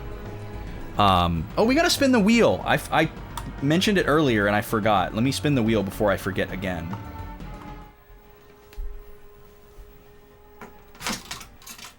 You could have had like a snack or a soda all this time. So we bullied him. Then we tried to formulate a plan on how to break out our friends and our dad. He eavesdropped on us. We chased him, caught him. Why'd you eavesdrop on us? And he basically said, hey, if I snitch on you, you'll get killed too. And we were like, you shouldn't do that. And then he kind of never said that he wouldn't. But I guess we like found out from him that we could go through the sewers to get where we needed to go. And then we just kind of like left him alone for some reason, instead of like making sure that he didn't go snitch on us. We landed on snack! It's not rigged, I promise. Oh, that's such good news. Guys, I have some really exciting snacks. I want you to help me pick out a snack here, okay? Okay, let me put on the music really quick. I'm going to show you guys what snacks I've got. You're eating snacks too? What do you got, Flick? There we go. Okay. I have specifically stocked up some fresh new snacks to be tasted here. And I want you guys to pick out what you'd like to see here. We've got, I've got 3 different options. I technically have some chocolate bars too, but we've been doing a lot of chocolate bars recently, so I wanted to give you guys some variety. I'm going to show you 3 options. If you'd rather see a chocolate bar than any of these 3 options, just say so, and we'll do a chocolate bar. So the first option here are Carolina Reaper Cheese Crunchies. So these are basically really, really spicy Cheetos. This is a H-E-B brand.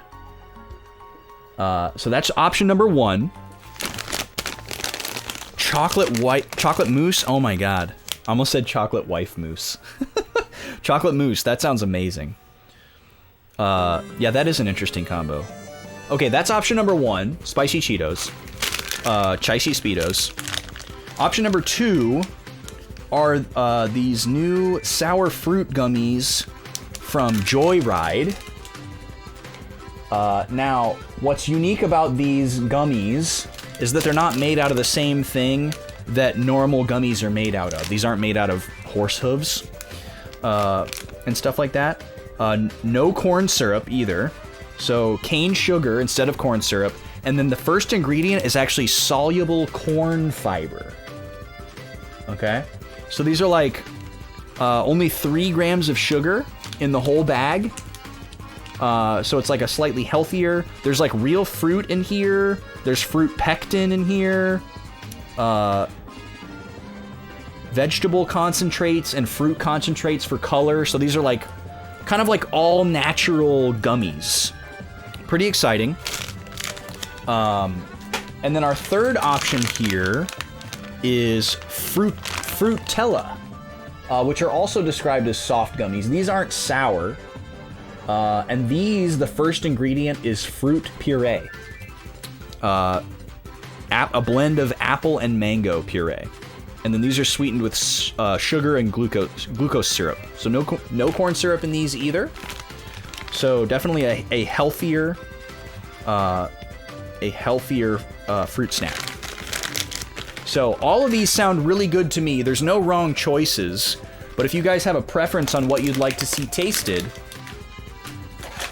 just say the word. I'll give you guys a few minutes to chew on those options. And once we reach a consensus, I will taste a snack. Luca's throwing her hat in the ring for chips. Okay. Well, see, here's the thing, Flick. I only get to do one. I can't do another snack unless we get more wheel spins. And on top of that, we can't land on the same thing twice in a row. So we're quite a ways away from a second snack. And this mop of hair is really something. Less than spectacular. Okay, we're gonna go back to the game here until you guys make a choice. So just one snack for now, but there's always chance for another snack down the line. All right, we've got 2 votes for spice. Anyone else want to weigh in? Okay, this is the very first turn. We haven't done anything yet.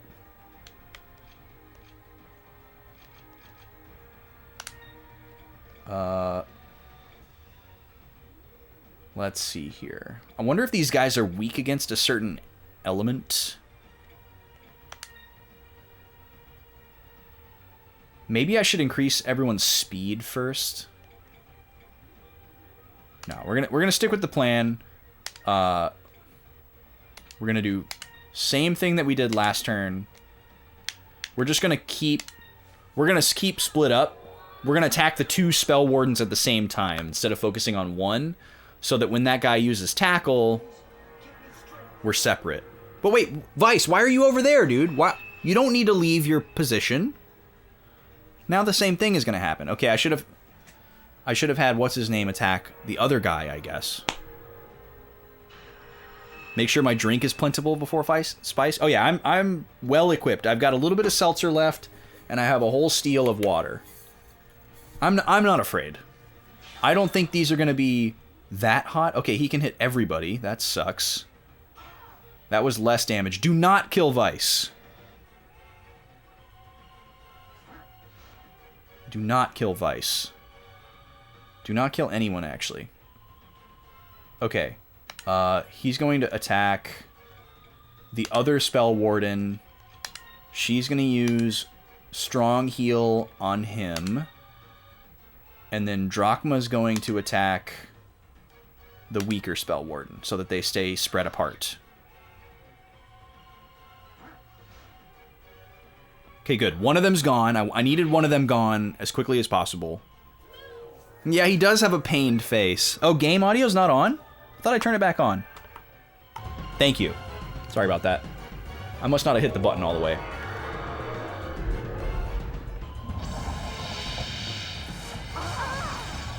Okay, that doesn't do that much damage. Not that bad. Okay, can he have his attack stacked with Incrum, or is it just you have it or you don't have it? Okay, it misses. That answers that question. Cool. All right, we're gonna do the spicy because that seems to be the consensus from everybody that's chatting. So let me get a little bit further in this battle, and either we'll do it when we finish the battle or when we get a little bit further along. All right, now what we're gonna do, we're gonna attack the spell warden. Let's see, how much do we have? 8? Okay, this oh, but we're out of MP. Oh my gosh, okay. Magic Droplet only restores 1 MP. Come on, man. Really? That sucks.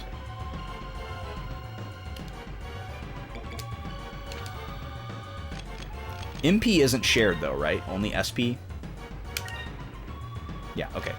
So, do we have enough to do the speed increase thing? Yes.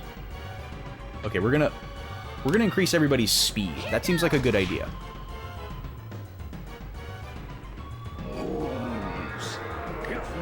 And we're not just gonna increase our speed, we're gonna double our speed. How's that? That seems pretty cool.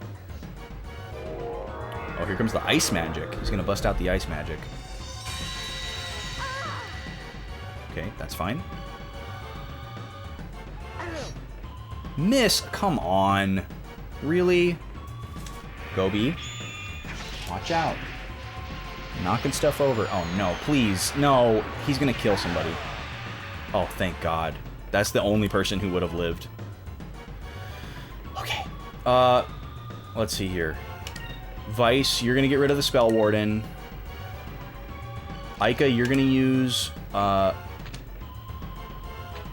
Sacris on yourself. And Drachma, you're also gonna use a Sacris on yourself. Vice, please don't miss. Thank you. Okay, he's out of here. Everybody's gonna be healed. Everybody's gonna go before the boss because we just increased our speed. We're gonna be fine. This should work.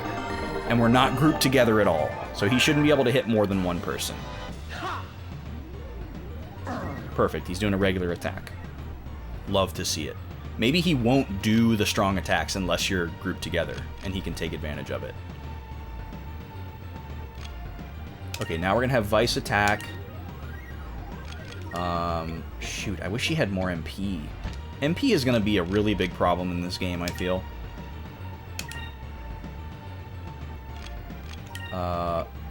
He doesn't know Ankrum. So we'll just have him use Tackle, I guess. Let's see what kind of damage we're looking at on this guy. Oh, when were you down here, Flick? And no worries, by the way. It's totally cool. But yeah, if you're ever down here, hit me up, man. We got a guest room. A guest suite, actually. Okay, that was beautiful damage. This guy won't take long to kill. Oh, you were at AB's. Nice. That's awesome. Yeah, he's not far from me at all. I don't know exactly where he is, but I know he's in Georgetown, which is like 20 minutes from me. I'm in Leander. Holy crap, that does so much damage.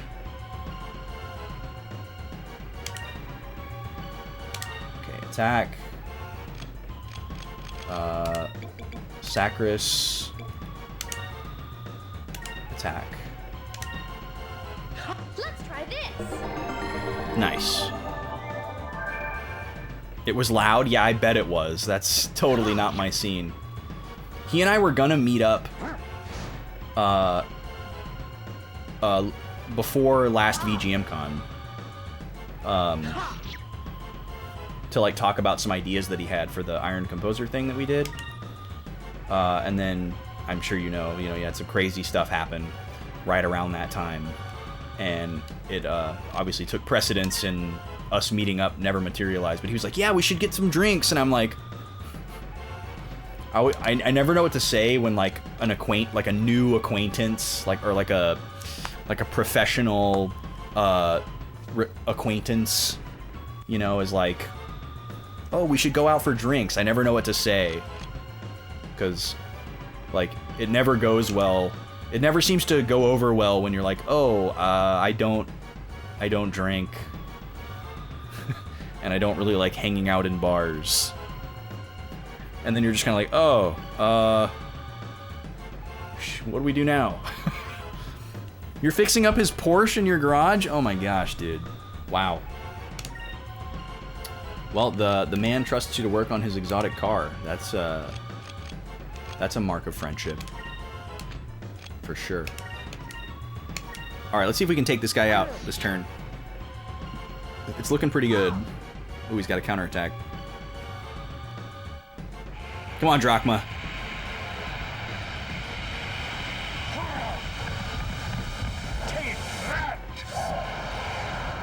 Drachma's such an unlikely RPG character, and I love him. Yeah, I mean, I've been to restaurants that are also bars and kind of hated it because it was loud. Noxie. Ooh, 2 items. Nice, we got one of our Sacris crystals back. So we executed the Executioner. How about that? Everyone's like, wait, now we won't have our favorite TV show anymore. And then he just dips. But they brought out the ticker tape for him. Okay, we're back in the sewers. So I really want to know if I can do anything to this false wall now. I like how we have this urgent music, like we're on the run and somebody's chasing us. Oh, it's just open. Okay, well, then we're gonna go ahead and save here. We're gonna do a snack tasting before we get into this next stretch. It's also time for like my midstream break, so I guess I should do that. Even though I don't really feel like a huge urge to do it, but I guess I just should. No, no worries. Yeah, I mean it'd be cool, but a CRV with 200k miles on it. Wow, what a prize. What a peach. Okay, we're gonna taste a spicy snack here. Let me switch over the audio here. I'm gonna have to switch over the audio for me too, so I don't listen to this urgent music the entire time. Hang on. There's the big cam. There we go.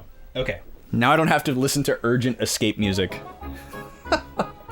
And we can listen to Mario RPG together. Okay.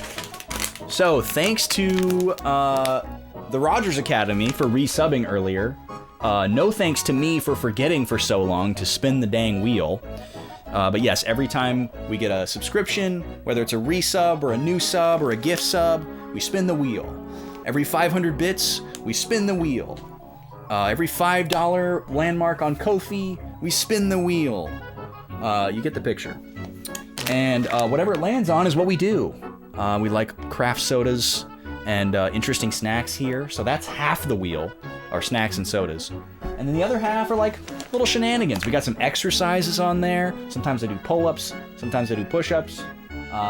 We've got Boys Lore, where I go dig up some old audio or video or images from the Backlog boys long ago and share a little story.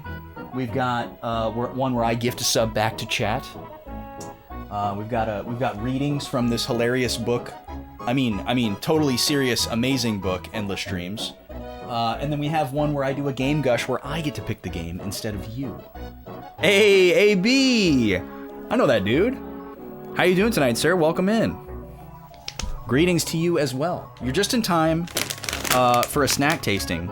AB knows all about HEB because he is a Central Texas man like myself. We're gonna be tasting some Carolina Reaper Pepper Cheese Crunchies.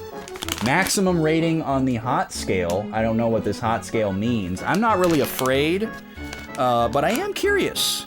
So, we're gonna see what's going on here. HEB has a bunch of store brand imitations, copies of Frito-Lay products, and then they like to put their own spin on it. So like, you can get Fritos, or you can get the HEB brand Fritos, right? And then the HEB brand Fritos has like an imitation of all the existing Fritos flavors, but then they also have like their own that they've made up, and they've got like a barbecue and like a super spicy one, and they have like a lightly salted one, and they've got like a ghost pepper one, and they do the same thing with Cheetos. You can get regular HEB brand Cheetos, or you can get the Carolina Reaper ones. So naturally I was curious about the spicy thing. Now, you astute longtime Backlog Boys watchers will know that Vaughn and I have a history with spicy and cheesy. Those are the two snack pillars, right? We like the spicy, we like the cheesy. There's more pillars. There's also salty, there's also crunchy. We won't go into the pillars now. But our signature snack that we invented, Fire 2.0, is born out of spicy Cheetos. That's one of the key components. So this is kind of like a Fire 2.0 type snack all on its own. It's got the spicy and the cheesy all built in together instead of combining all these different elements. So we're gonna check this out. It smells very smoky. It kind of smells like liquid smoke. It almost smells like those bacon flavored dog treats that you give to your doggo. It's very liquid smoke flavor. It doesn't really smell spicy. So that kind of reinforces my thought that it's not going to be that spicy. I feel like if it was really, really spicy, I wouldn't be able to just inhale it like this. I can definitely tell that it's spiced and that it's going to be spicy, but it's not like, whoa! But yeah, the liquid smoke smell is very strong. So that's actually what I'm most concerned about, because that flavor is very overpowering and often overused. We'll see what's going on here. All right, we're gonna go 2. We're gonna start off with 2. I've got water here. I've got towels. We're gonna be fine, guys. Let's see what happens. Down the hatch.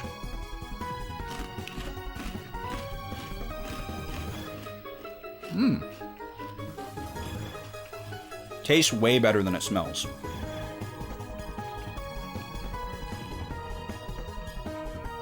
Yes, never leave home without your pro towel. That's right. Okay, it's actually a pretty decently cheesy flavor, which is nice, because a lot of times when things are like super hot, super spicy, there's like no flavor, and it's just heat. And that's actually what I don't like. It's kind of the main reason why I don't like super spicy things, is because it's like at the cost of flavor. I like things to be a little bit spicy, but with a nice flavor. I want to be able to keep eating it. I don't want it to be like, I dare you to eat this spicy. It should just be like a nice level of spicy, you know? Like, sure, if I sweat a little bit and my nose runs a little bit, that's kind of nice, I guess. But I don't want to be in pain. I don't want to suffer. I want to enjoy it. So that's kind of where I'm at with spiciness. And this is, I guess this is kind of towing the line. There's quite a bit of heat in the back of my throat that's lingering. A bit of a tingle. But overall, the flavor is actually good. It's not nearly as smoky as it smells, which is a good thing, because that would have been really gross. But there's a lot of heat up front and throughout, but it's a decently cheesy flavor, and it actually kind of reminds me of like a classic like Planters cheese ball, which is actually a super nostalgic and good flavor for me. But yeah, you could keep eating these.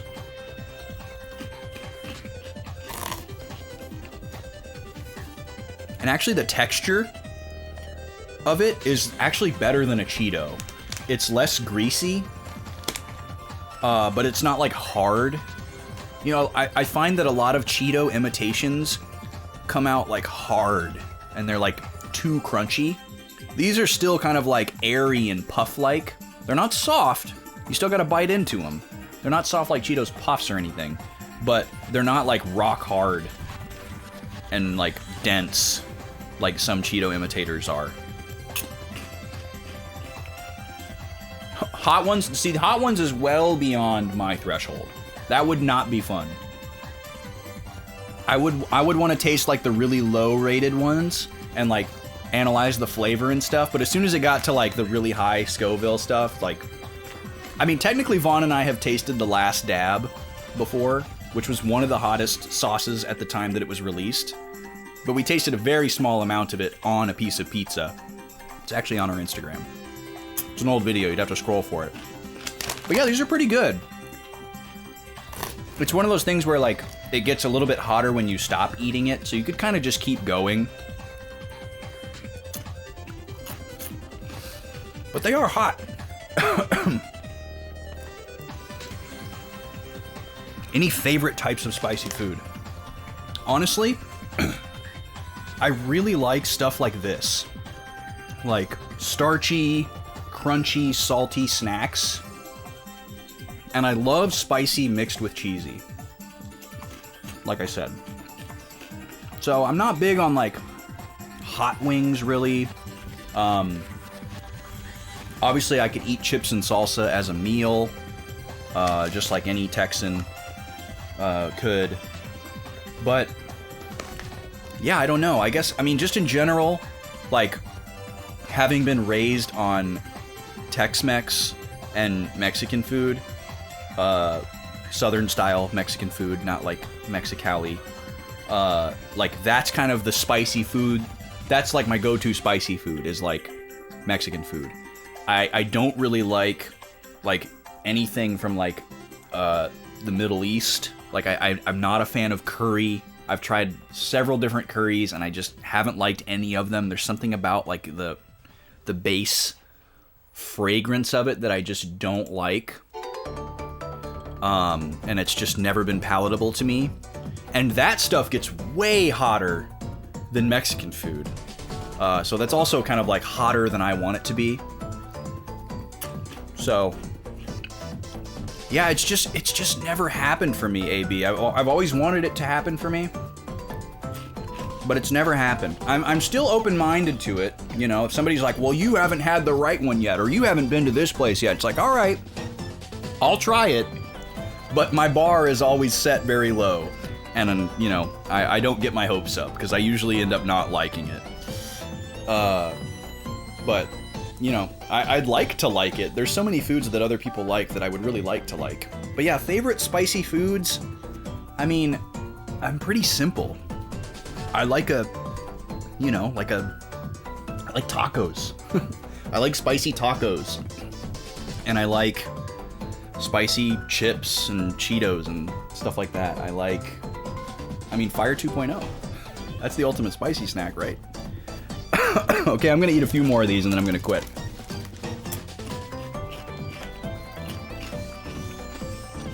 These would definitely be too hot for some people. I will say that. I don't have an especially high tolerance. I'm somewhere in the middle. Those are definitely hot. But they're hot in an enjoyable way for the most part. There's no way I could eat a whole bag of those. I could eat a whole bag of, you know, hot Cheetos. Some chicharrones. What's up, Tofu? How you doing, man? I'm not a huge fan of chicharron, but it's like if it has enough other stuff going on, like if it's mixed into like a taco with like some other stuff, sure, but I couldn't just eat a bag of pork rinds. No thanks. Not enough going on there for me. Not enough flavor. The base flavor that's there is not something that I super like. Thank you for the follow.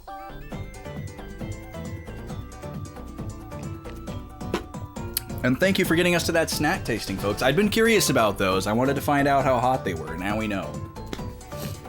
I would say for my personal limits, like if 1 on the spicy scale is like, I can tell that it's spicy and it's not like, you know, ketchup, like it's registering as spice at all, that's a 1. And then 10 is like not the spiciest thing in the world, but 10 is like, let's say 10 is as spicy as it could possibly be with me still enjoying it and wanting to eat it. This is probably like an 8.5 or a 9. It's definitely like pushing the boundaries of like enjoyment, like from like enjoyment into just like, this is hot enough for me to stand, but I'm not having fun. You know, that's when you get into like 11, 12 territory, I guess. That's gonna be my scale for tonight. I'll give these an 8.5 or a 9, 8.75 on the spicy enjoyment scale, if that makes any sense. Yeah, see, that I just don't get, Flick. I mean, I guess I get how somebody could be into it and enjoy it, but it's not for me. Because, like, you can really hurt yourself, first of all.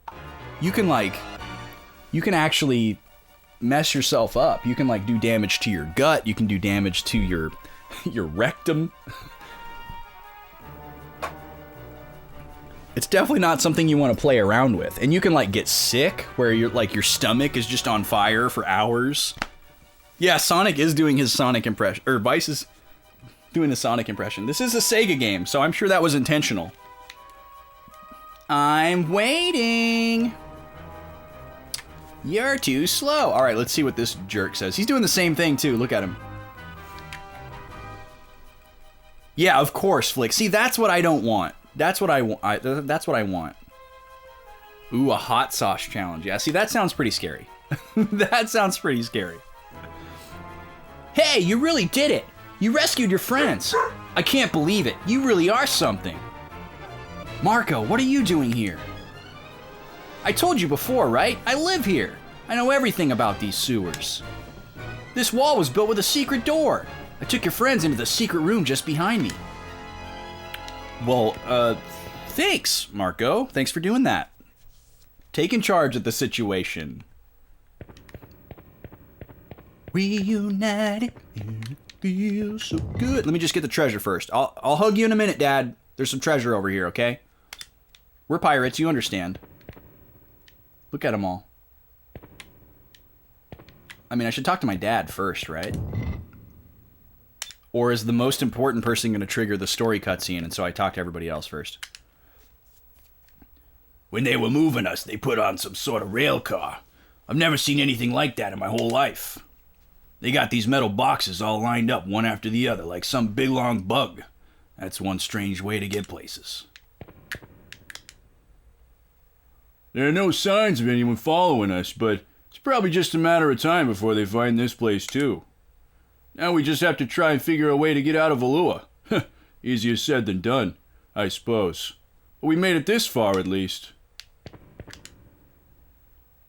You never cease to amaze me. I never would have thought I'd see you here. But I'm glad you showed up. We all owe you one. Thanks, Luke, the androgynous one. Oh, this guy, I love this guy. I can't believe you actually did it, Vice. You showed those Valuans a thing or two. You were great. I don't know if we've had this. Oh, this is Timus. This is the guy who needed the hair restoring. Yeah, these dudes are kind of cursed, aren't they? Oh, thanks, AB. Yeah, we like to have some fun. I don't remember what voice we had for this guy. I think he's only talked like one time. I remember the Steve Bloom guy. It's been a while since I've had so much fun. How often do we get to pound on Valuans in their own country? This is the guy where we're like, if this was voiced, this guy would be Steve Bloom. I can't do Steve Bloom. Nobody can do Steve Bloom but Steve Bloom, but... All right, we managed to get out of the Coliseum, but now what? We still have to get out of Valua, and that's no easy task by any measure. And good old Dad, I knew it was going to trigger the cutscene. Okay, I did it the right way.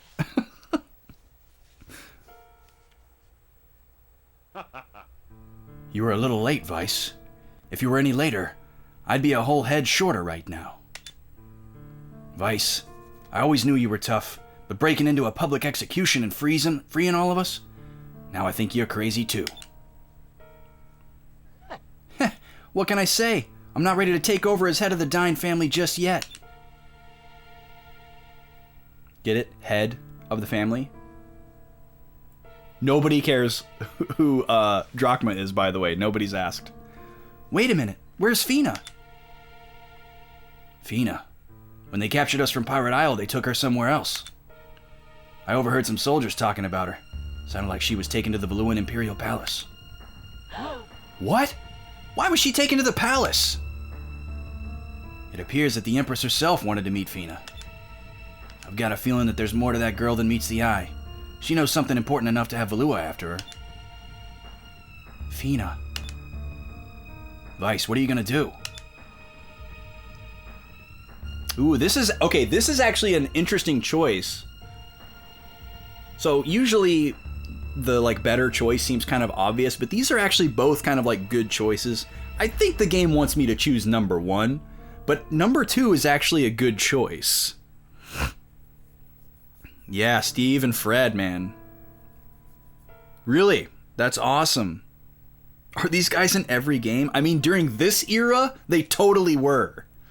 Like, when, like, the burgeoning of voice acting, like the early aughts into, like, the late aughts, you couldn't miss them. There was, like, a dozen people doing all the voices. Alright, I'm gonna choose option number 1. Yeah. Of course we have to go save Fina. The guards are scattered. The whole island is in chaos. It'll be dangerous, but it looks like now is our best chance to strike. Here, take this with you, Vice. It's a little early to be giving this to you, but considering the circumstances, I'll make an exception. Wow, it's your yellow moonstone. Thanks, Dad. Alright, we've got yellow now. If you use it with your weapons, they'll take on the properties of lightning. Alright, we were right. I will take of the air pirates back to the Little Jack. We'll be waiting for you. You need to be... Wait, what? You need to be at the Little Jack when they open the gates. Uh-huh. I know. When the gates open, it's our only chance to escape. First, you'll want to go to Upper City. You might be able to sneak aboard a rail car that's on its way to the palace. I see. Upper City, huh? Marco, how do I get to Upper City from here? If you go down that tunnel over there, you'll reach Upper City. But there are tons of guards in Upper City. You shouldn't go. It's too dangerous. I'm ready for anything, Marco. In the midst of the storm, I can see the one path that will get us out of Valua. I've got to try. Let's go, Aika. We gotta save Fina. His class ring, yeah. Drachma left the party. What? Why? Drachma, no. Stay with us. Wait, there was no reason for that. What? Why would he just randomly leave the party? Come on. There wasn't even like a conversation. Oh, wait. Okay, sorry. I'm mistaken. He had to go back to the docks to get the ship ready. He's gonna meet us with the getaway car. Okay. Sorry. I freaked out. Yes, he's taking the air pirates to the Little Jack. Amazing how I can forget something that happened 10 seconds ago. It's called streamer brain. It's crazy. It's a condition.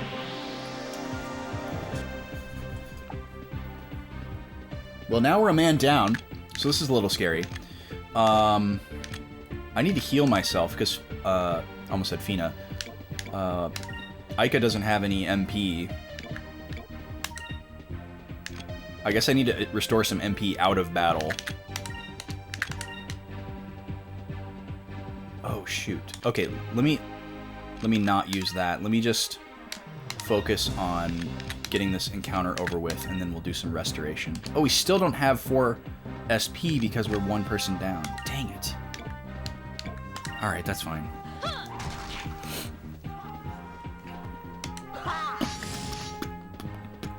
And you miss? Come on, Vice. Dude.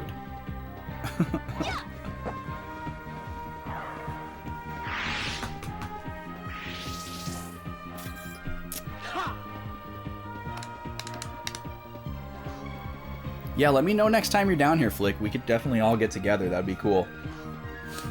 I don't know if I told you, AB, but we're in Leander now. Bought a house in Leander. So I'm even closer to you than I was before. Yeah, it'd be a good time.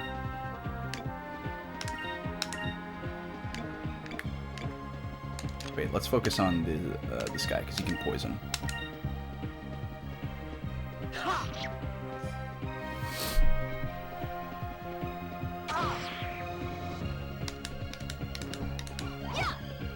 Okay, good. Goodbye, annoying guy. Yeah, it is a little unfortunate, but it, you know, it makes sense with everything else that's been going on. We did it! It was definitely a crazy time for us, like preparing to do that, and then doing that, and then moving, and then like, you know, getting the house all set up, which, you know, is still somewhat ongoing, but mostly settled. So hopefully things are settling down for you too, as far as all that kind of stuff goes. Do you have a branching path here? Oh, I said I was going to restore. Almost got into another encounter. Okay, let's restore some MP.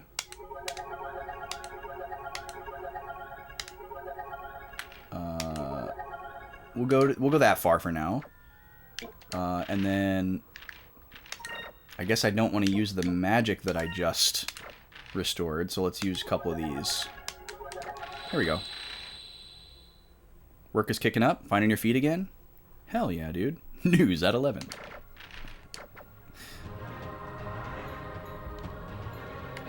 Oh my gosh, Flozax. You poor, poor soul. You did not deserve that, man. I'm glad you're through it, but it still sucks that that happened. You did not deserve that.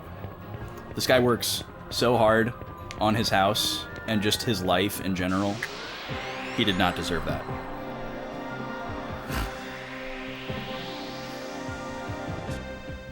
just broke now. Yeah, jeez.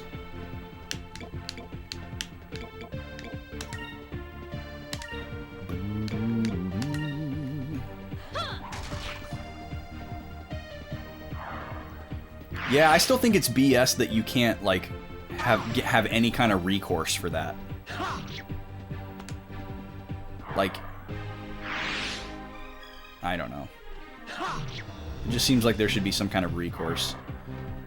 Some kind of action that you could take against somebody. Some kind of claim. But maybe I just don't know enough. Well, that's good. That's good. You better get something. I'm sure it's not enough, but... That was easy. I need to pay attention to my colors here. I should be working on yellow. Because we need to find out what the first yellow spell is. I'm going to switch both of us to yellow. Plus, yellow is the best color. So, naturally, you want to be using yellow. At every turn.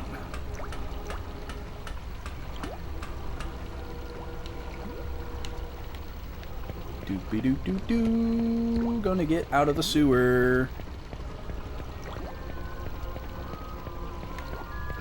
Yeah, it was a nice little splish splosh.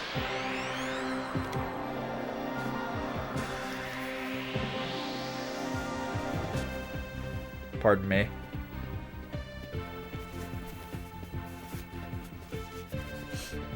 Alright.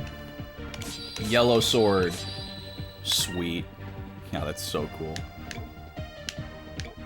Boy, I really miss starting the battle with 4 SP.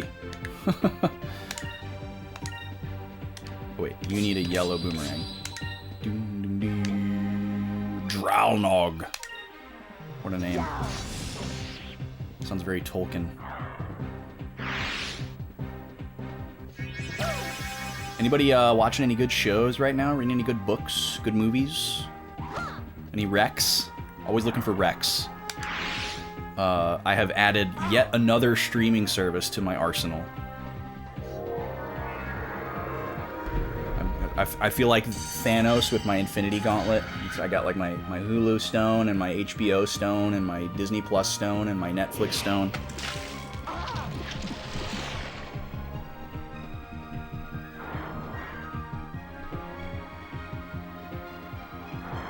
Yeah, I'm sure she'll come back at some point, Platt. It seems pretty obvious that she'll be like a battle character at some point, even though she isn't yet. But I'm sure she will be.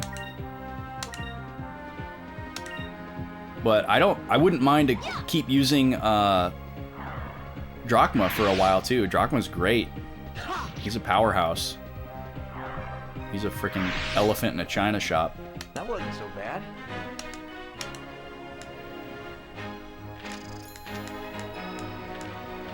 Level up.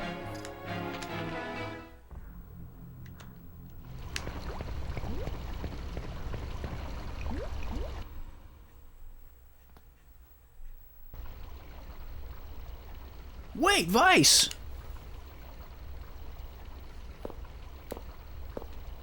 This kid better not join me.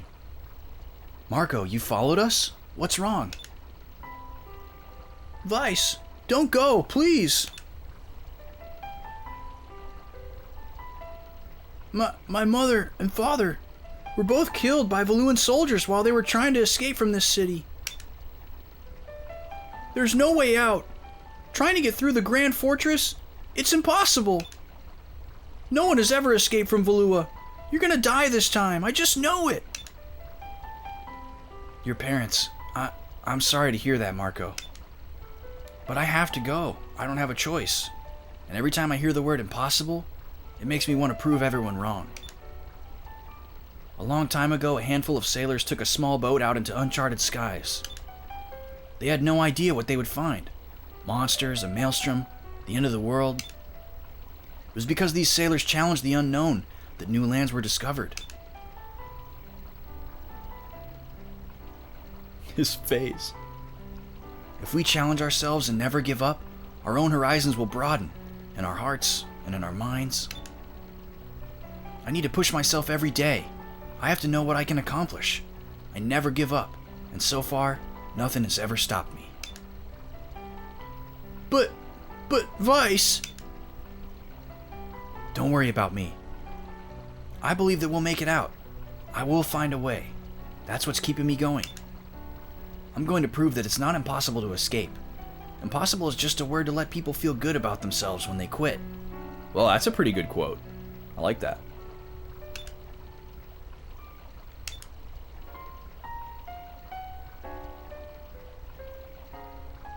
Vice, do you think I could ever be a sailor? If I could ever sail the skies? Uh-huh. Huh, of course. You've got what it takes. I'll be waiting for you, out there. Thank you. Anime. That was a nice little soliloquy from Vice, though. It was a good little character moment. Learned a little bit more about what motivates him. Lord Galcian brings good news, Your Majesty. Indeed I do, Your Highness. I am sure you will be pleased. As you have requested, my forces have captured a Sylvite. Alright, we finally meet Theodora here. Ruler of the Valuan Empire, Empress Theodora the First. She's the beginning of the dynasty. What do we want her to sound like? Should she have like a posh, queenly British accent? Like a snooty British accent? Every time Theodora speaks, we take a shot? I mean, that's on you. If you want to go that route. Or does she sound like Maleficent? Does she have like a smoky... I feel like I'm getting more like the posh... She talks like Julia Child. Excellent work, Galcian. You have yet to fail me.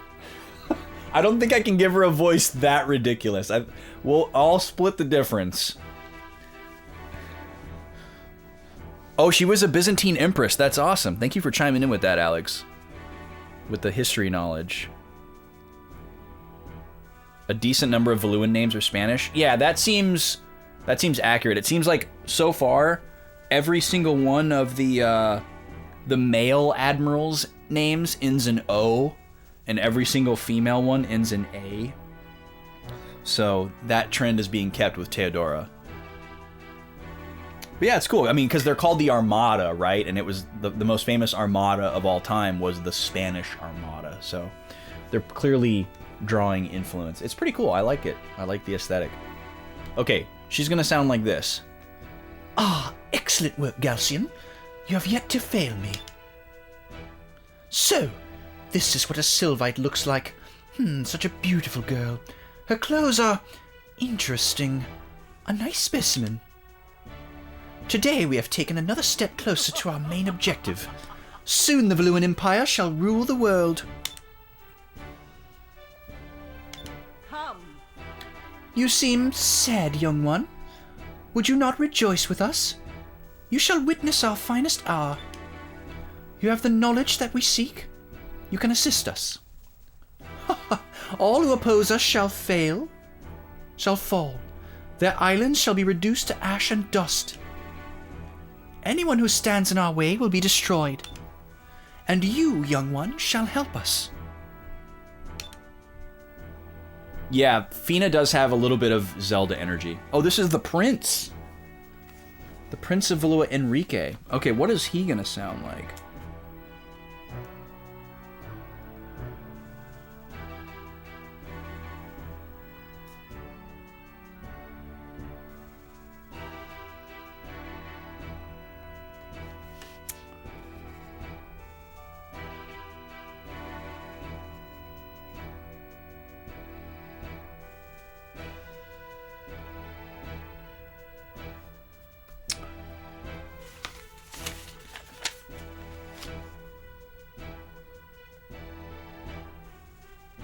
Sorry, just taking some notes here, guys. Bear with me.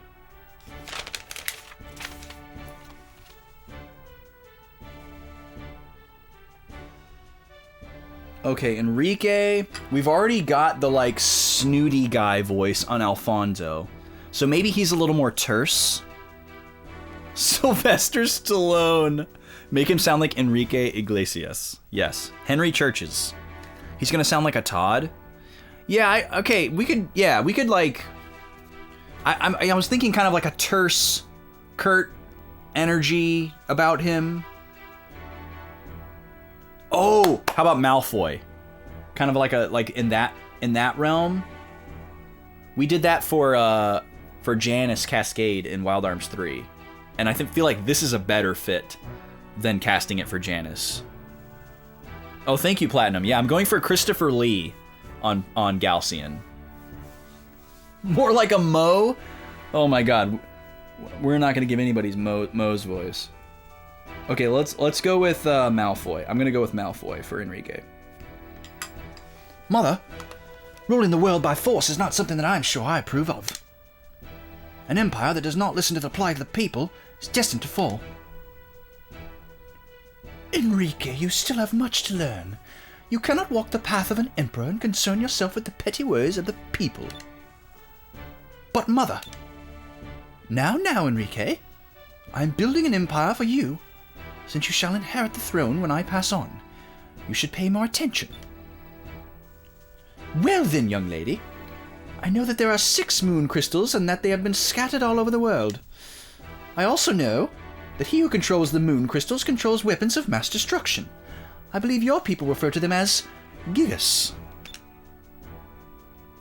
When the Gigas are ours, we shall rule the world. Now, young lady, you will tell me where to find the moon crystals.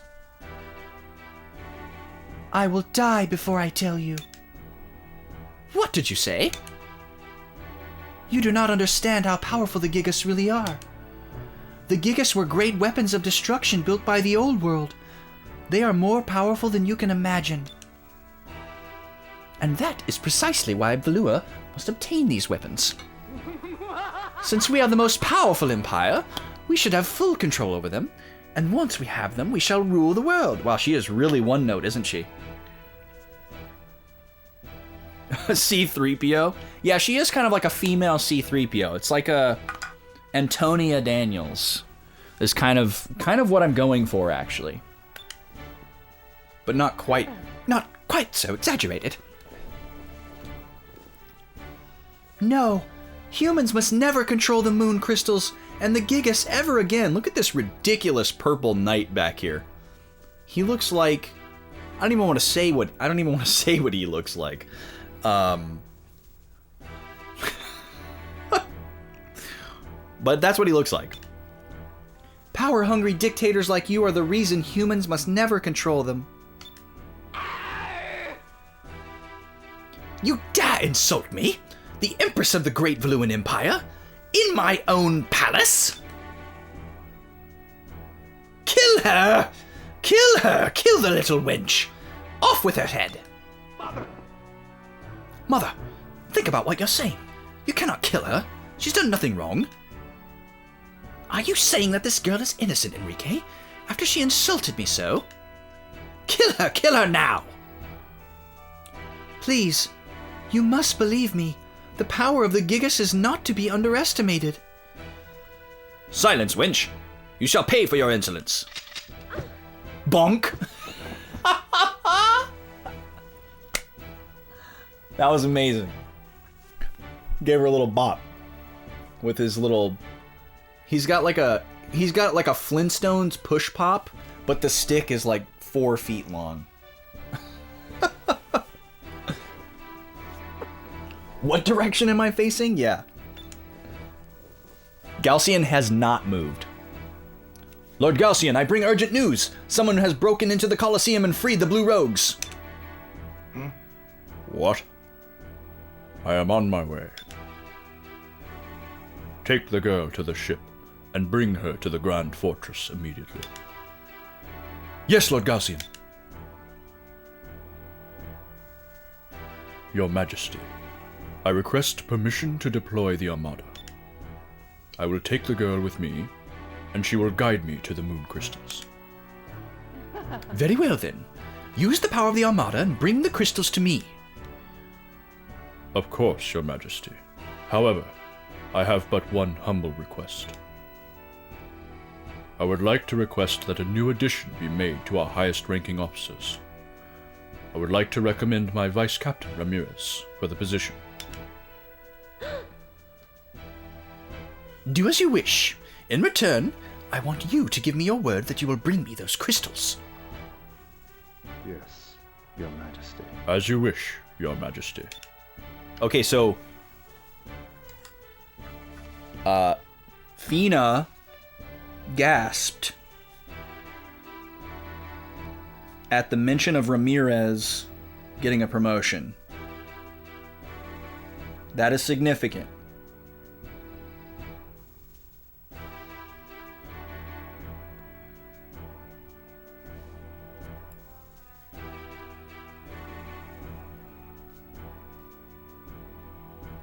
There's some type of connection with Ramirez and Fina. They have some kind of relationship.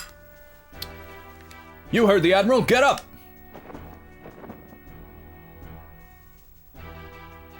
Ramirez? She's happy to hear that career progression isn't totally dead. A promotion? Maybe not all hope is lost for the Empire. They're promoting from within.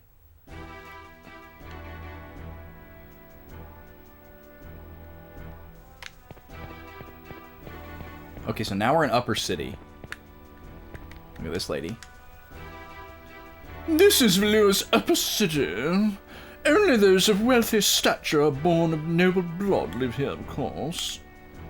It's a much harder life here in Upper City than you think. There are so many plays, so many parties. I'm a very busy person. Wow. Are they at a football game? The bathtub in my house is made out of gold. You know, pure gold, of course.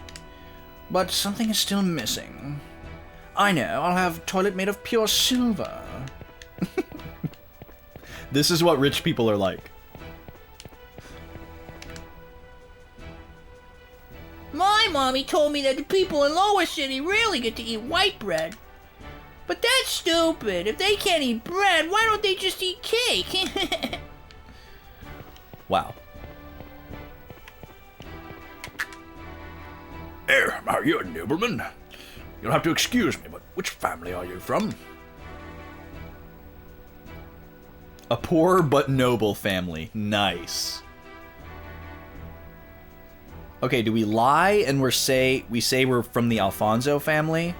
Or do we say the Dine family and assume that he's heard of them? I think we're supposed to pick the first answer here.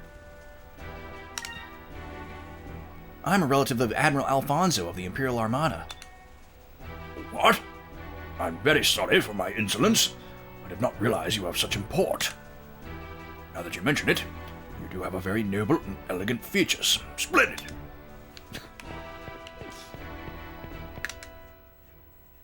Alright, we'll do a save here. No refights. No refights.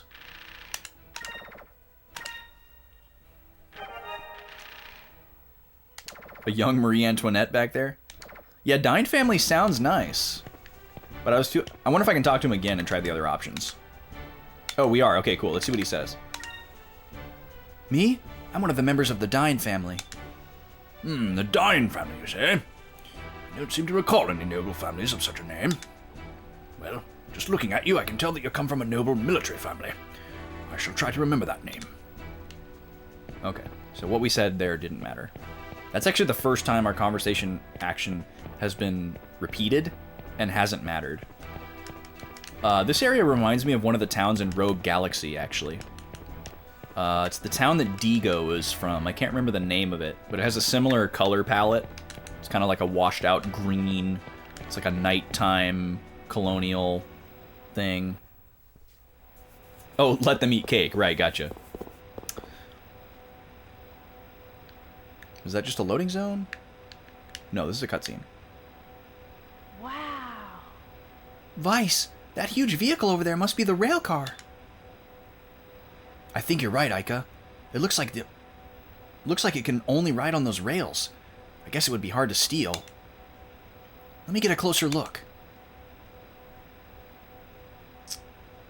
So for anyone that's confused, they've never seen a train before. Because they fly around in the sky. Fina! What are you talking about? I thought Fina was supposed to be at the palace. That's what I thought, but it looks like that rail car is going to the Grand Fortress. If she gets taken into the fortress, we'll never be able to get her out. We have to move now.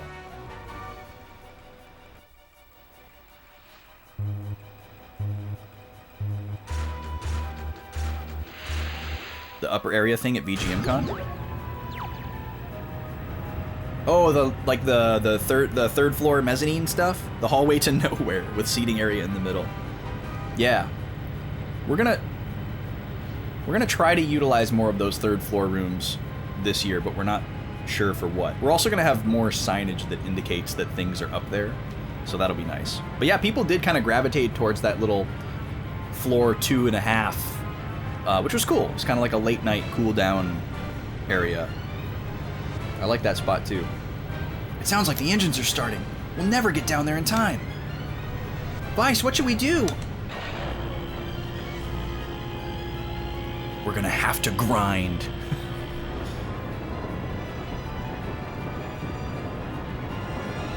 We've got to jump onto the roof. What?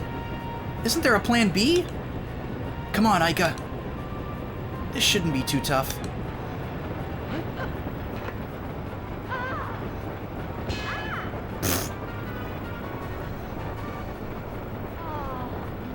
Yeah, I think there were definitely some little late night jams that happened up there. This is how Speed 3 was filmed. Was Speed 3 the one with the train? Now it's Final Fantasy VII.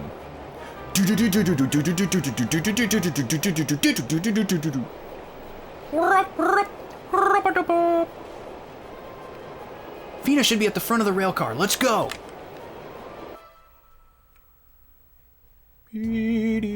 Oh, we're back at the Coliseum. And the toilet heads are here. Lord Galcian, we've just received a message from Central Station in Upper City. They've spotted some air pirates snooping around the rail cars. Oh wait, sorry. And the air pirates who escaped the execution? Are they still free? I gotta redo this guy's voice. Here's what he's supposed to sound like. Yes, Lord Galcian. My humblest apologies.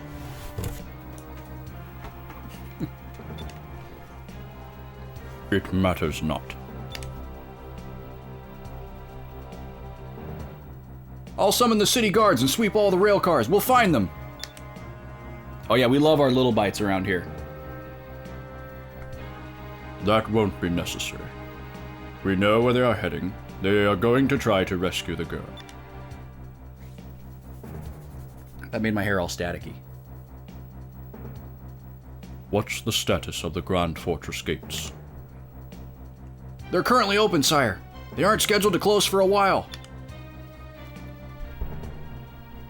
Close the gates immediately. Place all ships in the bay on full alert.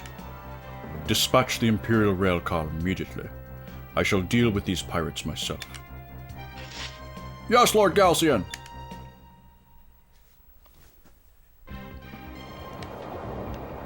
Oh, we're just hoofing it on the train. Cool.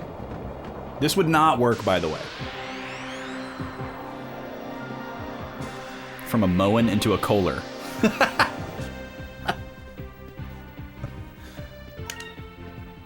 Couple of Sloan heads, yeah.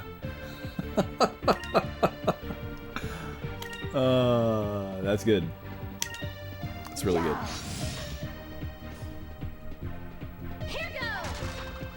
Yeah, I hope at some point they're just like, and like open up and there's just like a regular person's head in there with all this like space around it.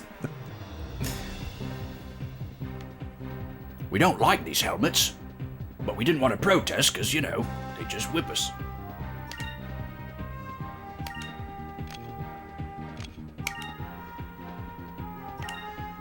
So yeah, so far the biggest problem is restoring MP. Because we can restore MP with an item, but it only restores one at a time. So it really doesn't make sense to restore MP during battle. 1,000? Dude, what? You want to groove like Vice when you idle? Hell yeah.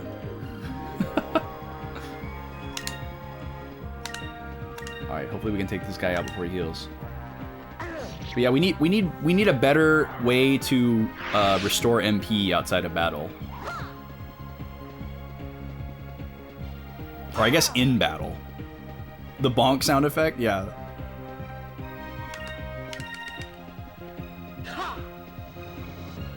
These guys' toilet heads are slightly smaller than the big guys. Maybe that's their rank. Maybe the higher your rank, the bigger your toilet gets. Which sounds like something you would want, out of context. Is it over already? I didn't hear it. I didn't hear the thwomp. I wasn't paying attention.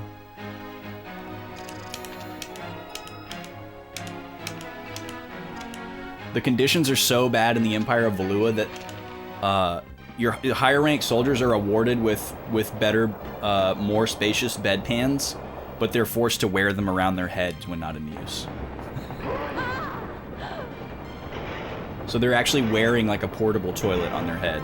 That way if they're out in the field and they gotta go, you know, they have like somewhere to put it. But then they gotta clean it out and it's their helmet. Oh, Galcian threw off his big coat. Now he looks cool. She's like, wow, daddy.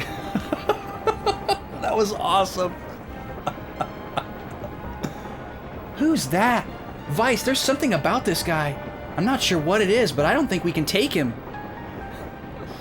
Maybe you should go on ahead. I'll take care of him. I'll hold him off. With my body.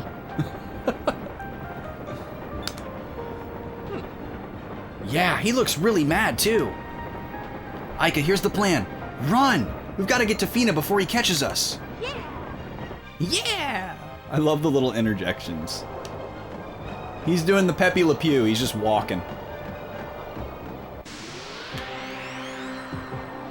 I mean, has anyone ever seen Christopher Lee run? I'm not convinced that Christopher Lee has ever ran in his whole life.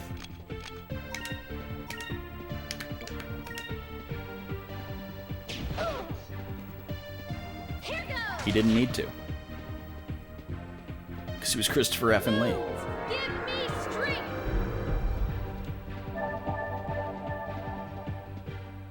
Yeah, it would be pretty cold up here. You're underground. We're going like 150 miles an hour. You would be freezing. Aika's homeostasis capabilities are absolutely off the charts. She's wearing basically nothing. And we haven't had any issues. We were just in a sewer. It's probably pretty cold down there, too. Pretty clammy, pretty gross. And, you know, in fact, all the regular environments are like these little islands in the sky. It would be incredibly cold where those are, too. Maybe these people are just, like, really attenuated to extreme cold because they live in the stratosphere.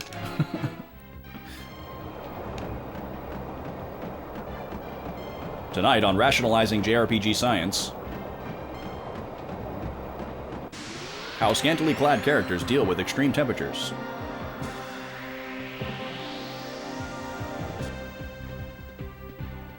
I love the implication that we're like fighting these toilet heads while we're trying to run from Pepe Le Pew, and he's still not catching up to us.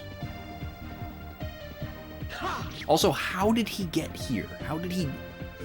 Like, we jumped on the train as it left, and he was in the middle of like a board meeting, and somehow he was able to jump on the same train.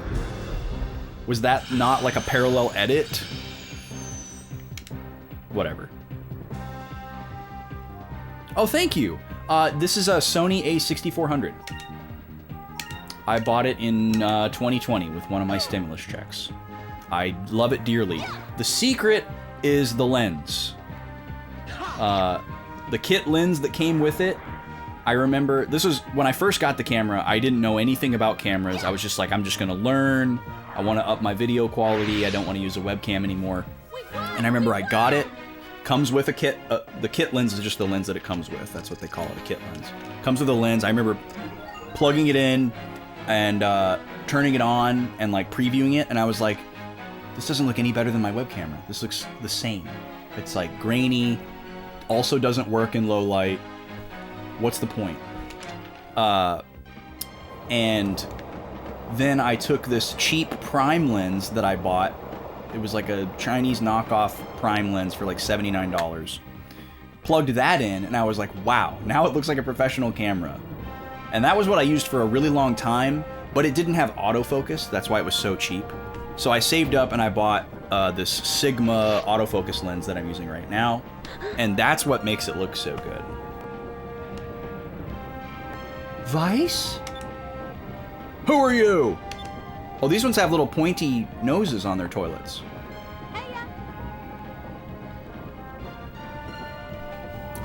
But yeah, really, really happy with this one. Yeah, you get a nice bouquet.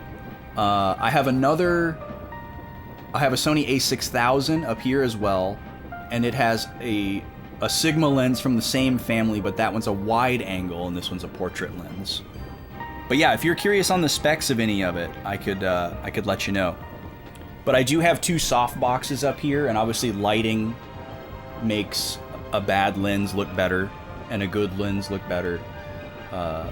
You know, just blasting a bunch of light is good. But these are like really low f-stop, which is like another secret. Right now I'm using an Elgato Camlink Pro, Camlink 4K, but I'm saving up for a Camlink Pro, which would allow me to have 4 cameras hooked up at the same time without any USB ports used, because it's a PCIe card with 4 HDMI slots. That's another thing that I'm saving up for right now, in addition to 2 more cameras. I'm eventually going to move to a 4-camera setup, and I'm really excited about it, but it's taking a long time to save up. Yeah, I mean, say what you will about Elgato. A lot of people hate Elgato. A lot of people like to dog on Elgato. I've definitely had my Elgato products do some stupid things over the years, but for the most part, they've been really good. The Stream Deck is amazing. I've been using the same capture. I've only bought 2 capture cards in, like, what, 7 years of recording game capture. Yeah, Dom has a lot of cameras. Last time I checked, he was in the process of upgrading actually to some Elgato cameras. Elgato makes a camera called the Face Cam, and I think he was using a bunch of Logitech C920s, which is what this camera is. This is a Logitech C920. This is a webcam. Hi. This is like my backlog cam. And I think he had like a bunch of those.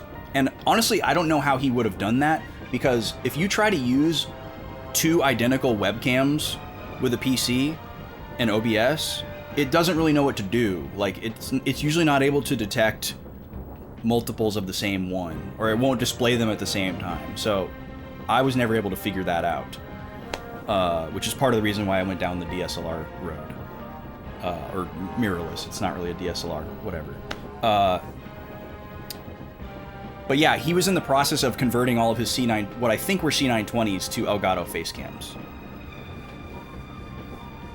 Yeah, there's nothing wrong with a C920 or a C922. They're still like pretty much an industry standard webcam, even though they're like 10 years old. I have 4 of them. That's a good idea, Platinum. That might work. But yeah, C920s are pretty solid, especially if you have good light. Which Dom does.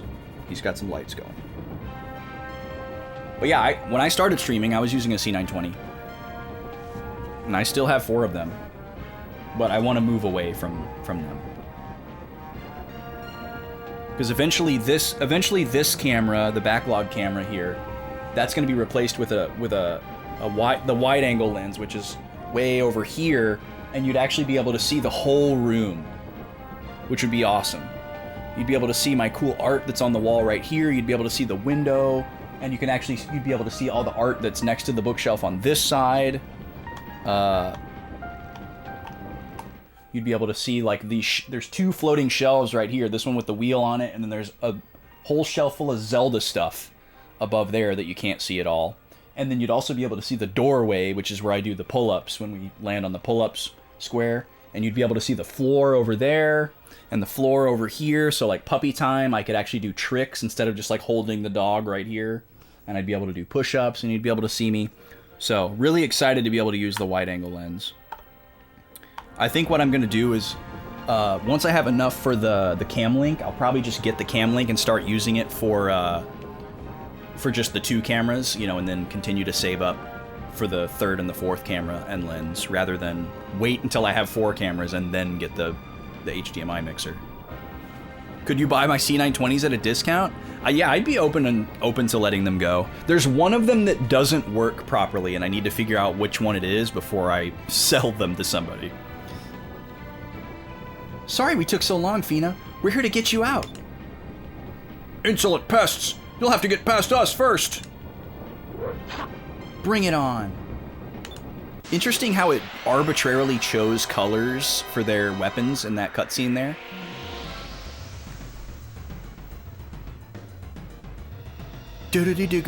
Wow, it even sounded like opening bombing mission for a second there. I like how Fina's actually back there, just like laying on the ground. Alright, she needs to heal herself. She does just kind of fall over, yeah. Yeah, streaming's fun, Flick. I'd watch you stream. I could see you doing like IRL streams. Like you could stream yourself working on this car or like fixing something. People love like crafting and tinkering streams. I have a friend who's in the retro modding community.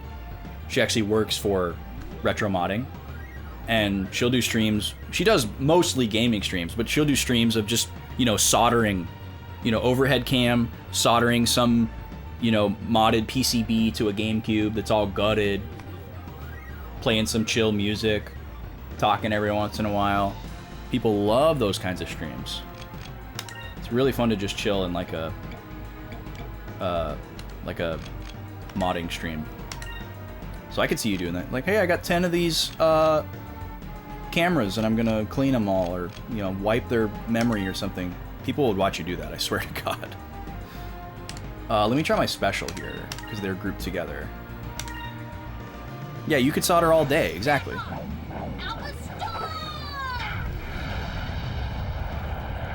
It's not passive income, but it's close. It's fun if you're having fun. Wow, these guys actually have a lot of health. They look pretty cool. Got big old pauldron shoulder things. Oh, I wonder if we're doing less damage because we're using electricity on them. I still don't know if the color of my weapon actually has an elemental affinity or not. We haven't really figured that out. Yeah, Fina's taking a snooze, dude. She's tired.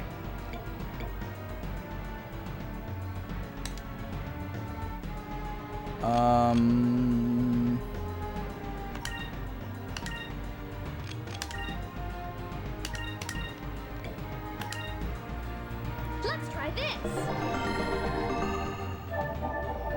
Yeah, that would be cool, Flick. That would also be cool. People would be into that.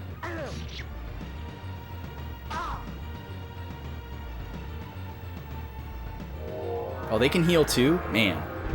There's a lot of enemies that can heal in this game. Well, he just went back to full. Oop. GameCube stuttered for a second there. That's what that was.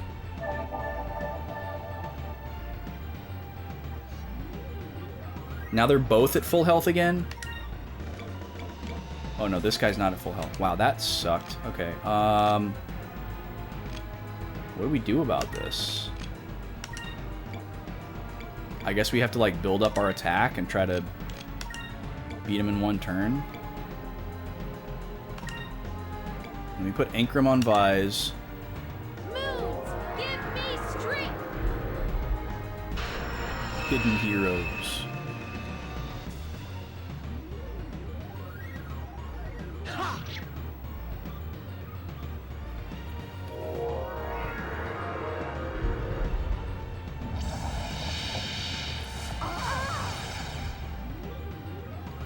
Yeah, it's kind of unclear, like, if it just allows me to use electric magic, or if it actually imbues my regular attacks with elemental properties.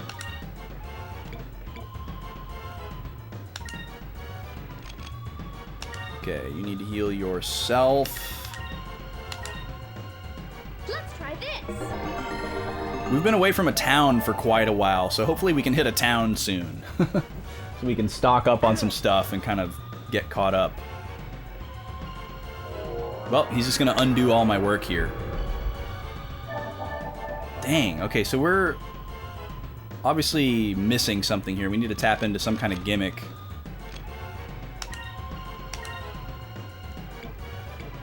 Because they're healing themselves faster than we can do damage.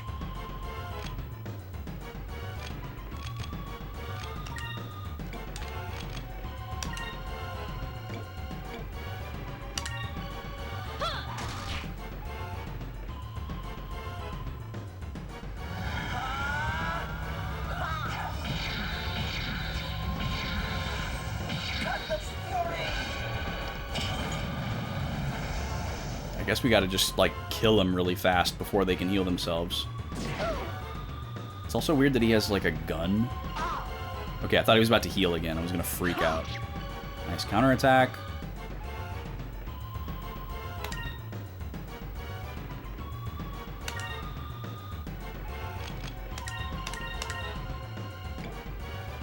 It kind of seems like items are better than magic in a lot of ways, too. The way this is going. God, I hope he doesn't... Oh, he's in a counter stance. Okay. Wow, that was pretty cool how you could see out of the car of the train behind us, and the other train car was, like, bouncing behind. Okay, good. He's not healing. That's all I care about. He's not going to hit us both. Oh, he is going to hit us. What? That's not fair. It's supposed to only hit in a straight line. We don't get lucky like that when we're standing next to somebody. Alright, we got to get rid of this guy. Just double up on him. He should be gone.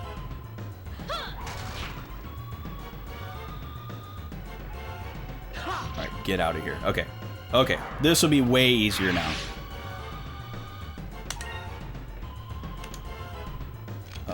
Let's do Cutlass Fury again.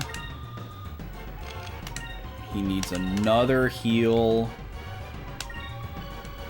Let's try this. Let's try it.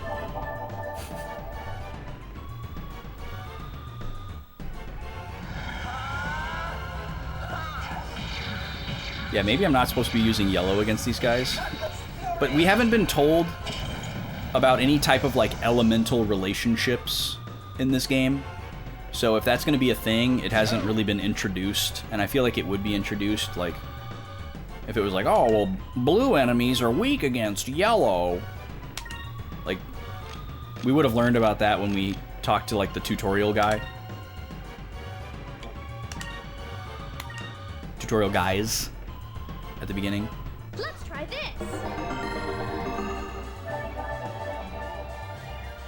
It's in the manual, and the manual is wrong. Wait, are you serious?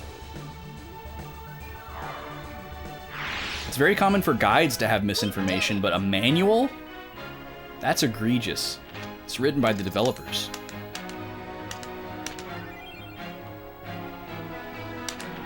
Are we close to level 3 purple, or is that level 2? I think it's level 2. I'm so glad you're safe, Fina. We were worried about you. Vice, Aika, how did you... Why? Why do you think? We're here to save you. You mean you did all this just for me? Ah, Fina, we're friends. We weren't going to let them take you from us. Thank you both so much. They are awfully trusting of her, though, and it's kind of weird that they consider her friend, because she, like, refused to tell them her mission. And they were like, okay, you can just be our friend. Honestly, I was so scared. I was all alone. I was afraid that they were going to hurt me. Oh, thank you. I'm so grateful. Everything's okay now, Fina. Now let's get out of here. Except Galcian's here, yeah, of course. I can't allow that. What? He found us. Yeah, he walked in a straight line from one end of the train to the other. Shocking that he found us. I am Galcian, Lord of the Imperial Armada. You have caused us a great deal of trouble, boy. What is your name? I'm Vice of the Blue Rogues. I just thought you were the guy that cleaned the rail cars. Ah, so you are the one who made a fool out of Alfonso. That girl is worth nothing to you, air pirates. Hand her over to me. I guarantee that your lives, as well as that of the girl, will be spared. Is it a deal? Sounds fair. Never. I don't know what you want with her. But you're Valuans. Whatever it is, it can't be good. Wow, Fina is smitten in this moment. She's smitten. Do you honestly think that after attacking the Valuan Armada, you'll be able to fly the skies freely? We're air pirates. We don't need your permission for anything. If we see something we want, we take it. Even if it's a woman. That's very disappointing. I'm afraid you leave me no choice. I must destroy you.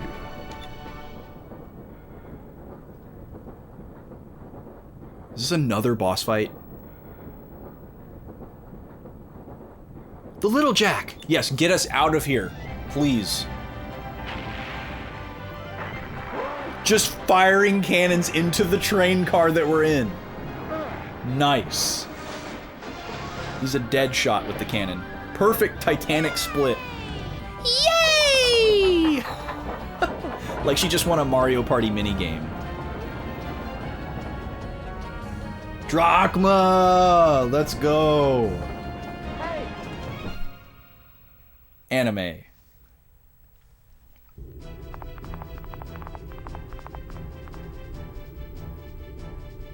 You were late, Vice. We decided to come get you from the looks of it. We were just in time. Fina, are you alright?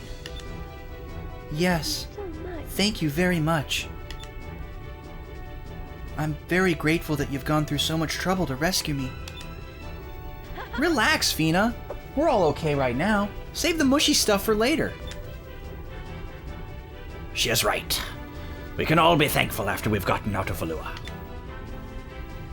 Captain, emergency! They're closing the gates! Wow, this is literally Final Fantasy IX again. If the gate closes, we're all dead.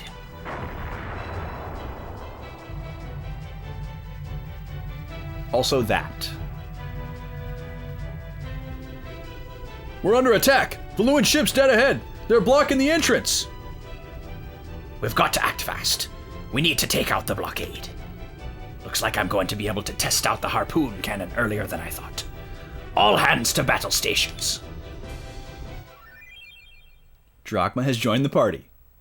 Again. I love that. They didn't have to be cheeky like that.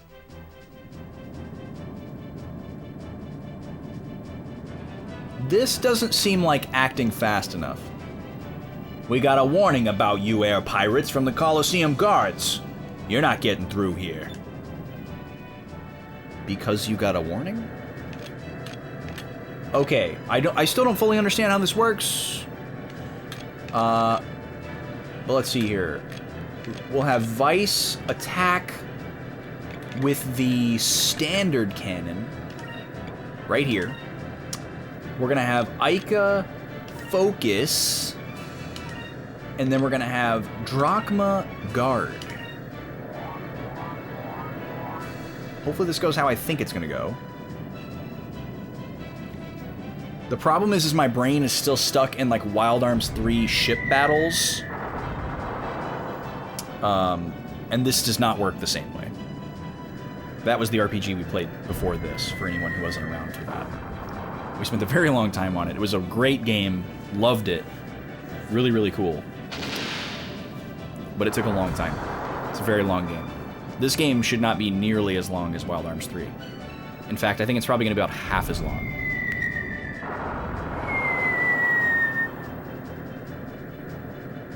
Why are we flying away from the gate? Just go. Just go.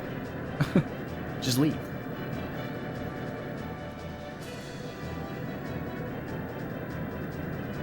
I'm just flying around in circles like a fish in a tank.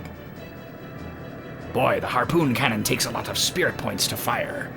Also, you can only fire it when the target is in the right place.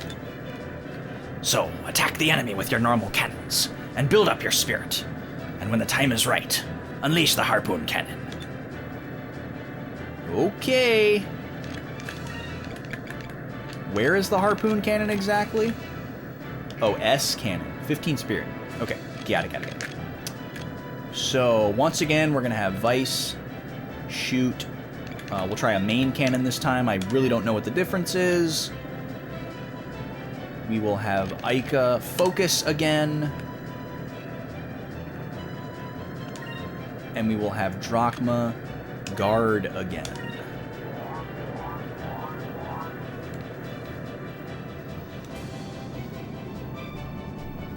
Suppose we could have just focused with everybody and just taken a buttload of damage.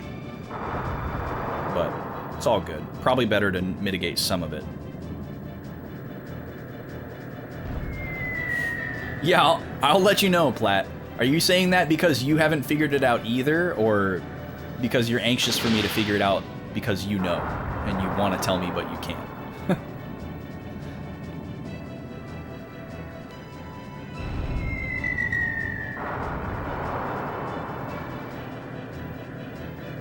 You haven't figured everything out? Okay. I feel like they're intentionally not telling me everything all at once. Like, we got a very basic tutorial at the beginning, and I feel like there's going to be more, like, supplemental tutorial later. In order to use the harpoon cannon, after you've built up enough spirit points, you need to use the S-cannon command. Like this. But regardless of your spirit level, you won't be able to use the S-cannon command unless you have a clear shot at your enemy. You can only use the S-cannon command on turns with a special marker at the top of the column, so keep your eyes open. Okay. So, let's... Can we heal ourselves? Yes, we can. We'll do a little sacri. And then we do a little... guard. And then we do a little S cannon. Wait, what? Oh, okay, I was misreading what that yellow mark was. Okay. So then we want... We're gonna have Ica use that over there. And then we'll have Drachma do... Oh, we can't attack and use the S cannon in the same turn. Oh no, we just don't have enough SP. Got it. Okay, so let's... Guard, I guess? Probably better than focus. Oh, we did use Sacri. Okay, perfect. Good. You remember how to cheese these fights. Interesting. Yeah, I could see there being like a magic formula, I guess. But it's definitely not jumping out at me. I definitely feel like there's something that I'm missing, but I'm enjoying just kind of experimenting to kind of see if I can learn more. But it is very hard to tell what order the actions are taking place in. Harpoon cannon, fire! Oof. Big old damage. See ya.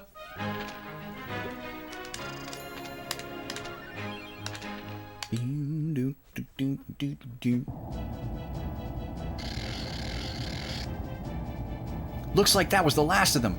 Now we just need to get through that gate. Luckily, it's only been 15 minutes since the gate started closing.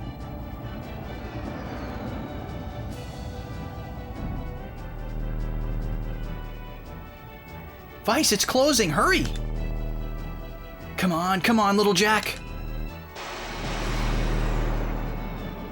Drachma's just stone-faced back there. Just... Nice. And that's how you do it. And they can never open it again. God, that thrumming noise is very ominous. Woohoo! We did it! All right. I knew you could do it, Vice. You're the greatest.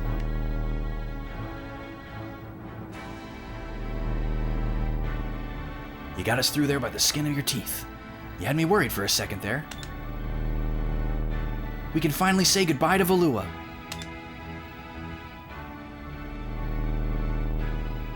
Hey, I hear you, AB. Have a great weekend, you too, man. I appreciate you hanging out. It was nice to see you. Yeah, that's definitely something I would be interested in doing. I don't really know how to go about doing, like, how to, like, properly, like, make that. Like, I know how to record audio and I know how to make it sound nice, but I don't really know how to make it into a reel. So maybe that's something I could hit you and Flick up about, since you guys know about that stuff. I'd love to do something like that. And I have a new ISO booth that I can use. So, heck yeah. All right, Flozax. Yeah, I totally understand. It is getting to be that time of the night. I definitely still got another hour in me, I think. But I don't know. Maybe I'll stop at 11. We'll see what kind of a stopping point we get to after this story beat. We'll see. Sounds good, Flick. I appreciate it. Yeah, let me know when you're down here again, man. If you're ever down here again, more than welcome to stay with us. All right, so we're going back to Pirate Isle. That's good news. That's good news.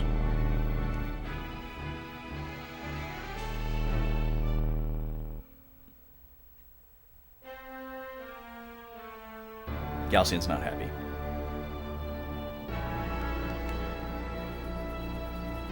Yeah, thanks for joining in, AB. Thanks for pinging him, Flick. I appreciate you guys. It's good to have you.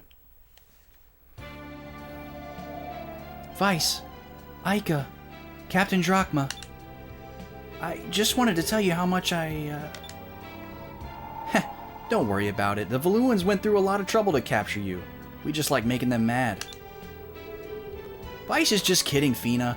You're our friend now. But while we're there, I did want to grab some more loot. What, Ica? You wanted to stay in Valua? We barely made it out of there. Hey, it's an air pirate's duty to liberate any treasure that can help the needy. Anime. Fina, there's something I want to ask you. What is this mission that you're on? Oh, here we go. What are you looking for? And why is the Valuan Empire after you? We might be able to help.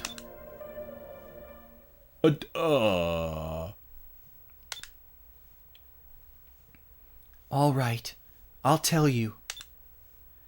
I am a Sylvite, a descendant of the Silver Civilization. Well, that's a mouthful. Silver Civilization?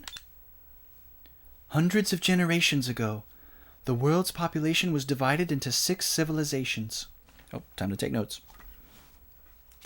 Hundreds of generations ago. That's a long time. Silverization. Yeah, exactly. Hundreds of generations. Man, that's a long time.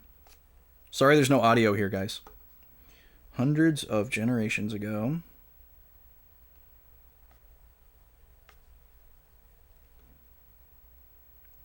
World divided into 6 civilizations. I'm hoping that she's going to list them all. Ooh, we get a little cutaway flashback here. One existed under each of the moons in the sky. Ah, okay, here we go. We've had slight references to this so far. So we got the green moon. I'm so glad this text isn't auto-advancing.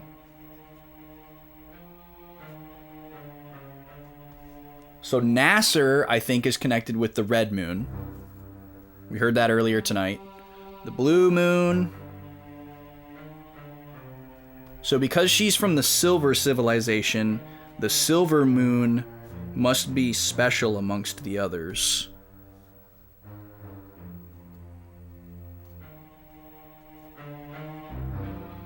Maybe it's not tied to an element like the others.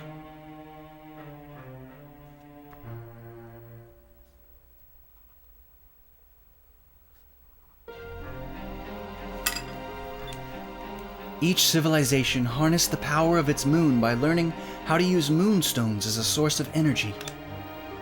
The entire world went through a technological revolution, but technology advanced faster than the people wielding it. The leaders of each of the civilizations became corrupt, and their ambition led them to war. They used their technology to create weapons.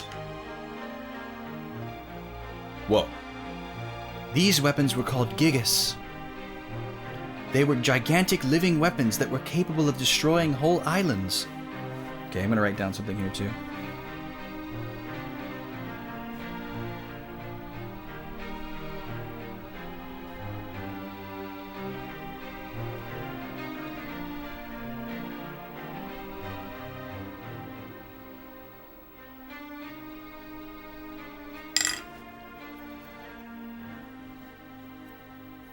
Oh man, I mean, yeah, it's like I don't have great retention for this kind of stuff.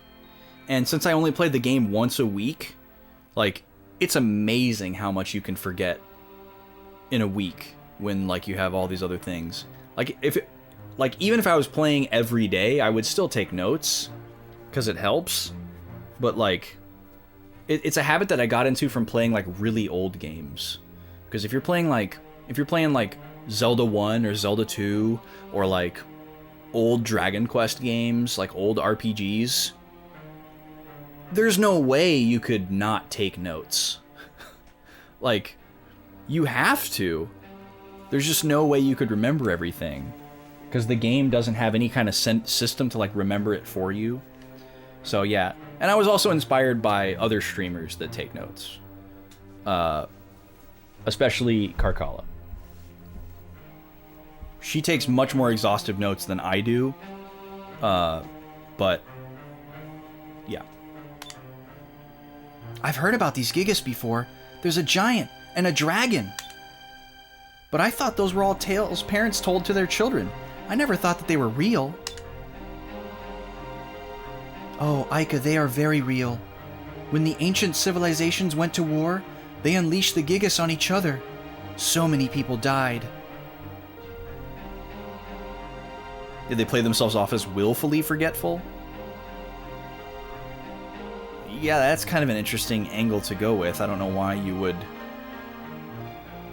I don't know why you would do that. I'm definitely not willfully forgetful. I wish I had some superpower to just remember everything. I'm giving Carcala a shout out right now. She is not a Just Chatting streamer. The reason why that says Just Chatting is because she was opening fan mail today. But she streams every weekday. She's great. She just beat a game today, and I don't know what won the poll, so I don't know what she's going to be playing starting on Monday, but she's going to be starting a new game on Monday. She's extremely good at remembering stuff, and I'm sure I would be better at remembering stuff if I played a game every day like that. But yeah. Then something happened. The rains of destruction fell. No one knows exactly what caused it. I see what you're saying, Platt, yeah. Yeah, that's lame. Moonstones fell from each of the moons. They fell for what seemed like an eternity. Thousands of stones fell at a time, like a rainstorm. It was almost as if the moons wanted to make sure that their powers would never be misused again. Millions died in the rains. The stones battered the lands and leveled the cities. All of the ancient civilizations were destroyed. Only a few survivors remained. But even if the rains of destruction never happened, the Gigas would have destroyed the world anyway. Now there are people who are trying to reawaken the Gigas. You mean the Valuan Empire? Yes, but to command the Gigas, it is necessary to find the moon crystals. A moon crystal is a highly concentrated form of moonstone. The Valuan Empire wants to control Gigas. Need moon crystal to do that. Moon crystal equals super moonstone.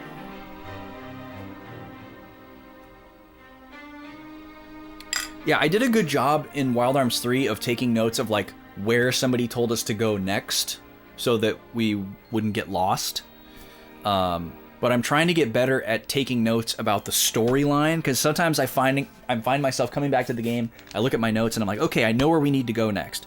But then I try to think about what happened last week and like recap it, and I'm like, oh god, I've forgotten it all in 1 week. And that happens a lot, because I don't have time to like go back and watch my VODs or anything. And so I'm also trying to get in the habit of like vocally providing a recap at the beginning of each stream to try to like jog my own memory about what happened last time. Obviously it's for you guys too, but it's also for me.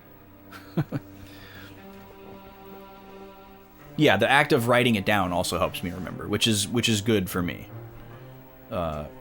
It's a little different for everybody, I'm sure, but for me, actually writing it out is a good thing for helping me remember. Yeah, I remember nothing, exactly. But at least most newer games have some kind of system in place to help you call back some of that information, like, you know, the amount of that certain number of item is tracked that you've caught so far, or there's a way to go back and read the last story beat or something like that. And actually this game has it too, so we're going to utilize this journal.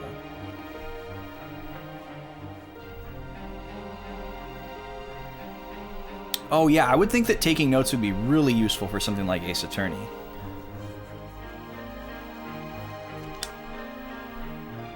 The original moon crystals used to control the Gigas are scattered throughout the world. Okay, so they're Dragon Balls. Valua is searching for those crystals so they can reawaken the Gigas. And that's why the Valuan Empire kidnapped you, to find out where they were hidden. Drachma is a good listener. 6 moon crystals scattered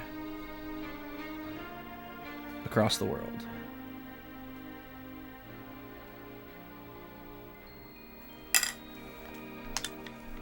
Yes, I was sent here to gather the crystals before the Valuans could find them and put them somewhere where they can never be used again.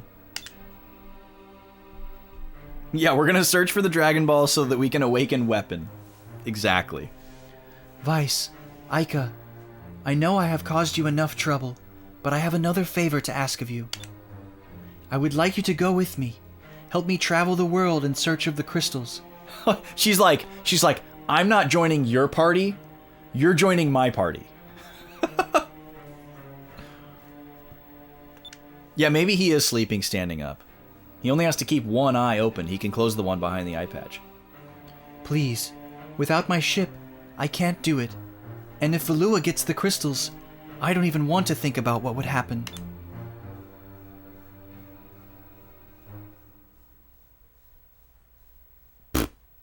Well, we're gonna take some time to think about it. You know, I'm gonna go talk to my mom, have a sandwich, maybe a sleep. Ha! Leave everything to us. We'll go with you and find those crystals. Oh, listen to this anime song.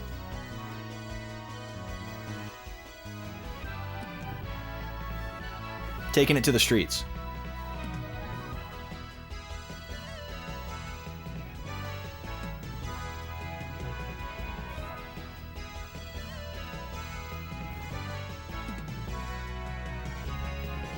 Ooh. Ride bell. This is like a good level of anime though, because it could be so much more anime than this. Like, you know, it could be like Tales of level anime, or it could be like new Fire Emblem. Yeah, or Xenoblade 2, exactly. This is like a good level of anime. Like, it's like a little bit campy, it's a little bit cheesy, it's not taking itself too seriously. You know, there's the thumbs up and there's the fun Dragon Ball music, but like it's not cringy, it's fun. I'm pro anime energy given the level of concentration. If it's too much, it's too much. There's a sweet spot for me. Yeah, Vice. I guess this is your chance to see what lies beyond the sunset. You're right, Aika. Thank you so much. If you two were to come with me, I would be so honored. What? Huh? Vice, what was that noise? Was that your stomach? Oh, I'm sorry. It's okay. You can come out now. Does she have a critter?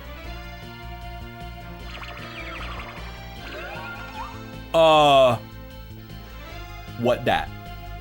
Huh? What is that thing? Where'd it come from?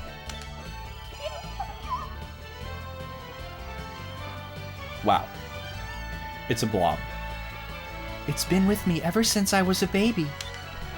It's from my homeland. It can change its shape, and it's usually shaped like a bracelet around my arm.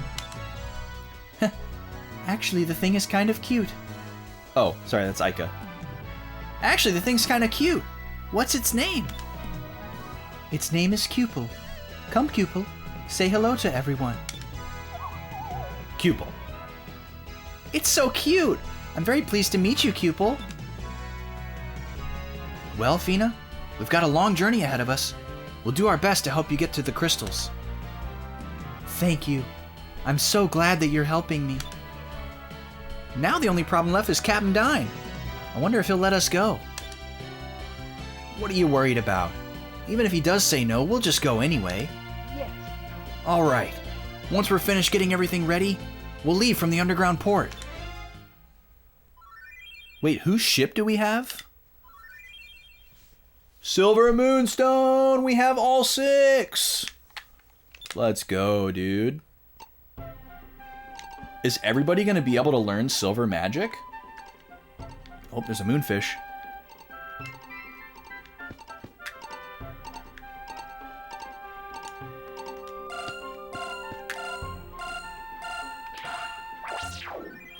Got him. Alright, this is Pirate Isle.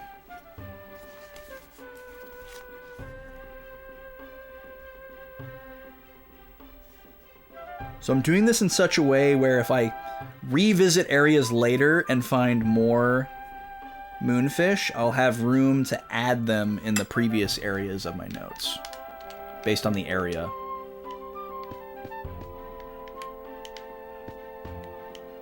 Okay.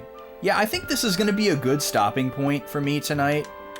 I'm going to putt around town a little bit here and maybe check out the shops and like look at some stuff in the menu, grab a save. But this seems like a perfect stopping point for me. It's exactly 11. It's been a long day, as most Fridays are. You know, I wake up very early for work and then I come home and stream for several hours, which I love. But I usually put a bounty on streaming the extra hour till midnight. And we didn't quite get there tonight, so... And that's fine. It's good to have some early ones. I'm gonna see if there's any moonfish up here. Let me talk to Steve Bloom. Nope. Playing with his knife up here. You know, for a while here, I was actually beginning to think that I'd never live to see this place again. I owe you one, Vice. Looks like I'll be able to get on being an air pirate for a little while longer.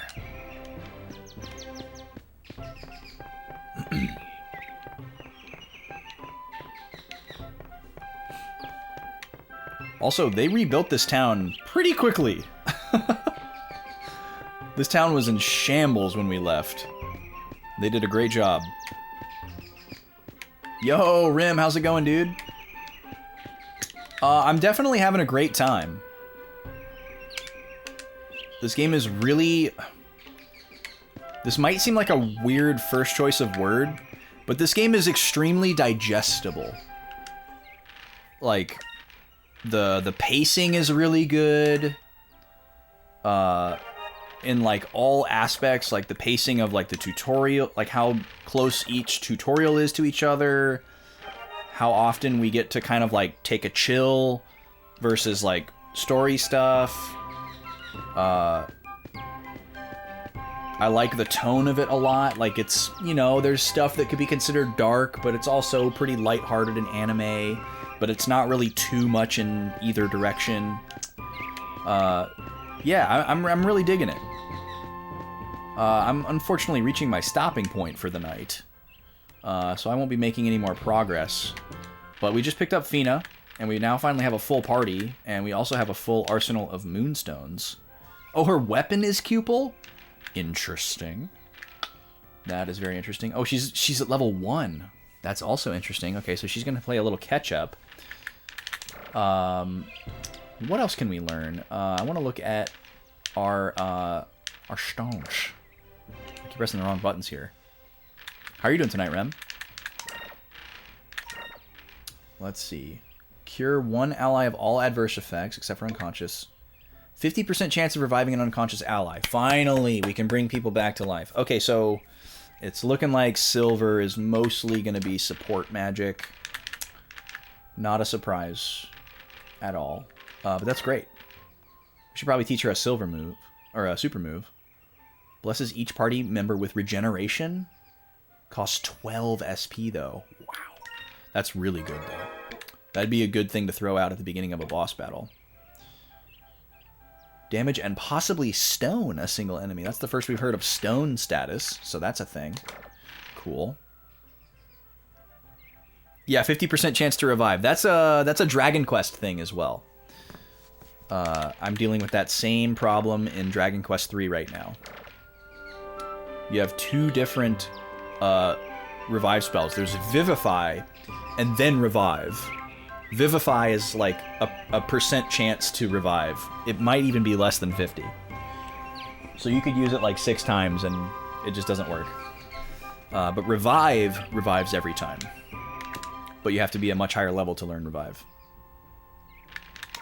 We'll do a save again after teaching that special move. But yeah, this is where we're going to cut it off for tonight, folks. This was a blast. This was great. We had a lot of cool people come through. Had that nice raid from Midwest Speed Fest. And Flozax, thank you so much. We had that resub from Rogers. Had a nice wheel spin and got to taste a spicy, very spicy snack. That was nice. Very hot. Definitely going to work my way through those slowly. But it would be fun to mix those into a Fire 2.0. That'd be a fun little surprise for Vaughn next time he's here. Hey, thank you, Flick. Thank you for hanging out with me. You know, like, if I've got a couple of people in the chat that are hanging out and chatting and giving me somebody to kind of bounce off of, it makes it so much more fun for me. Obviously, I can just sit here and play a game for nobody and still have a good time. But, you know, if people are hanging out and having a good time, that makes it all the much better for me. And honestly, I feel like I'm more entertaining if I have somebody that I can like bounce stuff off of. And that's kind of why I miss doing stuff with Vaughn so much, because I could, you know, kind of bounce stuff off of, we could bounce stuff off of each other, and it's just a way different dynamic. Ooh, okay, it's very rare that I get to raid Jamsters, so we're gonna raid Jamsters. She's usually not on until I'm already asleep. So we're gonna take the opportunity. Jamsters is a retro streamer, but she's also a very talented artist. She's working on a GameCube rug right now. She makes custom rugs. Oh, is she not doing raids right now, or is it my computer? Let me see. Let me see.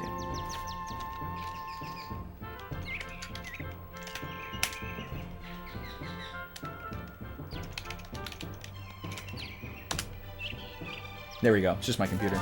Yeah, we're gonna raid Jamsters. She's making a rug right now of the GameCube logo. Really, really cool.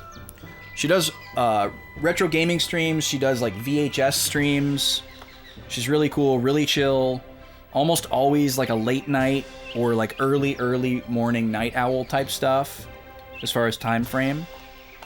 So if you're looking for something to fill that degen void, if you're up during those hours like I used to be and still enjoy being but can't anymore, definitely drop her a follow. Super nice person, very chill, really appreciate. So we're gonna go say hello to her, see what's going on. And yeah, thank you guys for being here. I will see you back on Tuesday for more Banjo-Tooie. I've got a major plan of action. We're ready to slay that game. I don't think we're going to beat it on Tuesday, but we're going to make a lot of progress. I went back through some notes, the manual, got some resources ready to go. We're going to be cooking. We're going to be cooking on Tuesday. So, and make sure you voted in the Discord. We're voting for a new Tuesday game that's going to follow Banjo-Tooie. And that closes at the end of next week. So make sure you got your votes in on Discord. Yeah, thank you guys so much. I hope you have a good night. If it's your weekend, I hope you have a good weekend. And we will see you in the next thing. Peace out, y'all.